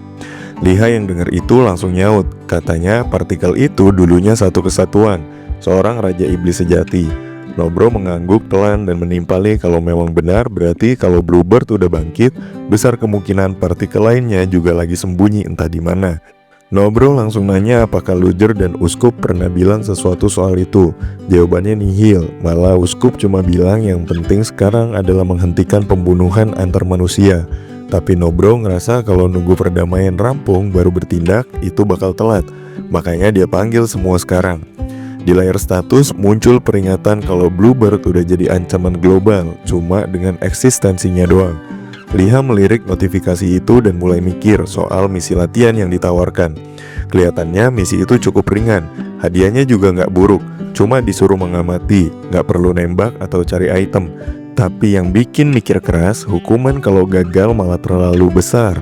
Nobro bilang misi ini bisa makan waktu sekitar seminggu dan menurutnya mereka masih sanggup ngerjain. Liha yang penasaran nanya kalau gagal gimana. Nobro jawab, kalau gagal maka Crawling bakal mulai bergerak dari arah utara dan Bluebird bakal berhenti sembunyi. Intinya kegagalan bukan pilihan. Kit makin penasaran nanya lagi, gimana kalau Crawling dibunuh aja?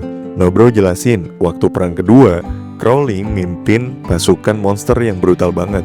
Untuk melawan dia butuh pertumbuhan kekuatan ekstra. Tapi sebagai guru, Nobro jelas gak nyaranin ikut campur terlalu jauh. Liha lanjut bertanya apakah hanya satu orang yang bisa dapat kenaikan level dari misi ini. Jawabannya iya. Nobro menduga begitu. Kit mulai mikir ini misi buat 3 orang tapi cuma satu yang dapat hadiah. Padahal isi misi cuma ngamatin, bukan membunuh. Tapi kenapa formatnya kayak gitu? Perlu diskusi dulu sama yang lain. Tiba-tiba Luger berdiri dan bilang kalau dia bakal kerjain sendiri. Liha dan Kit buru-buru ngejar, ngajak buat bentuk tim dulu. Luger cuma nyuruh mereka ngikut aja diam-diam. Nobro yang duduk di kursi cuma bisa ngelus dada nyuruh mereka hati-hati karena troll utara beda sama dengan yang di gunung. Di luar akademi, Liha ngejar Luger dan nanya mau kemana. Luger nyuruh jangan ribut. Liha bingung, nanya lagi apakah dia ngerti syarat misinya. Luger malah langsung ngarahin senjata ke Liha dan minta jangan ganggu. Luger yakin bisa ngumpulin tim sendiri di utara. Kit neriakin buat berhenti dan ingetin mereka perlu amunisi dan perlengkapan. Tapi Luger udah siap semua. Liha kaget dan langsung protes. Tapi Luger malah minta mereka ambil item aja nanti. Status point bakal dia ambil semua. Suasana makin panas. Kit bilang jangan bercanda. Luger langsung arahkan senjata ke Liha. Liha dengan santuy sambil nanya apakah dia nggak ngerti maksud sebenarnya dari misi ini. Luger sempat kaget dan berpaling. Liha marah, nunjuk kepala Luger dan bilang ini semua karena keras kepala yang nggak tahu situasi. Suasana makin tegang. Liha dan Luger sama-sama udah narik pelatuk senjatanya. Liha mikir kalau Luger sebenarnya nggak berniat nyakitin siapapun, tapi keras kepalanya bikin ribet. Di tengah ketegangan, Kit berdiri di antara mereka dan nyuruh mereka berhenti. Dia ingetin kalau cuma ada 2 cara selesaikan misi ini, mengamati atau membunuh Crawling. Untuk tingkatin peluang, mereka harus siap semua opsi. Luger akhirnya nurunin senjatanya dan bilang kalau dia nggak mau bantu gratisan. Mereka harus siap kerja keras. Liha masih waspada tapi setuju buat cek informasi dan siap-siap dulu. Janjian ketemu 2 jam lagi. Luger pergi duluan ninggalin Kit dan Liha. Liha ngelihat kepergiannya lalu nanya ke Kit kalau dia pernah lihat orang sekeras kepala itu atau enggak. Kit cuma ngelirik Liha dan bilang gak ada apa-apa. Tapi dalam hati mikir kalau dia juga punya karakter kuat seperti Luger. Liha cuma bisa narik napas doang, nyebutin kalau misi ini berbahaya banget. Apalagi ada monster utama yang bisa muncul kalau syaratnya terpenuhi. Kit juga nambahin kalau pengetahuan soal Middle Earth penting dan kalau tugas berhasil mereka juga dapat untung. Waktu sangat berharga di Middle Earth. Mereka sepakat kalau rasa percaya diri Luger direbut, yang tersisa cuma pomade di rambut doang. Ketiganya akhirnya jalan bareng di perbukitan bersalju di utara Federasi Sazeracian. Liha ngelirik Luger dan harap dia kepleset. Liha mikir kalau belum tentu dapat tugas bareng lagi, jadi harus maksimalin kesempatan. Kit nanya apakah semua udah siap. Liha bilang udah dan cerita kalau dia udah lelangin pentungan ogre. Kit nunjukin bulu putih yang dia gantung di leher. Katanya itu paling penting. Liha kaget, muji persiapan Kit. Liha nunjukin sepatu berspike dan bilang dia sempet siapin itu juga buat temennya. Kit kaget tapi seneng. Liha senyum dan bilang dia juga bawa buat semuanya kecuali Luger karena terlalu nyebelin. Kit diem aja tapi diam-diam Kit dengar ucapan itu dan bilang makasih. Dari balik bukit, Liha lihat pemandangan utara yang gersang dan beku. Tanah retak karena dingin, gak ada tanaman tumbuh, semua penuh bayangan kelam. Mereka jalan di antara pohon tandus. Liha mikir kalau makanan di sini pasti daging terus. Luger juga mikir karena dingin monster jadi makin gede. Mereka tiba-tiba sembunyi ngelihat ke satu arah dengan serius. Di depan muncul troll pengintai. Liha kesel sama Luger karena nggak ngasih sinyal. Dalam hati Liha bilang kalau Luger masuk militer pasti dia yang pertama kena tonjok. Luger cemberut dan bilang kalau wilayah troll utara seharusnya masih jauh, tapi keberadaan troll di sini berarti Bluebird bisa jadi udah ada di sekitar. Kit mulai sadar dan ngangguk. Luger langsung tarik senjata, tapi Liha cepet nyegat dan tanya apakah dia benar-benar mau nembak. Liha langsung teriak keras minta Luger berhenti dulu. Mereka berdiri tegang di balik semak-semak kering. Suasana makin panas bukan karena suhu, tapi karena adu argumen yang hampir berubah jadi baku tembak. Liha masih teriak-teriak minta penjelasan, nuntut jawaban soal rencana ke depan. Luger mulai naik pitam, berdiri tegak sambil teriak agar jangan diganggu. Liha ngasih peringatan keras kalau terus-terusan kayak gitu nggak bakal ada langkah selanjutnya. Ketika Luger menoleh, Liha udah sigap nentengin handgun dan mengarahkannya. Pertanyaannya jelas, apakah harus bunuh troll itu buat bisa jalan ke utara atau masih ada cara lain? Luger cuma bisa ngatup gigi nahan amarah sebelum akhirnya nyuruh dilepas. Di sisi lain, Kit mulai pelan-pelan mendekat, coba netralin suasana, tapi Liha masih ngejar jawaban. Makin tajam pertanyaannya. Kit mulai nyari-nyari jalan keluar. Pikiran muter-muter ngeluh kenapa terus-terusan kejebak situasi begini. Ngebayangin kalau dua orang itu beneran baku hantam sekarang, troll gak bakal tinggal diam. Luger akhirnya nyerah juga, ngaku kalau troll itu harus ditangkap. Liha langsung ngedesak lagi, nanyain alasan dibalik keputusan itu. Jawabannya jelas, troll pengintai itu bakal terus mondar-mandir cari mangsa. Mereka belum pernah sejauh ini, dan sekali troll dengar suara tembakan, bakal langsung ketahuan. Troll lain bisa aja langsung siaga, musuh kali ini bukan sembarangan, makanya menangkap lebih baik daripada membunuh. Begitu rencana disepakati, Liha langsung nyari posisi. Tiarap buka satu mata pakai skill Eagle Eye. Jaraknya sekitar 800 meter, tapi nggak perlu pakai scope. Luger ngelongo kaget, Kit buru-buru nutup telinga. Saat itu juga suara tembakan keras meledak. Troll roboh, kepala udah nggak ada. Liha bangkit dan bilang kalau tembakannya tepat. Lalu nunjuk ke arah tubuh troll dan bilang biar dia yang buka jalur. Perjalanan berlanjut, jejak kaki makin berat karena salju. Wilayah troll utara mulai kelihatan. Suhu turun drastis sampai minus 20 derajat. Risiko frostbite makin tinggi. Ketika Liha lihat temennya minum sesuatu, ternyata itu ramuan anti dingin. Kit nawarin juga ke Liha, tapi ditolak mentah-mentah. Katanya punya resistensinya sendiri, udah gede jadi aman aja lah. Saat ditanya asalnya dari mana, Liha cuma senyum sambil nunduk. Notifikasi muncul, ternyata itu dari jubah heroik yang dilindungi Dewa Laut. Luger yang udah jengkel minta semua berhenti ngobrol. Di kejauhan permukiman troll mulai kelihatan, monster penjaga juga udah kelihatan. Liha ngendap-ngendap dari balik semak, ngamatin. Dugaannya para troll bakal langsung nyerbu begitu lihat mereka. Tapi ternyata troll itu lebih pintar dari yang dipikir. Strategi mereka rapi, troll bersenjata panah dikawal oleh troll lain yang megang tameng. Mereka saling backup, satu ngelindungin kelemahan yang lain. Setelah observasi jalan terus, sistem ngasih notifikasi bahwa pengamatan berhasil, tapi progres baru 0,6%. Waktu yang dibutuhkan bisa sampai seminggu. Liha langsung ajak diskusi tentang pembagian tugas, 2 jaga, 1 istirahat. Tapi Luger malah diam. Saat ditanya kenapa nggak jawab, jawabannya jelas. Yang penting sekarang adalah nemuin posisi crawling pemimpin troll. Liha kaget banget, bingung harus gimana. Jalanan dipenuhi monster, nggak mungkin asal keliling. Tapi Luger tetap ngegas, bilang udah tahu wilayahnya. Kit harus ditahan supaya nggak nekat ngejar sendiri. Kalau sampai mati, semua tanggung jawab bakal jatuh ke Liha dan Kit. Kit akhirnya ngalah, setuju bahwa nemuin posisi crawling itu prioritas utama. Liha mulai mikir ada nggak cara aman buat cari tahu tanpa ngambil risiko besar. Pakai kemampuan pengamatan jarak jauh, Liha nanya ke Luger tentang daerah paling tinggi di sekitar situ. Jawabannya dingin, tapi Liha cuma senyum, nunjuk matanya dan bilang dia bakal jadi mata dari atas. Soal akurasi, nggak ada yang ngalahin dia. Di tempat lain, Cio ngeliatin semua pergerakan lewat bola sihir, tutup wajahnya dengan kipas. Komentar santai soal kenapa misi ini bisa lama banget, apalagi kalau Luger dan Kit disatuin. Katanya misi ini mungkin ada hubungannya sama pecahan Raja Iblis. Sasuke nanya perlu ikut campur atau enggak, tapi Cio langsung nolak. Kalau buru-buru bisa ketahuan, kalau perjanjian damai itu cuma akal-akalan.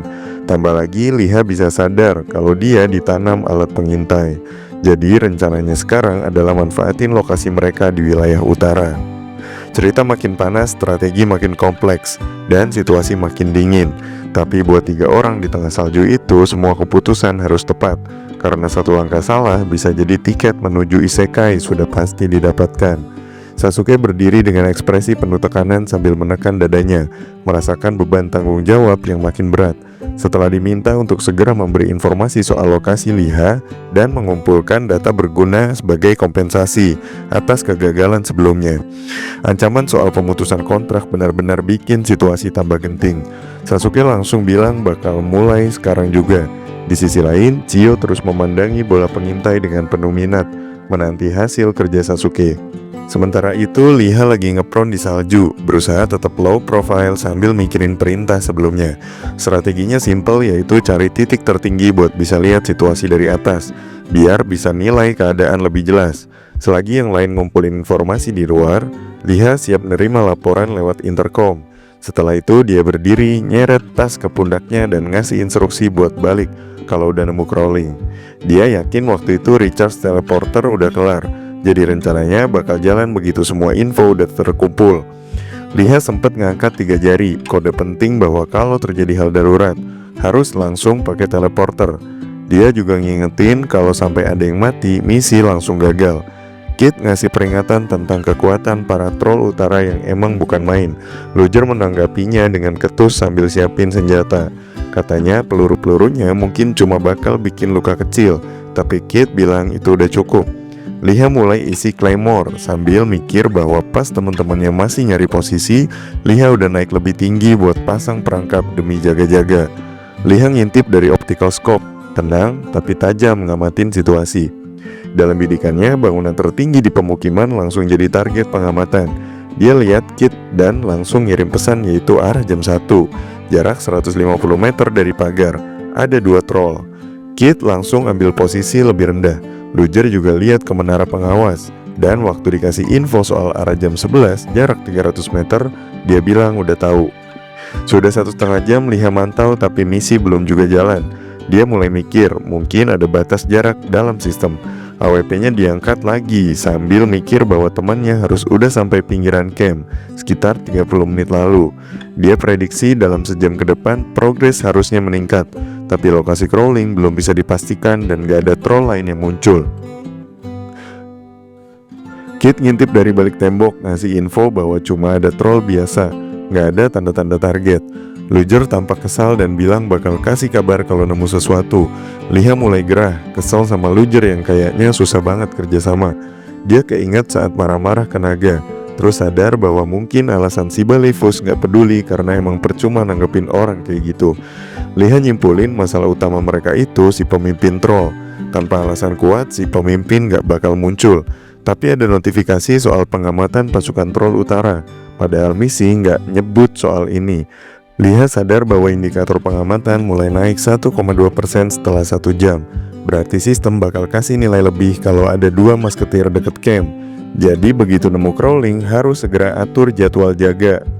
Kid yang lagi mantau nguping percakapan soal distribusi ransum. Luger bilang dia juga dengar. Liha langsung suruh semua tetap diam dan jangan gerak.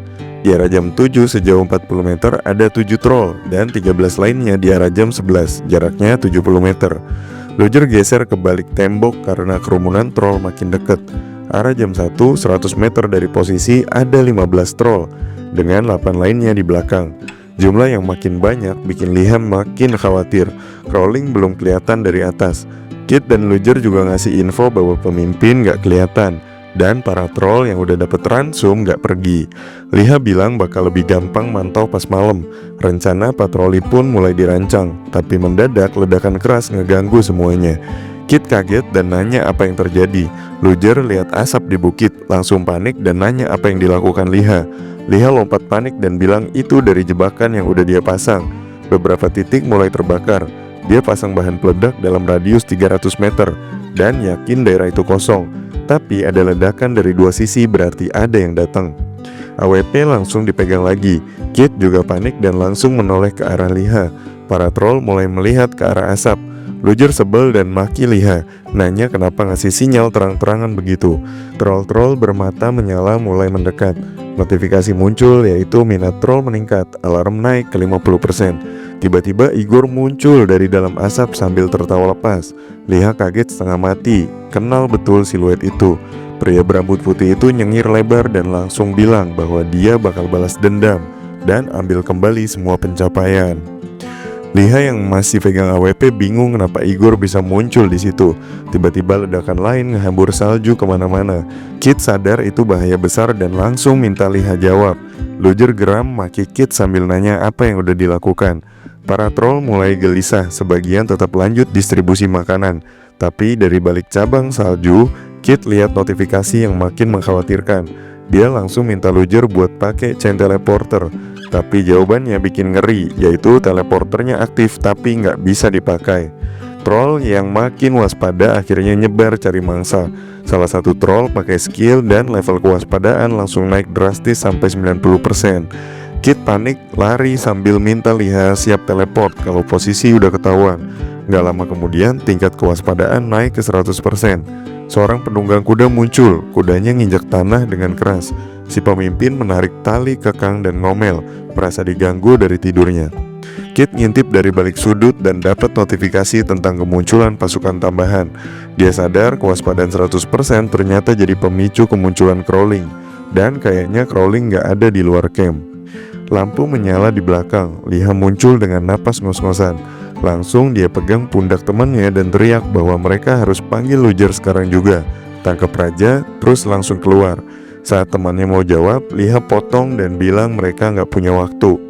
Di tengah teriakan itu, luka parah muncul di tubuh salah satu tentara bayaran dan tingkat kewaspadaan troll utara turun ke 60%. Salah satu penyerang langsung merobek gulungan dan seketika muncul notifikasi yang ngasih tahu kalau mereka diserang oleh seorang user. Otomatis hubungan jadi bermusuhan. Liha langsung sigap angkat senjata sambil matanya mantengin notifikasi. Indeks kekacauan gak naik karena lawannya udah masuk kategori musuh, tapi ada gangguan komunikasi. Selama 15 menit ke depan jaringan internal gak bisa dipakai buat kontak sama user lain. Grendel baut AWP langsung ditarik dengan cepat. Lawan bagian support panik, merobek gulungan lain dengan muka ketakutan.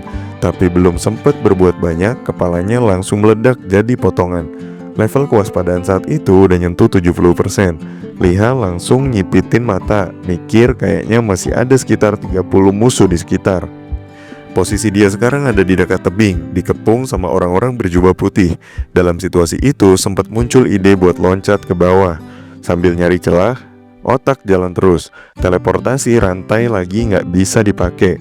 Skill jadi satu-satunya pilihan, tapi risikonya besar karena level kewaspadaan udah makin tinggi. Optik langsung disiapin dan dalam hati muncul rasa khawatir. Gak bisa sembarangan gerak karena bisa-bisa makin mancing perhatian troll dan misi jadi gagal. Di balik deretan pohon birch yang indah, kelihatan barisan prajurit. Liha ngerasa Kit atau Luger harus ada yang maju lawan Igor, baru dia bisa gerak. AWP diangkat, energi mana dikumpulin. Gak bisa nunggu terlalu lama. Akhirnya harus maju sendirian. Peluru diluncurkan ke kerumunan musuh sambil teriak itu bom bermana. Pasukan lawan langsung panik, teriak harus nangkep dia selagi sempat. Tim 1 dan 2 diminta maju oleh Igor. Salah satu musuh malah senyum lebar sambil nyuruh buat ngancurin senjatanya. Tapi waktu Liha coba aktifin skill, tangannya gak merespon, bikin dia bingung.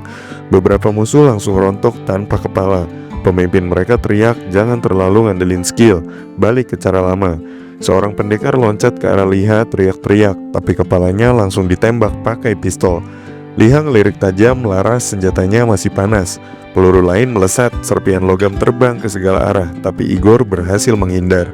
Igor mulai kelihatan panik mikirin kata-kata dari Cio soal waktu yang sempit buat nyamperin target. Arah peluru dia perhatiin terus, nunggu momen yang pas. Jari Liha udah nempel di pelatuk. Igor sempat ngehindar satu peluru lagi dan nyuruh pasukannya maju sambil bilang dia lagi reload. Liha ngedumel, hitung-hitungan peluru mulai ngeganggu, tapi nggak bisa apa-apa. Telapak tangannya ditekan ke tanah, aktivasi skill Soul Link, muncullah si Kuma dari balik bayangan. Perintah dikasih yaitu bunuh semua musuh. Kuma langsung nerjang para musuh, nyeret mereka satu-satu. Level kewaspadaan makin naik, sekarang 90%. Igor mau nyergap Liha dari belakang, tapi mendadak proyektil super ngebut datang dari kejauhan. Igor coba nahan pakai pedang, tapi pedangnya langsung hancur berantakan. Igor mundur, Liha juga makin tegang. AWP dinaikin lagi, waspada nyentuh 100%. Musuh makin agresif, teriak-teriak kalau serangan barusan gila banget. Tapi mereka yakin Liha bakal kena balasannya. Tapi Liha malah diem aja, mikir dalam hati, Koma level 180 masih bisa nahan si Raja Troll buat sementara, tapi tenaganya pasti ada batas. Notifikasi muncul, Raja Troll Utara udah muncul. Seluruh troll sekarang dapat buff, kekuatan mereka naik 15%. Liha langsung nyesel, mikir harusnya tadi langsung pakai teleportasi rantai. Tiba-tiba ada tepukan tangan dari arah bukit. Seseorang berambut biru berdiri di sana. Liha langsung tahu itu Conley. Penampilannya mencolok, megang tongkat penuh aura mengancam. Igor dan yang lain langsung panik. Pemimpin penyerang bahkan bengong lihatnya. Igor buru-buru aktifin bentuk binatang, panik, nyuruh semua nyerbu Conley bareng-bareng. Tapi Liha sempat lihat pemimpinnya malah kabur. Conley angkat tongkatnya, ngomong soal keindahan yang gak sesuai selera, lalu ngilang pakai teleportasi rantai. Di sisi lain, Kit langsung ngelepasin tangannya dari senjata, nanya apa yang barusan terjadi. Liha jawab dengan tegas, si Bluebird udah muncul dan komunikasi semoga udah aktif lagi. Pesan harus cepat dikirim, yaitu Luger wajib pakai teleportasi sekarang juga. Tangkap crawling dan kabur sebelum telat. Kit mulai panik, nanya apa benar itu mungkin. Liha bilang gak ada waktu buat debat. Troll makin dekat, harus buru-buru. Senjata dikeluarin, Kit dan Liha bakal ngurusin pasukan. Sementara Luger fokus ke target. Luger sempat nyeletuk nanya apa Liha cuma bisa omong doang. Tapi pistol Luger udah mulai nyedot mana. Proyektil terbang dan ngebelah tanah. Siap menggunakan Panzer Shrek. Troll lihat ledakan dan mulai panik. Salah satu monster maju, teriak harus nyabik semua manusia yang disukai sang Crown. Formasi bertahan dibikin melingkar. Kit ngelirik santai, lalu keluarin hujan peluru. Laras senjatanya sampai memerah. Monster mulai rontok satu-satu. Liha fokus injer tank troll. Kaki troll pelindung hancur dihantam peluru. Luger ambil posisi rendah, ngebidik dengan intens. Peluru meledakkan tubuh troll gede. Liha ganti senjata ke pistol, mikir skop malah ganggu. Untungnya senjata cadangannya masih kuat. Mereka terus nembakin troll yang datang gelombang demi gelombang. Crawling muncul, muka merah, teriak harus hancurkan mereka semua. Notifikasi muncul, Raja ambil alih komando. Semua troll jadi lebih cepat 30%. Kit lompat mundur tembakin revolver. Troll lain langsung tumbang. Troll lain meledak kena tembakan meriam. Liha ambil bom, dilempar tinggi, teriak itu jurus andalannya. Ledakan bikin pasukan buyar. Handgunnya diangkat tinggi, kasih aba-aba ke Kit. Kalau nggak bisa pakai taktik biasa, troll harus dihancurkan sebelum sempat bikin formasi. Semua orang bingung nanya apa bisa nyerang dari jarak segitu. Kit angkat senjata, bilang bakal nunjukin sesuatu. Suruh semua tiarap. Yang lain kaget tapi langsung merunduk. Luger melongo gak ngerti. Kit tiba-tiba ngekloning diri mode Manta style aktif. Banjiran peluru mengarah ke troll. Troll ketakutan, peluru nembus tubuh mereka, sobek tangan, kaki, semuanya. Liha ngeliatin kaget Kit punya skill segila itu. Luger juga bingung kapan Kit punya skill begitu. Kit dan cloningnya terus nembak sampai semua troll tumbang. Darah berceceran di salju. Cloningnya menghilang pelan-pelan. Revolvernya masih ngebul, panas banget. Mereka semua berdiri di tengah mayat-mayat troll yang udah gak bergerak. Di tengah medan yang beku dan penuh ketegangan, Kit berdiri dengan pandangan tajam. Tanpa nengok ke belakang, Kit langsung ngasih perintah ke rekan-rekannya buat segera bergerak. Liha dan Luger saling pandang dengan tatapan bingung, tapi akhirnya mereka mendekat. Dengan nada kesal mereka ngingetin Kit soal aturan main, ngasih tekanan juga. Tapi Kit langsung angkat tangan, nyuruh mereka berhenti dan bilang kalau mata mereka juga ngelanggar aturan, sambil buru-buru fokusin perhatian ke crawling. Liha yang dari tadi siaga makin waspada. Sementara itu kucuran darah mulai dituangkan ke dalam cangkir, kayak suasana tenang yang siap pecah kapan aja. Di tengah kerumunan muncul sosok laki-laki berambut biru. Liha melotot pelan dan nyebut kalau itu si Bluebird. Pria itu ngelirik ke arah mereka dan dengan ekspresi serius nawarin teh ke seseorang yang barusan dilihatnya. Orang yang dia utangin rasa terima kasih. Semua langsung pegang senjata masing-masing. Jari Liha udah nempel di pelatuk. Tapi dalam sedetik, Bluebird udah muncul di sebelahnya, nanya soal Elizabeth, cewek yang katanya punya kebiasaan mirip. Liha refleks cabut pistol dan arahkan ke Bluebird. Tapi pas senjatanya nyasar ke titik itu, Bluebird udah gak ada. Ternyata posisinya udah pindah ke sisi lain dan ngebahas soal teh sama Crowling yang waktu itu lagi sujud hormat di hadapan Crown. Bluebird ngegenggam erat tongkatnya dan nanya gimana Crowling bisa ngumpulin pasukan sebesar ini. Katanya kalau pasukan ini udah ada 20 tahun lalu, mungkin mereka bisa bertahan. Si troll utama ngebalas dengan semangat, bilang kalau dari dulu selalu siap bantuin dan selama ini nungguin. Terus disebutin juga kalau masih ada 6 permukiman lagi. Liha langsung ngeliat ke arah musuh dengan rasa khawatir, ngitung-ngitung jumlah troll yang katanya sampai 7.000. Liha langsung nanya ke Luger, tahu nggak soal 6 permukiman itu? Tapi Luger bilang belum pernah ke tempat sejauh itu. Liha makin kesel karena Luger berlagak kayak pahlawan. Tapi jawaban Luger simpel, yaitu dulu wilayah ini memang masih tertutup. Bluebird diam aja, tapi dari ekspresinya kelihatan kecewa. Katanya pasukan sekarang beda jauh dari 2 dekade lalu, terlalu lemah buat perang. Crowling coba tanya balik, apa mereka emang segitu lemahnya? Troll utama langsung nunjukin wajah serius dan bilang bakal turun tangan langsung. Kit langsung tegur semua rekannya, nyuruh fokus, angkat pistol dan kasih perintah buat nangkep target. Liha ngarahin senjatanya ke musuh sambil bilang udah saatnya ngoyak gulungan sihir. Luger yang dari tadi serius langsung bilang harus cabut dari situ. Troll langsung maju nyerbu. Liha minta dibukain jalan biar bisa nembak target, tapi temannya ngeluh. Katanya gampang banget ngomongnya. Luger kesel dan tiba-tiba muncul notifikasi peningkatan senjata dan bilang harus nangkep Crowling. Liha nyuruh tahan selama 5 detik, jangan ngindar. Troll makin banyak. Liha kasih instruksi ke Kit buat nembak ke kiri. Kit siap, Liha bidik. Troll pemimpin lari, peluru terbang lalu satu peluru ngelewatin sela kakinya. Langsung panik. Luger teriak dan peluru besar keluar dari senjatanya. Bluebird ngeliat itu dan sadar kalau sesuatu dalam dirinya udah bangkit. Luger juga menembakkan peluru dan tembus beberapa troll sekaligus. Peluru mendekat ke troll utama. Si troll angkat gada, tapi Crowling berhasil nahan pelurunya. Luger marah, katanya satu peluru belum cukup buat jatuhin 100 troll. Kit nyaranin mundur, tapi Liha sambil ngintip lewat optik AWP bilang pertempuran masih jauh dari selesai. Muncul notifikasi meditasi. Liha nyiapin tembakannya. Luger bingung lihat rekan sendiri kayak pede banget. Ditambah di sana Kit cuma melongo. Peluru ngikutin lintasan peluru sebelumnya. Liha mikir ini kayak trik sirkus. Gila banget, tapi dicoba aja.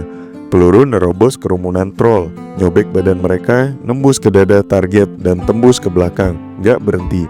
Semua kaget, Crowling nahan sakit, jatuh berlutut. Gada tertancap di tanah. Pasukannya nyaris tumbang semua. Notifikasi muncul yaitu Raja Troll Utara telah dihancurkan. Kit nanya itu tadi apa. Luger juga nanya soal peluru Liha yang ngikutin jalur sebelumnya. Bluebird silangin tangan, kagum liatin mereka.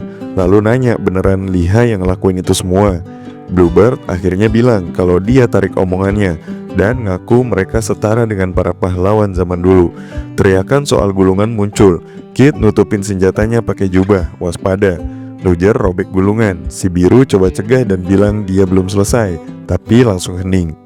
Lokasi Elstock muncul dan di sana Liha sambil pegang bola sebut nama desa dan mereka teleportasi. Kit yang berdiri di sebelah partnernya bilang apapun itu mereka berhasil. Liha ngangguk tapi mikir dalam hati kalau musuh udah tahu terlalu banyak soal kelemahan mereka. Bukan cuma Bluebird, monster pun bikin mereka kewalahan. Rencana awal buat ngumpulin info malah jadi bumerang. Liha geleng kepala, mikir gak pernah punya skill kayak gitu. Luger nanya gimana bisa Liha melakukan itu. Liha jawab cuma ngarahin dan tembak. Luger makin penasaran, maksa sebut nama skillnya. Tapi Liha marah, bilang gak punya skill sekeren kalian. Luger kaget minta ulang. Liha pandang partnernya, mikir partnernya polos banget. Lalu sadar kekuatannya datang dari keinginannya buat jadi kuat.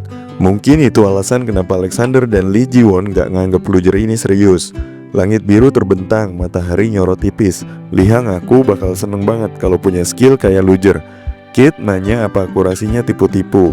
Liha jawab itu cuma kemampuan alami. Meski buat orang lain akurasi itu udah kayak skill.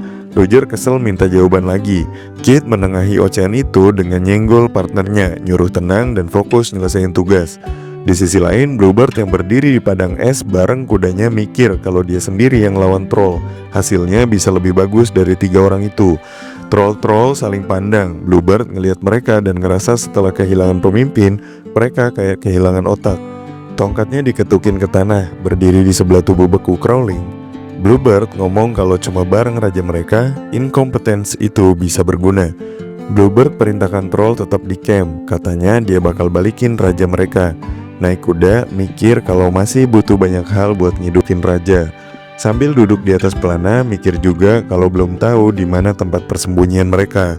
Di tempat lain, seorang cewek dan seorang warrior mumi berdiri saling pandang dan sepakat harus nyari Pierrot Cockry atau Gibrit karena yang hidup lebih baik daripada mayat.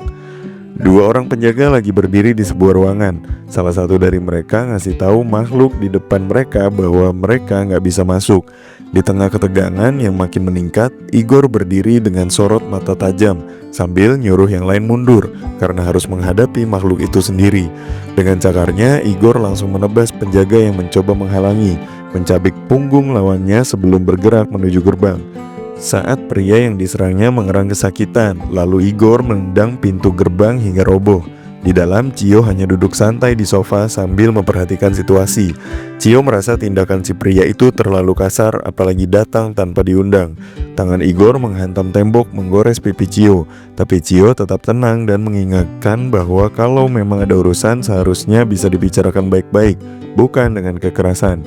Igor menatap Cio dengan marah dan menuntut jawaban, tapi Cio hanya merenung. Setelah bertemu dengan Liha, sesuatu memang berubah dari Igor. Cio merasa Igor tidak seharusnya melampiaskan amarahnya ke dirinya. Cio mempertimbangkan untuk menagih kontrak dan mengingatkan Igor bahwa kalau sampai ingin berduel, dia tidak akan mundur, meskipun hasilnya mungkin tidak menyenangkan bagi Igor. Igor menyeringai sambil menarik tangannya dari dinding dan mulai bercerita bahwa ada seseorang muncul, tapi bukan ranker sebelumnya, tapi punya setelan jas biru pakaian Inggris abad ke-19 dan kumis biru yang mengerikan. Cio yang masih duduk mendengarkan langsung meminta Igor menyelidiki dari mana orang itu berasal dan apakah dia cukup kuat. Igor duduk di atas meja menjelaskan bahwa itulah alasan utama dia datang. Menurutnya, kalau Igor mau meminum darah orang itu, kemungkinan besar Lee Ji-won dan Alexander bisa dikalahkan. Igor merasa orang itu adalah pecundang dan patut dikali lebih lanjut. Tapi Cio yang diam-diam memperhatikan berpikir kalau Igor bodoh dan terlalu meremehkan. Lawan itu sebenarnya Demon King's Fragment yang jauh lebih serius dan tidak bisa dianggap enteng. Cio sadar dirinya harus benar-benar fokus sekarang. Dengan posisi duduk lebih siaga, Cio menjanjikan bahwa begitu informasi tentang orang itu muncul, dia akan segera memberitahu Igor. Setelah itu, Igor duduk di sebelah Cio. Cio meletakkan tangannya di pundak Igor dan bertanya apakah ada kabar tentang Liha, Luger, dan Kit. Igor hanya menjawab dengan nada ragu. Sementara itu di pegunungan Sentinel, tepat di wilayah pegunungan Rocky, terbuka sebuah portal. Di dalam portal itu, seseorang sedang terjebak sambil berteriak minta tolong. Sebuah tangan raksasa muncul dan membanting kepala orang tersebut ke tanah, menghancurkannya. Tangan itu milik seekor Cyclops besar dengan Bluebirds di atasnya. Cyclops itu menghancurkan salah satu petarung dan memunculkan notifikasi bahwa para penguasa pegunungan Quikiro dan Clisio telah muncul. Di hadapan Cyclops, sekelompok troll berdiri tegak, bersiap menyerang. Notifikasi lain muncul, yaitu penguasa pegunungan Minot telah tiba. Dan semua monster menjadi lebih kuat. Bluebird menatap kerumunan petarung yang sudah tumbang sambil membawa cangkir. Bluebird tak ingin ada rumor menyebar dan memerintahkan anak buahnya untuk menghabisi semua orang di bukit itu. Sementara di dalam kuil Eswin, Nobro sedang berlutut di depan tahta. Sang pendeta mengidentifikasi bahwa itu adalah info tentang Bluebird. Nobro mengatakan bahwa semuanya sudah dimulai, tapi sang uskup menunjukkan wajah gak puas. Nobro menceritakan kalau di sisi lain muridnya sedang berjalan melintasi padang salju di tanah utara yang dingin. Nobro dengan susah payah menjelaskan bahwa mereka sudah bertemu Bluebird, itu yang dulunya pernah menemukan Crawling.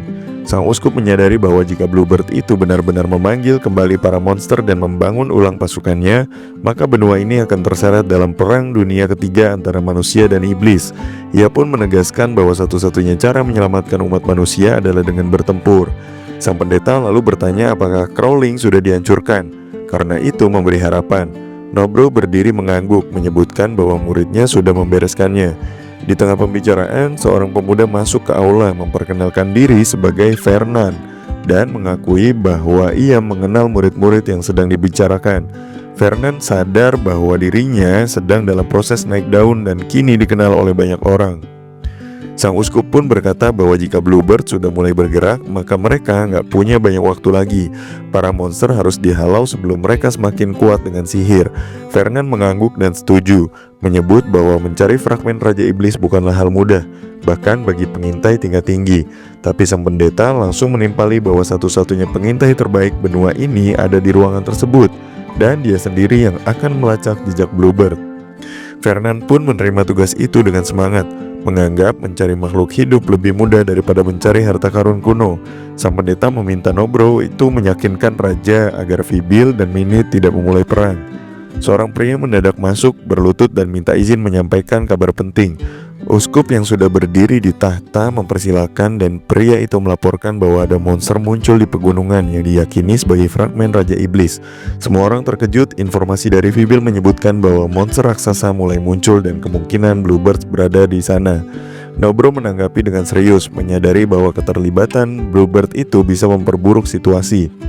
Dengan mantap, Nobro menyatakan bahwa dia dan muridnya akan pergi ke sana. Sang pendeta menyetujui dan meminta Fernand untuk ikut melacak jejak musuh. Raja juga meminta Fernand buat ikut menemaninya ke sana. Fernand setuju dan mereka pun memulai perjalanan ke Vereport. Di lokasi berbeda, Liha berada di depan sebuah pintu besar dan menyimpulkan bahwa tempat itu kosong. Pikirannya melayang ke laboratorium Kester.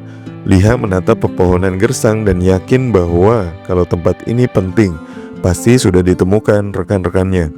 Mengingat kembali para petarung lain, Liha menyadari bahwa nggak ada tugas tambahan dan dia bisa fokus mengambil misi laboratorium.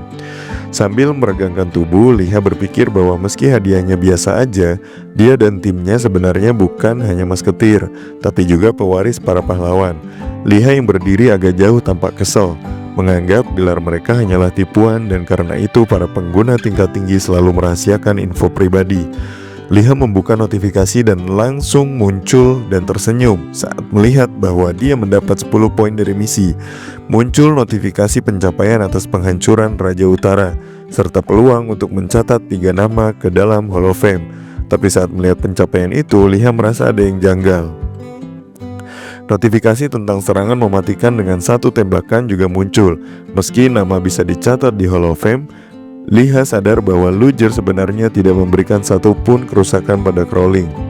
Kalau sampai tahu, Luger pasti bikin keributan besar. Dan sekarang Liha bahkan tak bisa menyombongkan diri. Di tengah jalanan yang dipenuhi pohon-pohon gundul, Kit melirik ke arah Liha dan bertanya apakah ada panggilan. Liha menoleh dan balik bertanya. Sambil terus berjalan bersama, Kit kemudian ikut nyeletuk, nanyain apakah yang manggil mereka itu si alis botak, dan bilang juga kalau Luger udah duluan naik ke pegunungan. Reaksi Liha langsung kaget. Sambil jalan, notifikasi mengambang muncul di depannya. Dan pas sesuatu muncul di sana, Liha langsung ngasih tahu Kit. Liha buka notifikasi, melongo lalu nyebutin kalau Feraur ternyata ada di kaki pegunungan Sentinel. Komandan udah ke Ezwin dan sekarang lagi naik ke pegunungan. Manggil ketiganya dan dari situ Liha langsung paham maksudnya. Sementara itu Bluebird lagi berdiri di jendela, tangannya disilangin di belakang punggung. Liha nyenderin tangan ke dagu dan bilang kalau semua ini mungkin ada kaitannya sama Bluebird. Kit ngangguk ngebenerin. Kit lalu memutus sambungan dan bilang kalau udah ngerti, mending langsung datang. Tapi partnernya malah ngira bakal barengan ke sana. Liha langsung emosi, sobek gulungan teleport sambil teriak karena nggak sempet nyimpen titik teleport sama sekali. Di kota, Fernand dan yang lainnya lagi berdiri di jalanan. Tiba-tiba Liha lari nyamperin mereka, langsung nyebut-nyebut Nobro tanpa nunggu aba-aba. Luger langsung ngelirik sebel, bilang kalau Liha telat.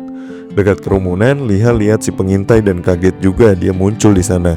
Fernand bilang udah lama nggak ketemu. Nobro ngasih aba-aba buat nunda obrolan. Liha cuma ngangguk setuju. Tiba-tiba muncul notifikasi soal misi baru. Liha bengong nanya dalam hati kenapa tugasnya begitu lagi. Bahkan ada risiko kehancuran kalau gagal. Luger sama Kit langsung terima tugas itu dan Liha ikut nyusul. Liha lalu ngelirik ke rekan-rekannya dan nanya apakah mereka masih ingat soal pencapaian terakhir. Semua punya kekuatan serangan tambahan. Dengan adanya Nobro dan Fernand, tim mereka sekarang udah lengkap berlima. Kit sambil pegang revolvernya nanya apakah ini soal Troll Utara. Luger langsung motong dan bilang udahan basa-basinya, saatnya kerja. Liha nyiapin AWP dan ngajak tim buat maju. Jalan masuk ke hutan sunyi dan suram bikin Liha ngeluh, terasa baru aja ninggalin tempat ini. Kit nutup mata, bilang mungkin medan udah berubah sejak munculnya Bluebird. Vernon melotot bilang kalau tempat ini mirip tanah tandus. Nobro mantap ngeliat Liha dan bilang bukan cuma medan, energinya juga berubah. Liha nanya siapa musuh mereka kali ini. Nobro menatap tajam dan bilang kemungkinan besar ini semua ilusi bikinan Bluebird. Soalnya dia pernah ngomong kalau monster biasa itu rakyat jelata dan auranya cuma ngaruh ke monster tinggi. Nobro nambah kecepatan jalan, bilang kalau dia nyebut dirinya sebagai Count. Semua kemungkinan bisa aja kejadian. Yang lain nyaut kayak lelucon orang tua. Sambil terus jalan, Nobro nyeletuk kalau mungkin bagi yang lain ini lucu, tapi kalau tahu jumlah korban di perang kedua pasti nggak bisa ketawa. Liha langsung pegang pelatuk AWP-nya dan waspada. Soalnya kalau Nobro tewas, misi otomatis gagal. Pas tim udah deket pintu keluar hutan, Liha ngerasa was-was, takut kalau Nobro bisa aja tumbang di misi ini. Tiba-tiba suara troll nyaring terdengar. Vernon kaget karena ada troll di gunung, apalagi warnanya aneh. Vernon yang lihat langsung nyoba deteksi pakai poin pengenalan, tapi tiba-tiba dia hampir jatuh. Tapi Nobro nangkepin dan nanya apakah dia oke. Vernon gugup bilang itu muridnya belum terlalu jago. Liha tanya soal discovery experience point, tapi cuma diiyain doang sama Vernon. Liha melirik ke arah lain dengan cemas, nanya apa langkah berikutnya. Luger dan Kit ngelihat sisa sihir dari troll yang mati, dan Liha nanya apakah cukup buat identifikasi. Vernon ngelihat ke depan dengan tenang. Mereka lanjut jalan, cuma Luger yang sempat nengok ke belakang buat ngecek sebentar. Kit ngelihat ke depan dan bilang kalau peralatan yang mereka temuin gak jauh dari lokasi troll, dan pengguna-penggunanya kemungkinan level 120-an. Mayat dan perlengkapan tersebar di tanah mati.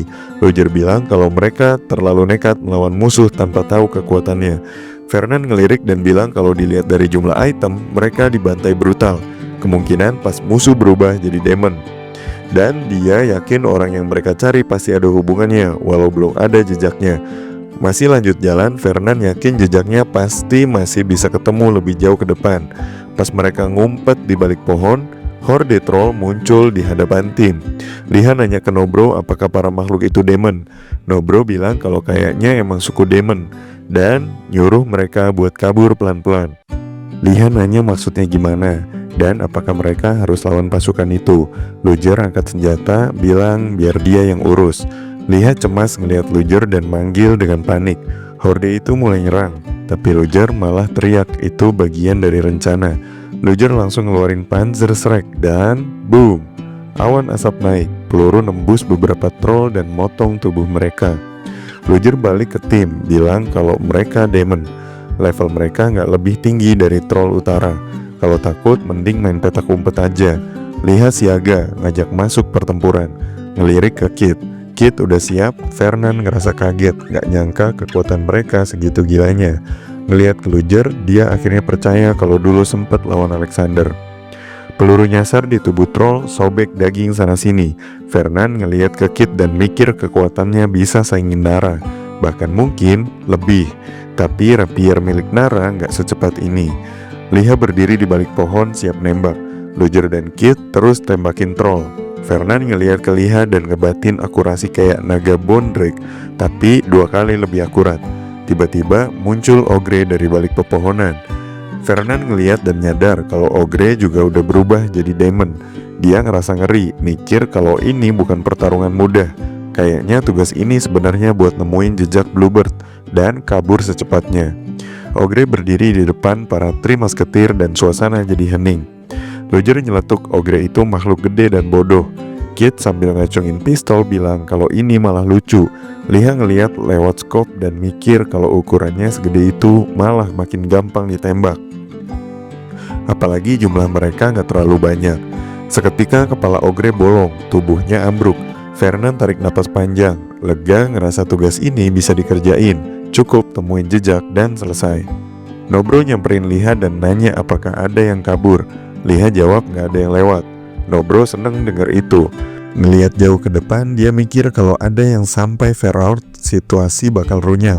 Dan kalau nggak ada cahaya mana, mereka bakal lari-larian lagi. Luger dan Nobro berdiri di antara tumpukan mayat. Pria pirang nanya ke Nobro, apakah makhluk kayak gini yang ngebunuh banyak orang di perang kedua? Nobro jawab kalau mereka nggak bisa diremehin, dan dia pernah lihat mereka jadi lebih kuat kalau ada pemimpin di dekatnya. Nobro hanya menghela napas dan setuju. Liha ikut nimbrung, ngedukung kata-kata Nobro. Terus nanya apakah dia masih ingat soal troll utara. Tapi Luger kesel dan nyuruh Liha diem. Mereka jalan santai tapi waspada di tengah hutan yang sunyi.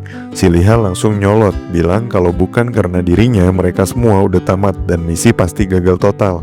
Dengan santai, Kit nyari konfirmasi apakah omongannya bener, padahal kan skill manta stylenya yang bukan jalan.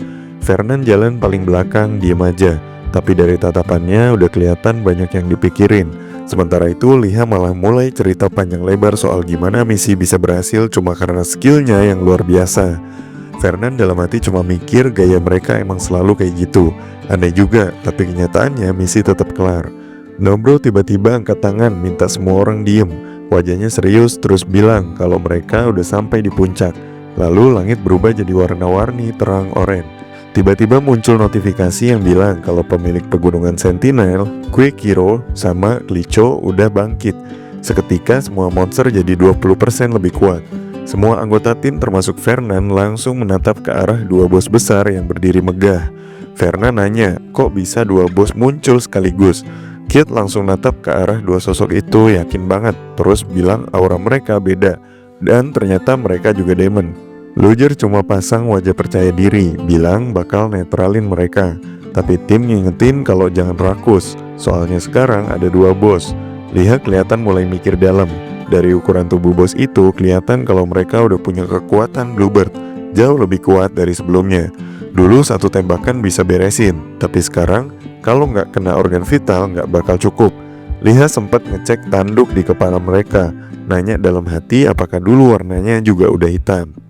Salah satu monster mencium aroma manusia, lalu bilang kalau ini hadiah buat Count. Tanduknya nyala listrik lalu ngehantam tanah. Asap naik tinggi, notifikasi muncul lagi yaitu 3 bos baru, Nimat, Fregra, dan Hechapen. Udah muncul, efeknya semua monster sekarang jadi 30% lebih kuat. Vernon kaget setengah mati kayak gak percaya sama apa yang dilihat. Liha sama Kit masih berdiri, mantengin bos. Liha nanya apakah yang lain udah dipanggil, tapi jawaban yang didapat yaitu cuma bertiga yang harus beresin 5 bos ini. Luger yang lagi nembak-nembak bilang gak masalah, yang penting semua musuh dibabat abis. Salah satu tanduk monster mulai nyala lagi, hantam tanah, pasir terbang kemana-mana. Luger berdiri di tengah debu, nanya-nanya dalam hati. Terus ngeliat ada bos datang nyerang pakai pentungan. Luger langsung lari nyari tempat aman, kesel banget karena serangannya meleset. Kit kesel dan nanya apakah monster itu pakai sihir. Makhluk itu lewat deket banget, dia langsung loncat menghindar. Nobro akhirnya teriak lantang bilang kalau itu bukan demon biasa, tapi monster selevel panglima perang. Kuatnya udah setara sama makhluk Rolling Stars. Bintang-bintang berkedip di langit, tanda bahaya makin gede. Tim mulai mundur tapi bos makin brutal. Peluru Luger melesat, Liha susah payah ngehindar dari serangan. Luger sambil angkat pistol bilang bakal ngebantai semuanya. Tapi heran juga, kok monster bisa ngehindar dari tembakan. Liha nyeletuk, bos yang dulu nggak pakai sihir, yang ini lebih hebat dari crawling. Monster tiba-tiba nyerang pakai pentungan besar sambil bilang mau bakar manusia. Kit ambil 2 revolver langsung nyerbu sambil nembak brutal. Tutup sebelah matanya, tembakannya meleset. Gak percaya banget bisa meleset kayak gitu. Kit nyimpulin mungkin itu cuma refleks monster demon. Mereka terus bertarung dan menghindar.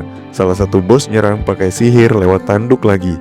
Si Kit bilang monster itu punya badan Cyclops tapi sihirnya setara dengan Lich. Tim yang lain cuma bisa mikir kalau jumlah mereka ribuan, umat manusia bisa musnah. Liha ngintip lewat teropong, Cyclops ngelirik balik. Peluru Liha cuma gores kepala monster, gak kena titik vital. Liha megang senjatanya sambil gemetar. Dalam hati mikir susah banget ngehantam mata makhluk itu karena reaksi mereka cepat banget.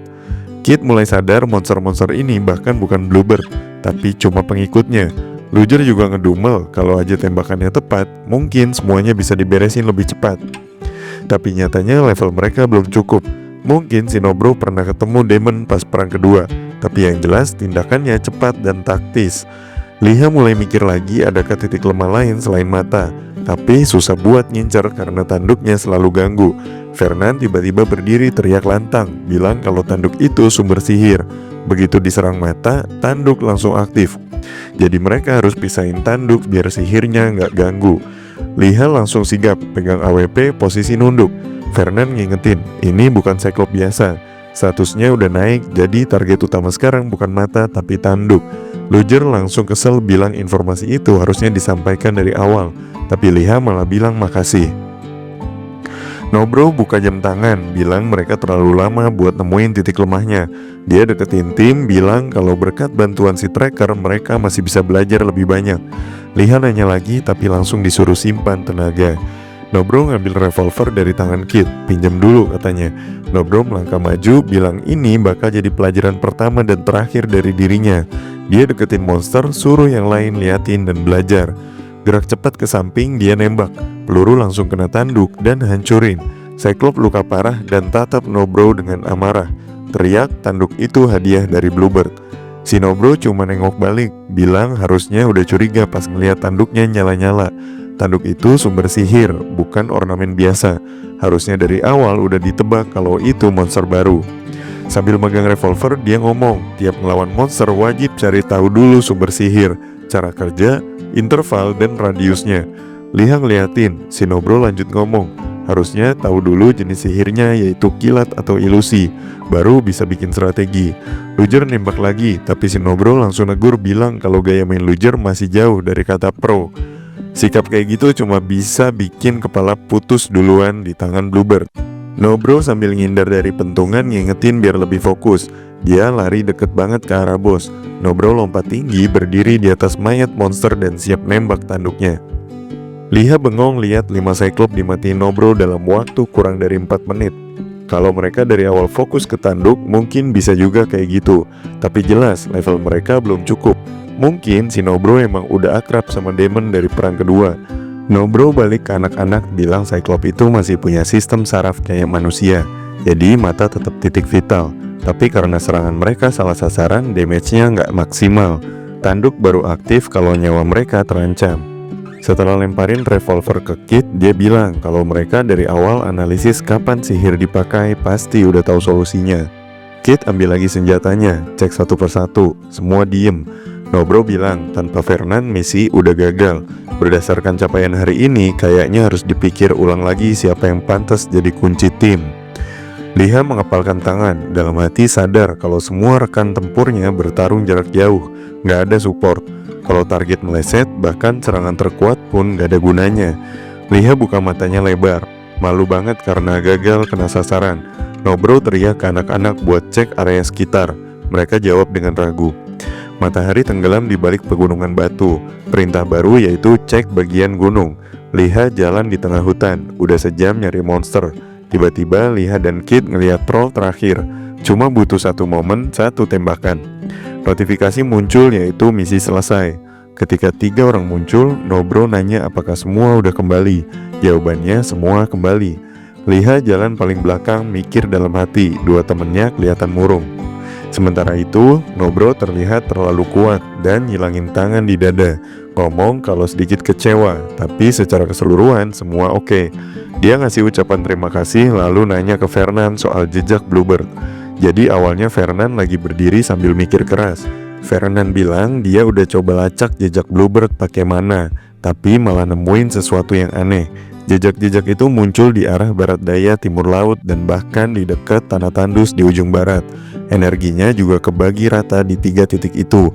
Nah, yang bikin tambah bingung, Fernand juga nemuin sinyal lemah di arah timur. Entah itu di pesisir timur Vibil atau di daerah Craver. Fernand ngerasa mustahil bisa ada di 4 tempat sekaligus. Padahal dia udah sambungin mana secara langsung. Peta nunjukin titik sinyal lemah yang kemungkinan udah ditinggalin Bluebird. Nobro langsung ambil alih. Nobro minta semua fokus dan bilang satu-satu dari mereka harus ambil arah yang beda buat nyelidikin. Notif tugas baru langsung muncul, lengkap sama bonus tambahan kalau berhasil. Liha mikir bentar, nempelin jari ke dagu. Tugas kali ini cuma ngumpulin informasi, nggak perlu cari gara-gara. Yang penting bertahan hidup, usahain aja semampunya, tugas kelar. Kit lihat peta terus mutusin buat jalan ke utara. Roger mikir sebentar, akhirnya milih jalan ke tanah kematian. Liha kaget ngelihat mereka pilih tempat asal-asalan tanpa pertimbangan. Nobro nyamperin Liha dan minta Liha buat ngecek daerah Tenggara Minit. Liha langsung nahan kepala, pusing kenapa harus ke sana. Penduduk Minit paling gak suka Liha, soalnya Liha punya kontribusi terbesar waktu perang dari sisi Fibil. Pas notif panggilan muncul, Kijong nanya lokasi Liha. Liha kaget terus dengar kabar dari Kijong kalau Demon muncul di Fibil dan kerajaan udah kirim pasukan. Liha langsung ngelapor ke Nobro, yang juga ikut kaget. Nobro malah ngerasa mulai ngerti apa tujuan Bluebird. Nobro bilang bakal nyampein pendapatnya ke raja, terus minta Fernan lapor ke uskup, yang langsung ngangguk nurut. Nobro lihat 3 orang di depannya dan nyuruh mereka berangkat nyari informasi. Tapi diperingatin jangan sampai cari masalah sama Bluebird. Fokusnya cuma ngumpulin data. Hati-hati jangan nekat. Sementara itu Nara masuk ke ruang penerimaan istana. Nara lihat Nobro kelihatan buru-buru. Nara langsung nyamperin, pengen nyampein pesan penting ke raja. Si penjaga sempat mau nolak karena ruangan lagi kepake, tapi Nobro motong dan bilang itu urusan mendesak. Mereka akhirnya disaranin ngomong dulu ke menteri. Nara mikir soal monster yang tiba-tiba muncul di mana-mana.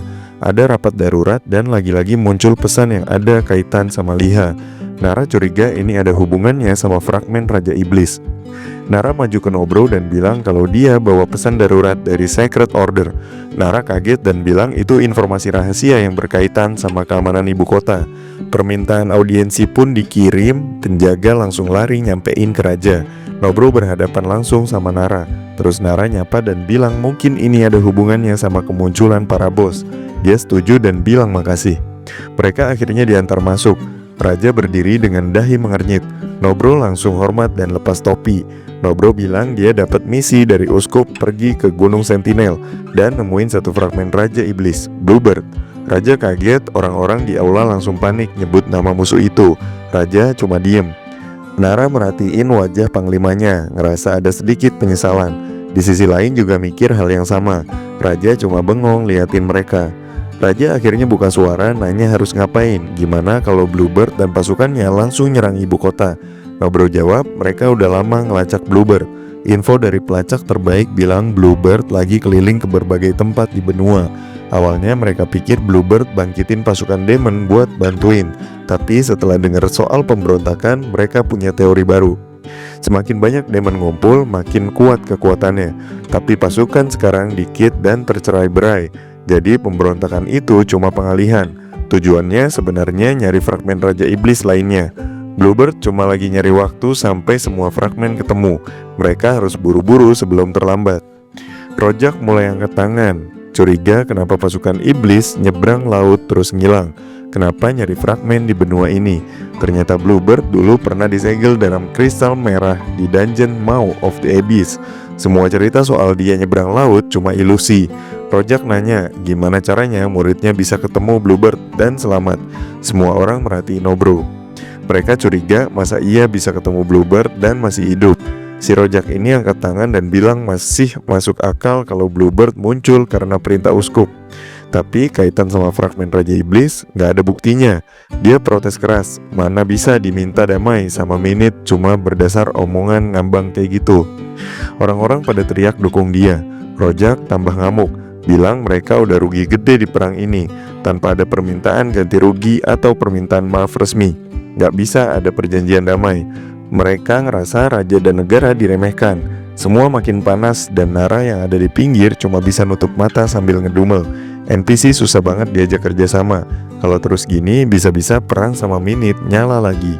Di sisi lain sebuah pintu muncul di tebing batu.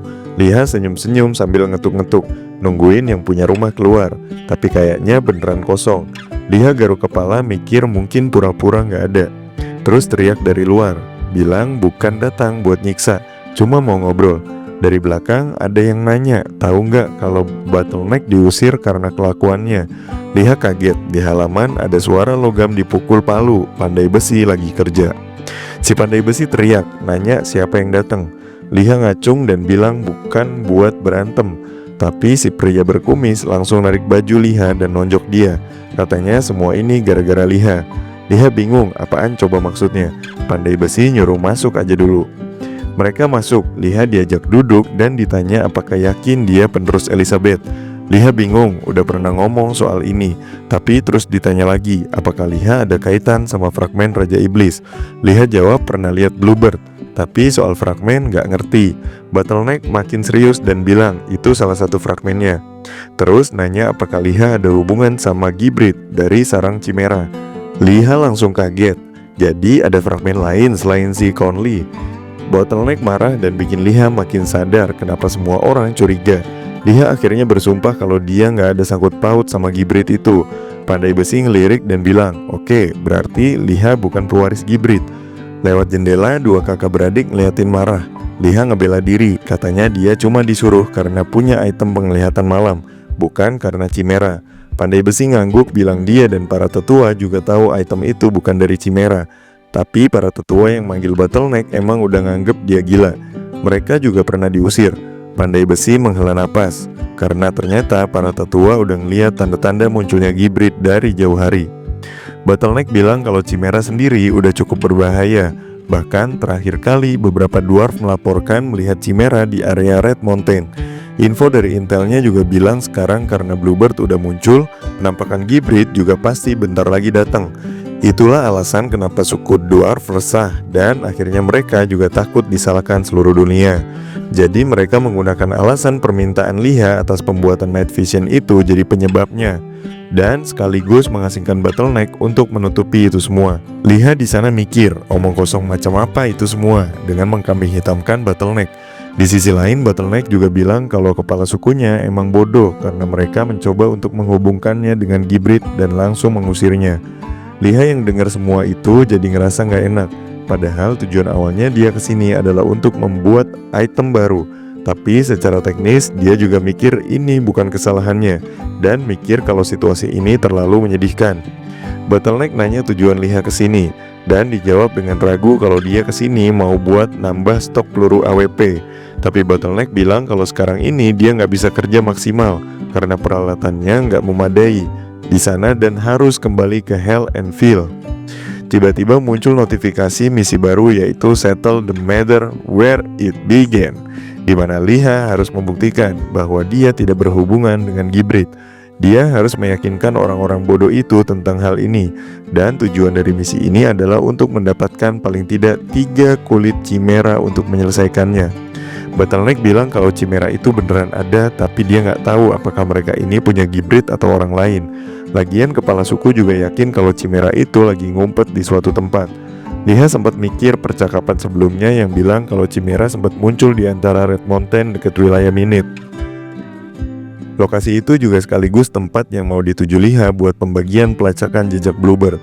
Liha akhirnya menerima misi itu karena hadiahnya juga lumayan, dan dia memutuskan untuk logout bentar buat istirahat sambil nyari informasi di internet. Selanjutnya di Elstock, tepatnya di Guild Informasi Holy Grail, Liha coba nanya soal Chimera dan Gibrid kepada Nyonya Juice di sana. Tapi sayangnya dia bilang kalau nggak punya informasi tentang hal itu. Dia akhirnya memutuskan untuk cabut dan nyari informasi sendiri dengan kesal. Liha langsung teleport menuju wilayah paling selatan Vybil, yaitu daerah Nitai di dataran March. Tapi setelah beberapa tempat dikunjungi, Liha sama sekali tidak menemukan apapun. Apalagi posisi Liha sekarang adalah orang paling dibenci di daerah Minit. Ketika Liha sedang berjalan santuy, dia lihat seseorang berambut merah yang lagi marah-marah yang sedang membuat party. Karena ngerasa serem ngeliatin orang berambut merah itu, Liha akhirnya mending alihkan pandangannya aja dan milih coba buat nanya Fernand soal Chimera yang muncul di barat daya Minit. Fernand memberikan sedikit informasi kalau dia pernah kesana sebelumnya dalam misi untuk menemukan tambang bersama suku dwarf. Tapi karena mereka takut dengan Chimera, mereka malah kabur dan misinya gagal. Tapi seenggaknya Fernand memberikan informasi tambahan, yaitu seekor naga di pegunungan utara. Mungkin bisa cari informasi di sana. Liha mikir kalau mereka nyari tambang berarti kemungkinan naga itu adalah Metal Dragon, dan sifat Metal Dragon itu lebih bersahabat. Ditambah sekarang Liha punya blessing dari Balefus yang meningkatkan hubungan dengan ras naga. Tapi kalau urusan sama Red Dragon beda lagi sih, itu malah bakal ngurangin afinitasnya sebesar 80%. Sebelum Liha lanjut cabut menuju tempat sarang naga, dia dipanggil oleh orang berambut merah tadi. Orang itu nanya apakah Liha mau ke Red Mountain. Orang itu memegang tangan Liha dengan keras dan refleks Liha langsung ngancem kalau dia megang lebih keras lagi, dia nggak bakal selamat. Orang itu minta maaf karena sebenarnya dia nggak bermaksud untuk melukai Liha. Dia cuma penasaran mungkin dia bisa bantu Liha, jadi dia coba buat ngajak bicara ke Liha. Orang itu bilang kalau dia mau ke daerah itu juga. Jadi karena di sana banyak banget monster berbahaya, mendingan mereka ke sana berdua agar lebih aman. Liha ngeliatin orang itu yang lagi canggung buat ngejelasin maksud dan tujuannya. Orang itu bilang kalau dia tahu ada seekor naga di Red Mountain, tapi orang lain gak ada yang percaya perkataannya. Liha sekejap mikir, berarti orang ini tahu banyak soal naga. Dan Liha langsung ajak dia buat bikin party berdua aja buat langsung ke sana sekarang. Selanjutnya sambil jalan, Liha nanyain nama orang itu dan levelnya. Dia memperkenalkan diri sebagai Kusa dengan level 183. Awalnya Liha mikir kalau dia ini NPC, tapi segera setelah dia nyebutin levelnya, Liha jadi tahu kalau dia ini player juga. Liha lalu nanya tujuan Kusa pergi ke Red Mountain ini apa. Liha sedikit mikir dan curiga kenapa dia nggak nanya balik soal level dan perlengkapannya. Liha malah jadi suuzon kalau Kusa ini bakal ngorbanin Liha dan pergi setelah menyelesaikan misinya. Setelah itu mereka akhirnya sampai di Red Mountain. Di sana terlihat seekor griffin terbang di udara dan langsung aja ditembak jatuh oleh Liha. Di belakangnya si Kusa malah kagum banget sama AWP milik Liha yang sekali jedor langsung ngalahin griffin. Liha coba nanya soal misi Kusa itu apa, tapi dia bilang di sana bukan cuma naga dan griffin doang, bahkan mungkin ada chimera di sana. Dengan muka serius, Kusa bilang kalau dia hanya pengen ngecek sesuatu di area sarang naga. Dia juga bilang cukup ikuti dia saja sampai ke tempat itu. Kusa lanjut bilang kalau Liha selesai nemenin dia di sana, Kusa bakal menceritakan tentang info yang diketahuinya terkait chimera. Liha mikir mungkin kelas si Kusa ini mirip kayak Jinggonggong atau Fernan yang butuh penelitian dengan waktu yang lama. Tapi setelahnya Kusa malah nunjukin arah di mana letak dia melihat chimera. Singkat cerita, mereka akhirnya sampai di tempat di mana dia melihat chimera di sana. Normalnya mereka semua sembunyi di dalam penghalang. Kusa nanya apakah tujuan Liha ini buat ngebunuh chimera. Liha cuma jawab iya doang dan langsung disuruh buat bersiap-siap. Liha langsung pegang AWP-nya dan bersiap untuk serangan. Tiba-tiba Kusa maju ke sebuah pohon besar dan langsung menebasnya dengan kuat. Bahkan serangan itu bikin Liha kaget kalau ternyata Kusa ini kuat banget.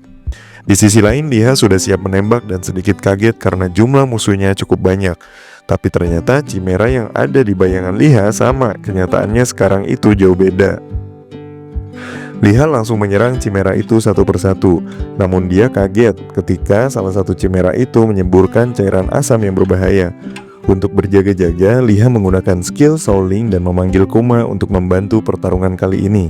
Liha yang menaiki Kuma sekarang jadi sedikit bebas untuk menyerang karena tidak terlalu khawatir kena serangan asam tadi. Liha ingat kalau Jinggonggong pernah bilang kalau beruang itu bisa mendeteksi titik vital musuh lewat penciumannya. Dan langsung aja Liha nyuruh Koma buat ngedeteksi organ vital musuh-musuhnya. Setelah itu langsung aja Koma menerjang satu persatu disertai Liha yang nembak biji peler monster itu satu persatu. Di atas pohon, Kusa ternyata lagi mengamati cara bertarung Liha yang ternyata dia bisa manggil soulmate, padahal bukan class tamer. Liha di bawah yang lagi bertarung ternyata udah mulai lelah dan waktu summon Kuma juga sisa 5 menit lagi. Liha mikir kalau dia harus segera ngambil kulit chimera itu dan langsung kabur aja. Sementara itu Kusa coba nawarin bantuan dengan santuy karena melihat kayaknya Liha mulai kelelahan. Awalnya Liha cuma minta tolong buat narik agro chimera doang sama Kusa, tapi dia langsung turun dan nebas semua chimera satu persatu sampai habis. Liha melongo melihat kemampuan yang sangat hebat itu dan heran dia sebenarnya siapa. Liha yang merasa beruntung punya teman party jago di sana sambil ambilin item chimera yang menjadi misinya. Dia lanjut bilang kalau misinya sudah selesai dan sekarang lanjut ke misinya si Kusa ini. Liha sempat nengok ke belakang dan tahu kalau para chimera itu lemah terhadap elemen api. Makanya Kuma dan Kusa bisa barbar suka-suka mereka. Tapi sayangnya buat Kuma itu hanya bertahan 30 menit. Makanya Liha mikir kalau dia pengen punya elemen api juga. Liha dan Kusa akhirnya cabut dari tempat itu. Di sana Liha sempat berterima kasih kepada Kusa karena telah membantunya. Liha masih penasaran dengan identitas asli si Kusa ini karena kuatannya luar biasa. Tapi satu hal yang pasti adalah dia bukan salah satu dari top global 50 karena sebelum perang antar negara, Liha udah ngecek seluruh top global peringkat 50 ke atas. Buat lebih mastiin lagi tentang identitas Kusa, Liha coba nanya Kijong dan Biemi, tapi keduanya nggak ada yang tahu soal nama itu sama sekali. Bahkan Liha sampai nanya istrinya si Hwayeon, dan dia juga sama sekali nggak tahu. Malah bilang kalau dia squad itu coba tolong kenalin ke Guild Hwahong, biar dia mau join. Liha juga nanya Fernan dan Kit, dan hasilnya juga nihil. Dia juga nggak tahu sama sekali tentang Kusa. Singkat cerita, setelahnya mereka berdua sampai di tempat sarang naga yang menjadi tujuan Kusa. Kusa jelasin kalau ini lebih tepatnya adalah batas antara Dragon Barrier, di mana ketika makhluk dengan mana yang cukup melewatinya, sihir alarm naga akan mati. Kusa juga bilang kalau naga yang ada di dalam sini adalah jenis Metal Dragon dengan kategori Bronze Dragon. Liha merasa bersyukur karena punya Baleifus buff Blessing yang meningkatkan afinitas 50% dengan Metal Dragon. Liha langsung nanya tugasnya di sana buat apa, karena dia nggak lihat satupun monster di sana. Jadi pasti bukan buat ngebasmi monster. Tapi Kusa langsung bilang kalau tugas Liha adalah untuk masuk ke dalam barrier naga itu buat ngecek. Tapi Liha langsung kaget. Kalau dia masuk, bukannya alarm barrier naga langsung nyala. Tapi itu emang beneran tugas Liha buat ngecek. Dan kalau Liha dalam bahaya, dia bisa langsung kabur. Liha dengan sedikit keraguan maju karena ngerasa udah gak enak sebelumnya udah dibantuin buat misi Chimera sama Kusa. Singkat cerita, Liha berhasil masuk ke barrier itu tanpa masalah dan tanpa membunyikan alarm barrier dragon itu. Liha cukup terkejut karena gak seperti yang ada di bayangannya. Liha nengok ke belakang buat nanya apakah langkah selanjutnya. Tapi sepertinya di luar barrier itu Kusa gak bisa dengar dan tiba-tiba muncul seorang berjubah putih yang merasakan mana dari Baleifus. Tapi setelah melihat langsung ternyata itu adalah manusia. Orang itu memperkenalkan dirinya sebagai Blaugrond, yang seorang Bronze Dragon. Blaugrond nanya ke Liha apakah dia orang yang diutus oleh Baleifus. Liha malah kaget kalau yang muncul itu ternyata naga yang berubah wujud jadi manusia. Blaugrond juga bilang dia muncul sebagai manusia karena ngerasa gak sopan kalau muncul pakai sosok naga di hadapan tetua agung Baleifus. Tiba-tiba ada suara yang nyuruh Blaugrond buat mundur. Liha kaget dan mikir suara dari siapa itu. Liha mikir dan coba nginget seluruh rentetan kejadian sebelumnya. Ternyata yang selama ini bareng dia si Kusa itu adalah seekor naga bernama Kusanagi. Blaugrond kaget kenapa si bajingan Kusanagi ada di sini. Tiba-tiba Kusanagi itu nyemburin apinya ke arah Liha dan Blaugrond. Tapi untung aja Liha sempat pakai skill force barrier dari cincinnya. Mereka berdua berhasil kabur dari Kusanagi yang masih terbang di atas langit sambil ngoceh tentang Blessing Baleifus. Untuk memastikan mereka berdua tidak bisa kabur, Kusanagi mengaktifkan skill Communication Block, Spatial Blind, dan Mana Barrier buat nyegah bantuan dari Baleifus. Liha sadar ternyata naga itu bisa merasakan mana naga satu sama lain. Makanya si Kusa nggak ada angin, nggak ada hujan, tiba-tiba nyamperin Liha pas di pintu gerbang Red Cliff. Liha meminta maaf kepada Blaugrond karena kesalahannya udah mengundang Kusanagi ke sini. Tapi Blaugrond bilang itu nggak apa-apa karena ini juga termasuk kesalahannya udah nggak hati-hati soal mendeteksi keberadaan Kusanagi. Blaugrond ngejelasin kalau skill teleport saat ini nggak bisa digunakan. Ditambah dia baru jadi naga sekitar 300 tahunan dan nggak mungkin lawan Kusanagi yang udah di level Ancient Dragon. Liha megang AWP-nya dan bilang kalau Blaugrond diminta untuk menahannya untuk 15 menit aja karena dia punya rencana yang mungkin berhasil. Saat Liha menggunakan Mana Sight, tiba-tiba Kusanagi siap nyembur napas apinya dan sekejap, boom! Liha menembakkan mana bom untuk menyegel penggunaan mana Kusanagi. Kusanagi teriak kesakitan karena sisik naganya ketembak Liha, dan Liha langsung merintahin Blaugrond buat nyerang Kusanagi sekarang juga. Kusanagi coba nembakin serangan nafas apinya lagi, tapi toing, gak keluar apa-apa. Liha langsung membidik Kusanagi dan menembak sayapnya. Blaugrond langsung menggunakan sihir naganya dalam bentuk manusia dan langsung menyerang Kusanagi. Tapi ternyata serangan itu gak terlalu berdampak untuk Kusanagi. Dia udah bersiap nembak lagi dengan dibantuin Blaugrond yang menggunakan Electric Wave untuk menghambat pergerakan Kusanagi. Dan boom! Peluru Liha menembus kepala Kusanagi. Terlihat di sana ada sesuatu yang jatuh dengan hebat. Di sisi lain, Liha dan Blaugrond masih dengan posisi siaga.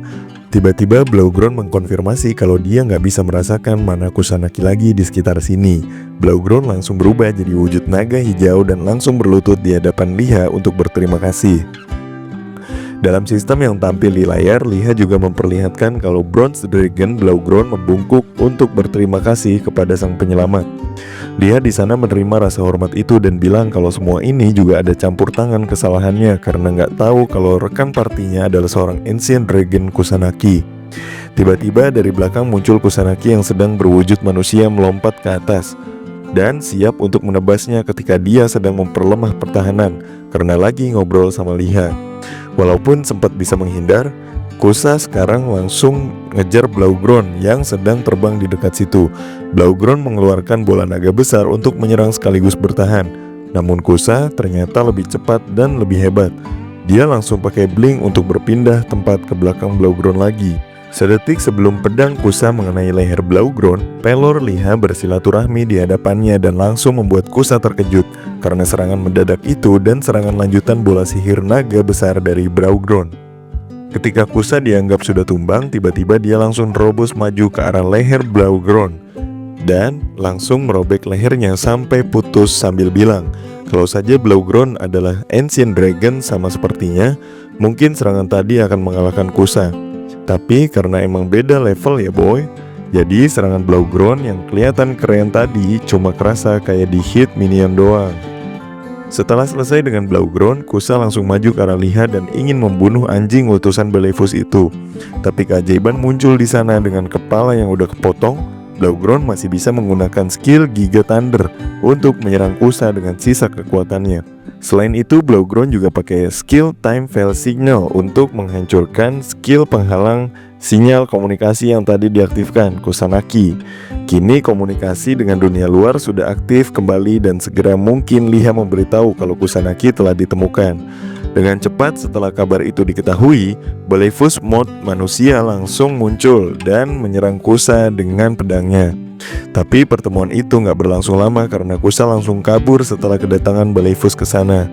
Belephus sempat ingin mengejar namun tertahan karena melihat kondisi Blaugrond yang lagi sekarat karena kepalanya udah terpotong macam es Kiko. Enak tahu.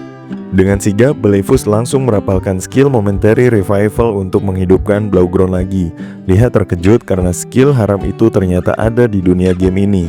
Setelah skill Momentary Revival itu bekerja, Belephus nanya ke Blaugrond sebenarnya apa yang terjadi di sini dan apakah Dragon Heart miliknya baik-baik saja. Blaugrond bilang kalau Dragon Heart-nya aman aja, tapi dia minta maaf karena menyapa seorang atau seekor Elder dalam kondisi sekarat seperti ini. Di sana Liha mikir kalau Dragon Heart yang dimaksud mungkin seperti jantung yang berperan sebagai otak kedua dari ras naga. Mungkin itu juga yang menyebabkan ketika dia mengheadshot Kusanagi tadi, dia tidak langsung mati. Liha juga berpikir mungkin ada kesempatan Blaugrond untuk hidup lagi. Belephus masih nanyain Blaugrond tentang bagaimana dia bisa melawan Kusanagi tanpa memberitahunya. Tapi Blaugrond bilang kalau Dragon Heart-nya emang masih utuh, tapi kepalanya kan buntung ya boy, jadi ya sekarat ini. Dia bilang kalau waktunya nggak lama lagi. Blaugrond sekarat ya karena skill Momentary Revival itu cuma bisa menyembuhkan luka aja. Tapi kalau kepala sama badan udah bercerai ya susah, udah lain cerita itu mah. Blaugrond bilang kalau nanti tolong dengerin semua penjelasan dari manusia yang dapat Belephus Blessing itu. Dia bertarung bahkan lebih gagah dibandingkan dirinya ketika melawan Kusanagi. Belephus menghela napas dan bilang kalau dia ngerti maksud dari perkataan Blaugrond. Dan karena tahu situasinya udah sekarat, Belephus di sana bersaksi untuk kata terakhir dari Blaugrond dengan mengatakan, "Aku Belephus bersaksi atas nama Gold Dragon Belephus sebagai anggota klan Metal Dragon secara resmi akan menyaksikan kehendak Bronze Dragon Blaugrond." Itu bukan kata-kata biasa melainkan penghormatan tertinggi dari anggota klan naga ketika ada momen besar. Lalu Blaugrond nengok Liha. Di sana Liha masih menyalahkan dirinya sendiri karena apa yang sudah terjadi. Tapi dengan bijak Blaugrond bilang gak apa-apa. Ini lebih seperti Liha yang terjebak ke dalam pertarungan antar naga. Blaugrond bilang meski sebentar bertarung bersama Liha sangat menyenangkan dan bisa melihat potensi Liha. Dengan yakin Blaugrond menyerahkan Dragon Heart-nya kepada Liha dan disaksikan secara resmi dan langsung oleh sang Elder Dragon Belephus. Setelah kejadian itu, notifikasi muncul di Liha kalau dia punya misi Bronze Dragon Heart dengan tema balas dendam Blaugrond. Di sana tertulis kalau tolong Liha jangan beritahu Belephus kalau Kusanagi saat ini mungkin lebih kuat darinya. dia nggak akan bisa menghentikan Kusanagi sendirian. Dalam misi itu, objektifnya adalah untuk menyerang Dragonheart milik Kusanagi secara langsung dengan jantung Blaugrond. Pesan terakhir dari Blaugrond yaitu tolonglah jadi kekuatan Baleifus yang menggantikannya dan kalahkan Kusanagi. Dan di sana bentuk Dragonheart juga menyesuaikan jadi peluru AWP tapi warnanya hijau. Blaugrond bilang gunakan itu buat nembus jantung Kusanagi. Singkat cerita, setelah mereka ngobrol berdua di dunia isekai, sekarang Liha sudah menerima misi itu dan udah siap dengan peluru warna hijaunya. Setelah itu, Baleifus di sana kelihatan menangis karena temennya Blaugrond udah duluan pergi ke isekai. Notifikasi achievement baru Liha muncul dengan nyebut kalau Enter the Dragon Gate Metal sudah terbuka. Liha dapat hadiah 18 poin status dan afinitas dengan semua Metal Dragon nambah 10% dan afinitas dengan Color Dragon minus 10%. Dan karena Liha orang kedua yang dapat achievement ini, semua poinnya dikali 2. Lanjut, di sana Baleifus memberikan sisik naga Blaugrond sebagai oleh-oleh buat Liha. Baleifus lalu minta Liha buat menceritakan secara detail dari awal. Tapi Liha bilang kalau Baleifus sebaiknya berubah dulu jadi naga buat ngejar Kusanagi sekalian Liha nebeng di kepalanya. Usut punya usut, ternyata tepat sebelum Kusanagi tadi kabur, Liha sempat ngasih efek skill marking ke dia. Jadi sekarang dia tahu posisi Kusanagi ada di mana. Liha langsung naik Gojek Dragon gratisan sekarang dan mulai jalan buat ngejar si Kusanagi. Sebelum jalan banget, tiba-tiba muncul notifikasi achievement baru. Ternyata Liha dapat achievement berupa kutukan dari klan Color Dragon, di mana di sana efeknya bagus, nambah 30 poin sementara, tapi afinitasnya dengan semua Color Dragon jadi minus 50%. Tapi Liha don't give a fuck with that boys. Total afinitasnya dengan Color Dragon kalau dijumlah mungkin udah sampai minus 110%. Liha bilang ke Baleifus kalau Kusanagi sedang menuju ke utara, barat laut. Baleifus langsung cabut ngegas kenceng-kencengnya. Baleifus bilang kalau mungkin Kusanagi udah menyadari keberadaan mereka, karena dalam hal merasakan mana, ras naga itu nomor 1. Liha nanya ke Baleifus terus gimana kalau dia ternyata sadar. Baleifus jawab kalau itu gak apa-apa. Mereka hanya perlu memastikan apa yang akan Kusanagi lakukan dengan kepala Blaugrond. Semoga aja gak dijadiin tumbal buat ngebangkitin Tiamat.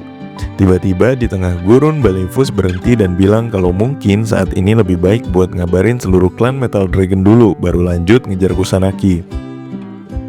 Baleifus juga nanya ke Liha tentang berapa lama durasi trekkingnya. Liha cuma jawab total durasinya kurang lebih akan berakhir 2 hari lagi. Baleifus berpesan ke Liha buat terus ngawasin Kusanagi, dan karena Liha sekarang yang ditunjuk buat meneruskan tekad Blaugrond, dia harus benar-benar buat misi kali ini. Karena kalau dia sukses, seluruh klan Metal Dragon akan menaruh respect setinggi-tingginya kepada Liha. Lalu Baleifus menurunkan Liha di tengah gurun itu sendirian dan pergi untuk memberikan kabar kepada seluruh klan Metal Dragon. Liha yang masih kebingungan di sana mikir, jadi ini bukan pertarungan ulang ya. Dan dia bisa bernapas lega sekarang sambil mikir misi lain yang udah kelar tapi belum dilaporin, yaitu misi Chimera tadi. Liha lanjut ngecek statusnya. Di sana ternyata dia punya 86 poin tersisa yang belum dialokasikan. Dia sedikit kaget karena dari tadi berburu cuma dapat 87% kenaikan XP. Tapi dia sadar kalau semakin besar levelnya maka semakin lama juga naiknya. Selanjutnya Liha mengalokasikan seluruh poinnya kepada Dex sebanyak 86 poin. Di tempat lain, Liha di sana lagi laporan ke Bottleneck tentang misi Chimeranya yang udah kelar. Di sana Liha memberikan beberapa bukti di meja. Tapi Bottleneck kesal karena kalau kulitnya udah busuk seperti ini, harusnya ini nggak akan bertahan begitu lama. Selain itu, Bottleneck juga bilang kalau Liha tadi ngomong soal barrier di sana. Barrier itu nggak mungkin barrier biasa. Sebenarnya barrier apa yang Liha temukan di sana? Liha bilang kalau barrier itu sudah hancur, tapi fungsi barrier itu buat nyembunyiin keberadaan Chimera itu sendiri. Bottleneck bilang kalau Chimera itu tipenya kanibal dan nggak punya otak. Bahkan mereka itu bisa memakan teman sendiri tanpa alasan. Tapi Liha bilang kalau yang dia temuin sama sekali berbeda. Semua Chimera mengejar Liha dan tidak saling bertarung. Liha berpikir mungkin ada seseorang yang sedang memimpin Chimera itu. Mereka berdua secara barengan gebrak meja dan bilang kalau itu semua udah jelas. Yang bisa ngendaliin merak yang gak lain adalah Red Dragon, yang merupakan fragmen Demon King, Chimera Nest, seorang yang mampu memimpin Chimera Hybrid. Di sisi lain, Liha juga mikir tentang keterlibatan Conley Bluebird dalam kasus ini. Dia nyengir ketika mikir mungkin dia bisa ngelarin 2 misi sekaligus dengan mendapatkan informasi lokasi Bluebird.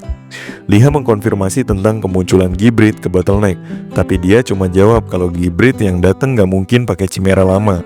Pasti dia bakal pakai jenis Chimera yang baru. Dan lagian jumlah 50 itu terlalu sedikit. Harusnya ada ratusan di sana. Liha bilang dengan itu semua berarti cukup buat jadi kesaksian yang bilang kalau Bottleneck itu nggak bersalah. Bottleneck tersenyum gembira karena dia bisa balik ke tempat workshopnya yang lama. Lalu Liha dapat notifikasi kalau misinya udah selesai. Dan dia juga dapat 3 tiket penggunaan gratis penempaan di Bottleneck. Liha mau memanfaatkan tiket gratis itu buat bikin item sepuasnya nanti ke Bottleneck. Setelah keharuan itu, Liha mengeluarkan peluru hijau yang terbuat dari Dragonheart Blaugrond kepada Bottleneck dan stafnya. Mereka bertiga langsung terkejut, kaget karena melihat benda langka ini sekali seumur hidupnya.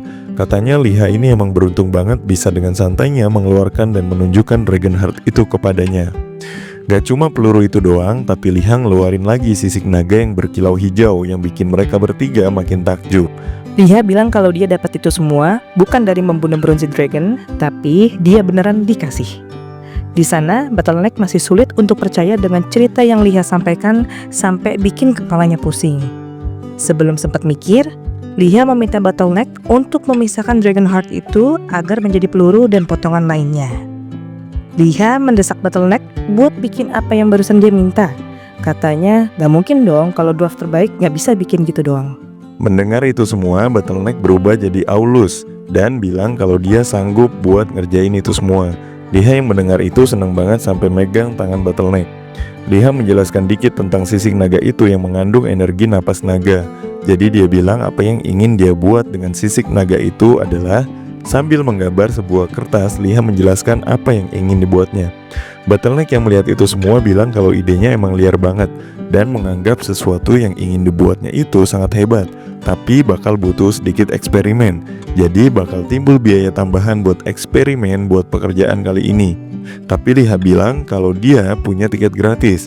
Bottleneck langsung bengong karena bakal kerja rodi doang, nggak dapet duit sama sekali. Liha langsung cabut dan bilang kalau dia percaya sama kemampuan Bottleneck. Selanjutnya di dataran Red Cliff, di sana terlihat api berkobaran di mana-mana. Beberapa Chimera juga terlihat di sana dan yang paling membagongkan adalah munculnya sosok Conley di atas sebuah bangunan yang terbakar sambil memperhatikan daerah sekitarnya. Ternyata di sana habis ada pembantaian terhadap seluruh player oleh Chimera yang sepertinya habis melakukan raid di sana. Lalu tiba-tiba perhatian Conley teralihkan oleh sesuatu yang langsung mengangkat tongkatnya ke belakang. Ternyata yang datang itu adalah Kusa. Mereka berdua saling menyapa dengan mengerikan karena sudah lama mereka nggak bertemu. Bahkan Conley di sana nanyain Kusa apa yang membuatnya ikut campur dalam rencananya saat ini. Kusa bilang kalau dia ada permintaan. Dia ingin meminjam kekuatan dari Conley karena ada seseorang yang ikut campur di antara permasalahannya dengan ras naga. Conley awalnya orang yang ikut campur yang dimaksud Kusa adalah Belifus, tapi ternyata Kusa bilang kalau yang ikut campur bukan dia tapi Haliha. Kusa menawarkan kalau Conley mau membantunya, maka dia akan meminjamkan kekuatannya untuk membantu rencana Conley juga. Dan akhirnya mereka sepakat untuk bekerja sama. Scene ditutup dengan keduanya yang berjabat tangan yang menandakan sesuatu yang besar akan segera terjadi. Oke boy, sampai sini dulu ya buat manhwa Arcane Sniper ini karena emang belum ada kelanjutannya. Nanti kalau udah ada lanjutannya langsung Mimin bikinin videonya kok. Adios.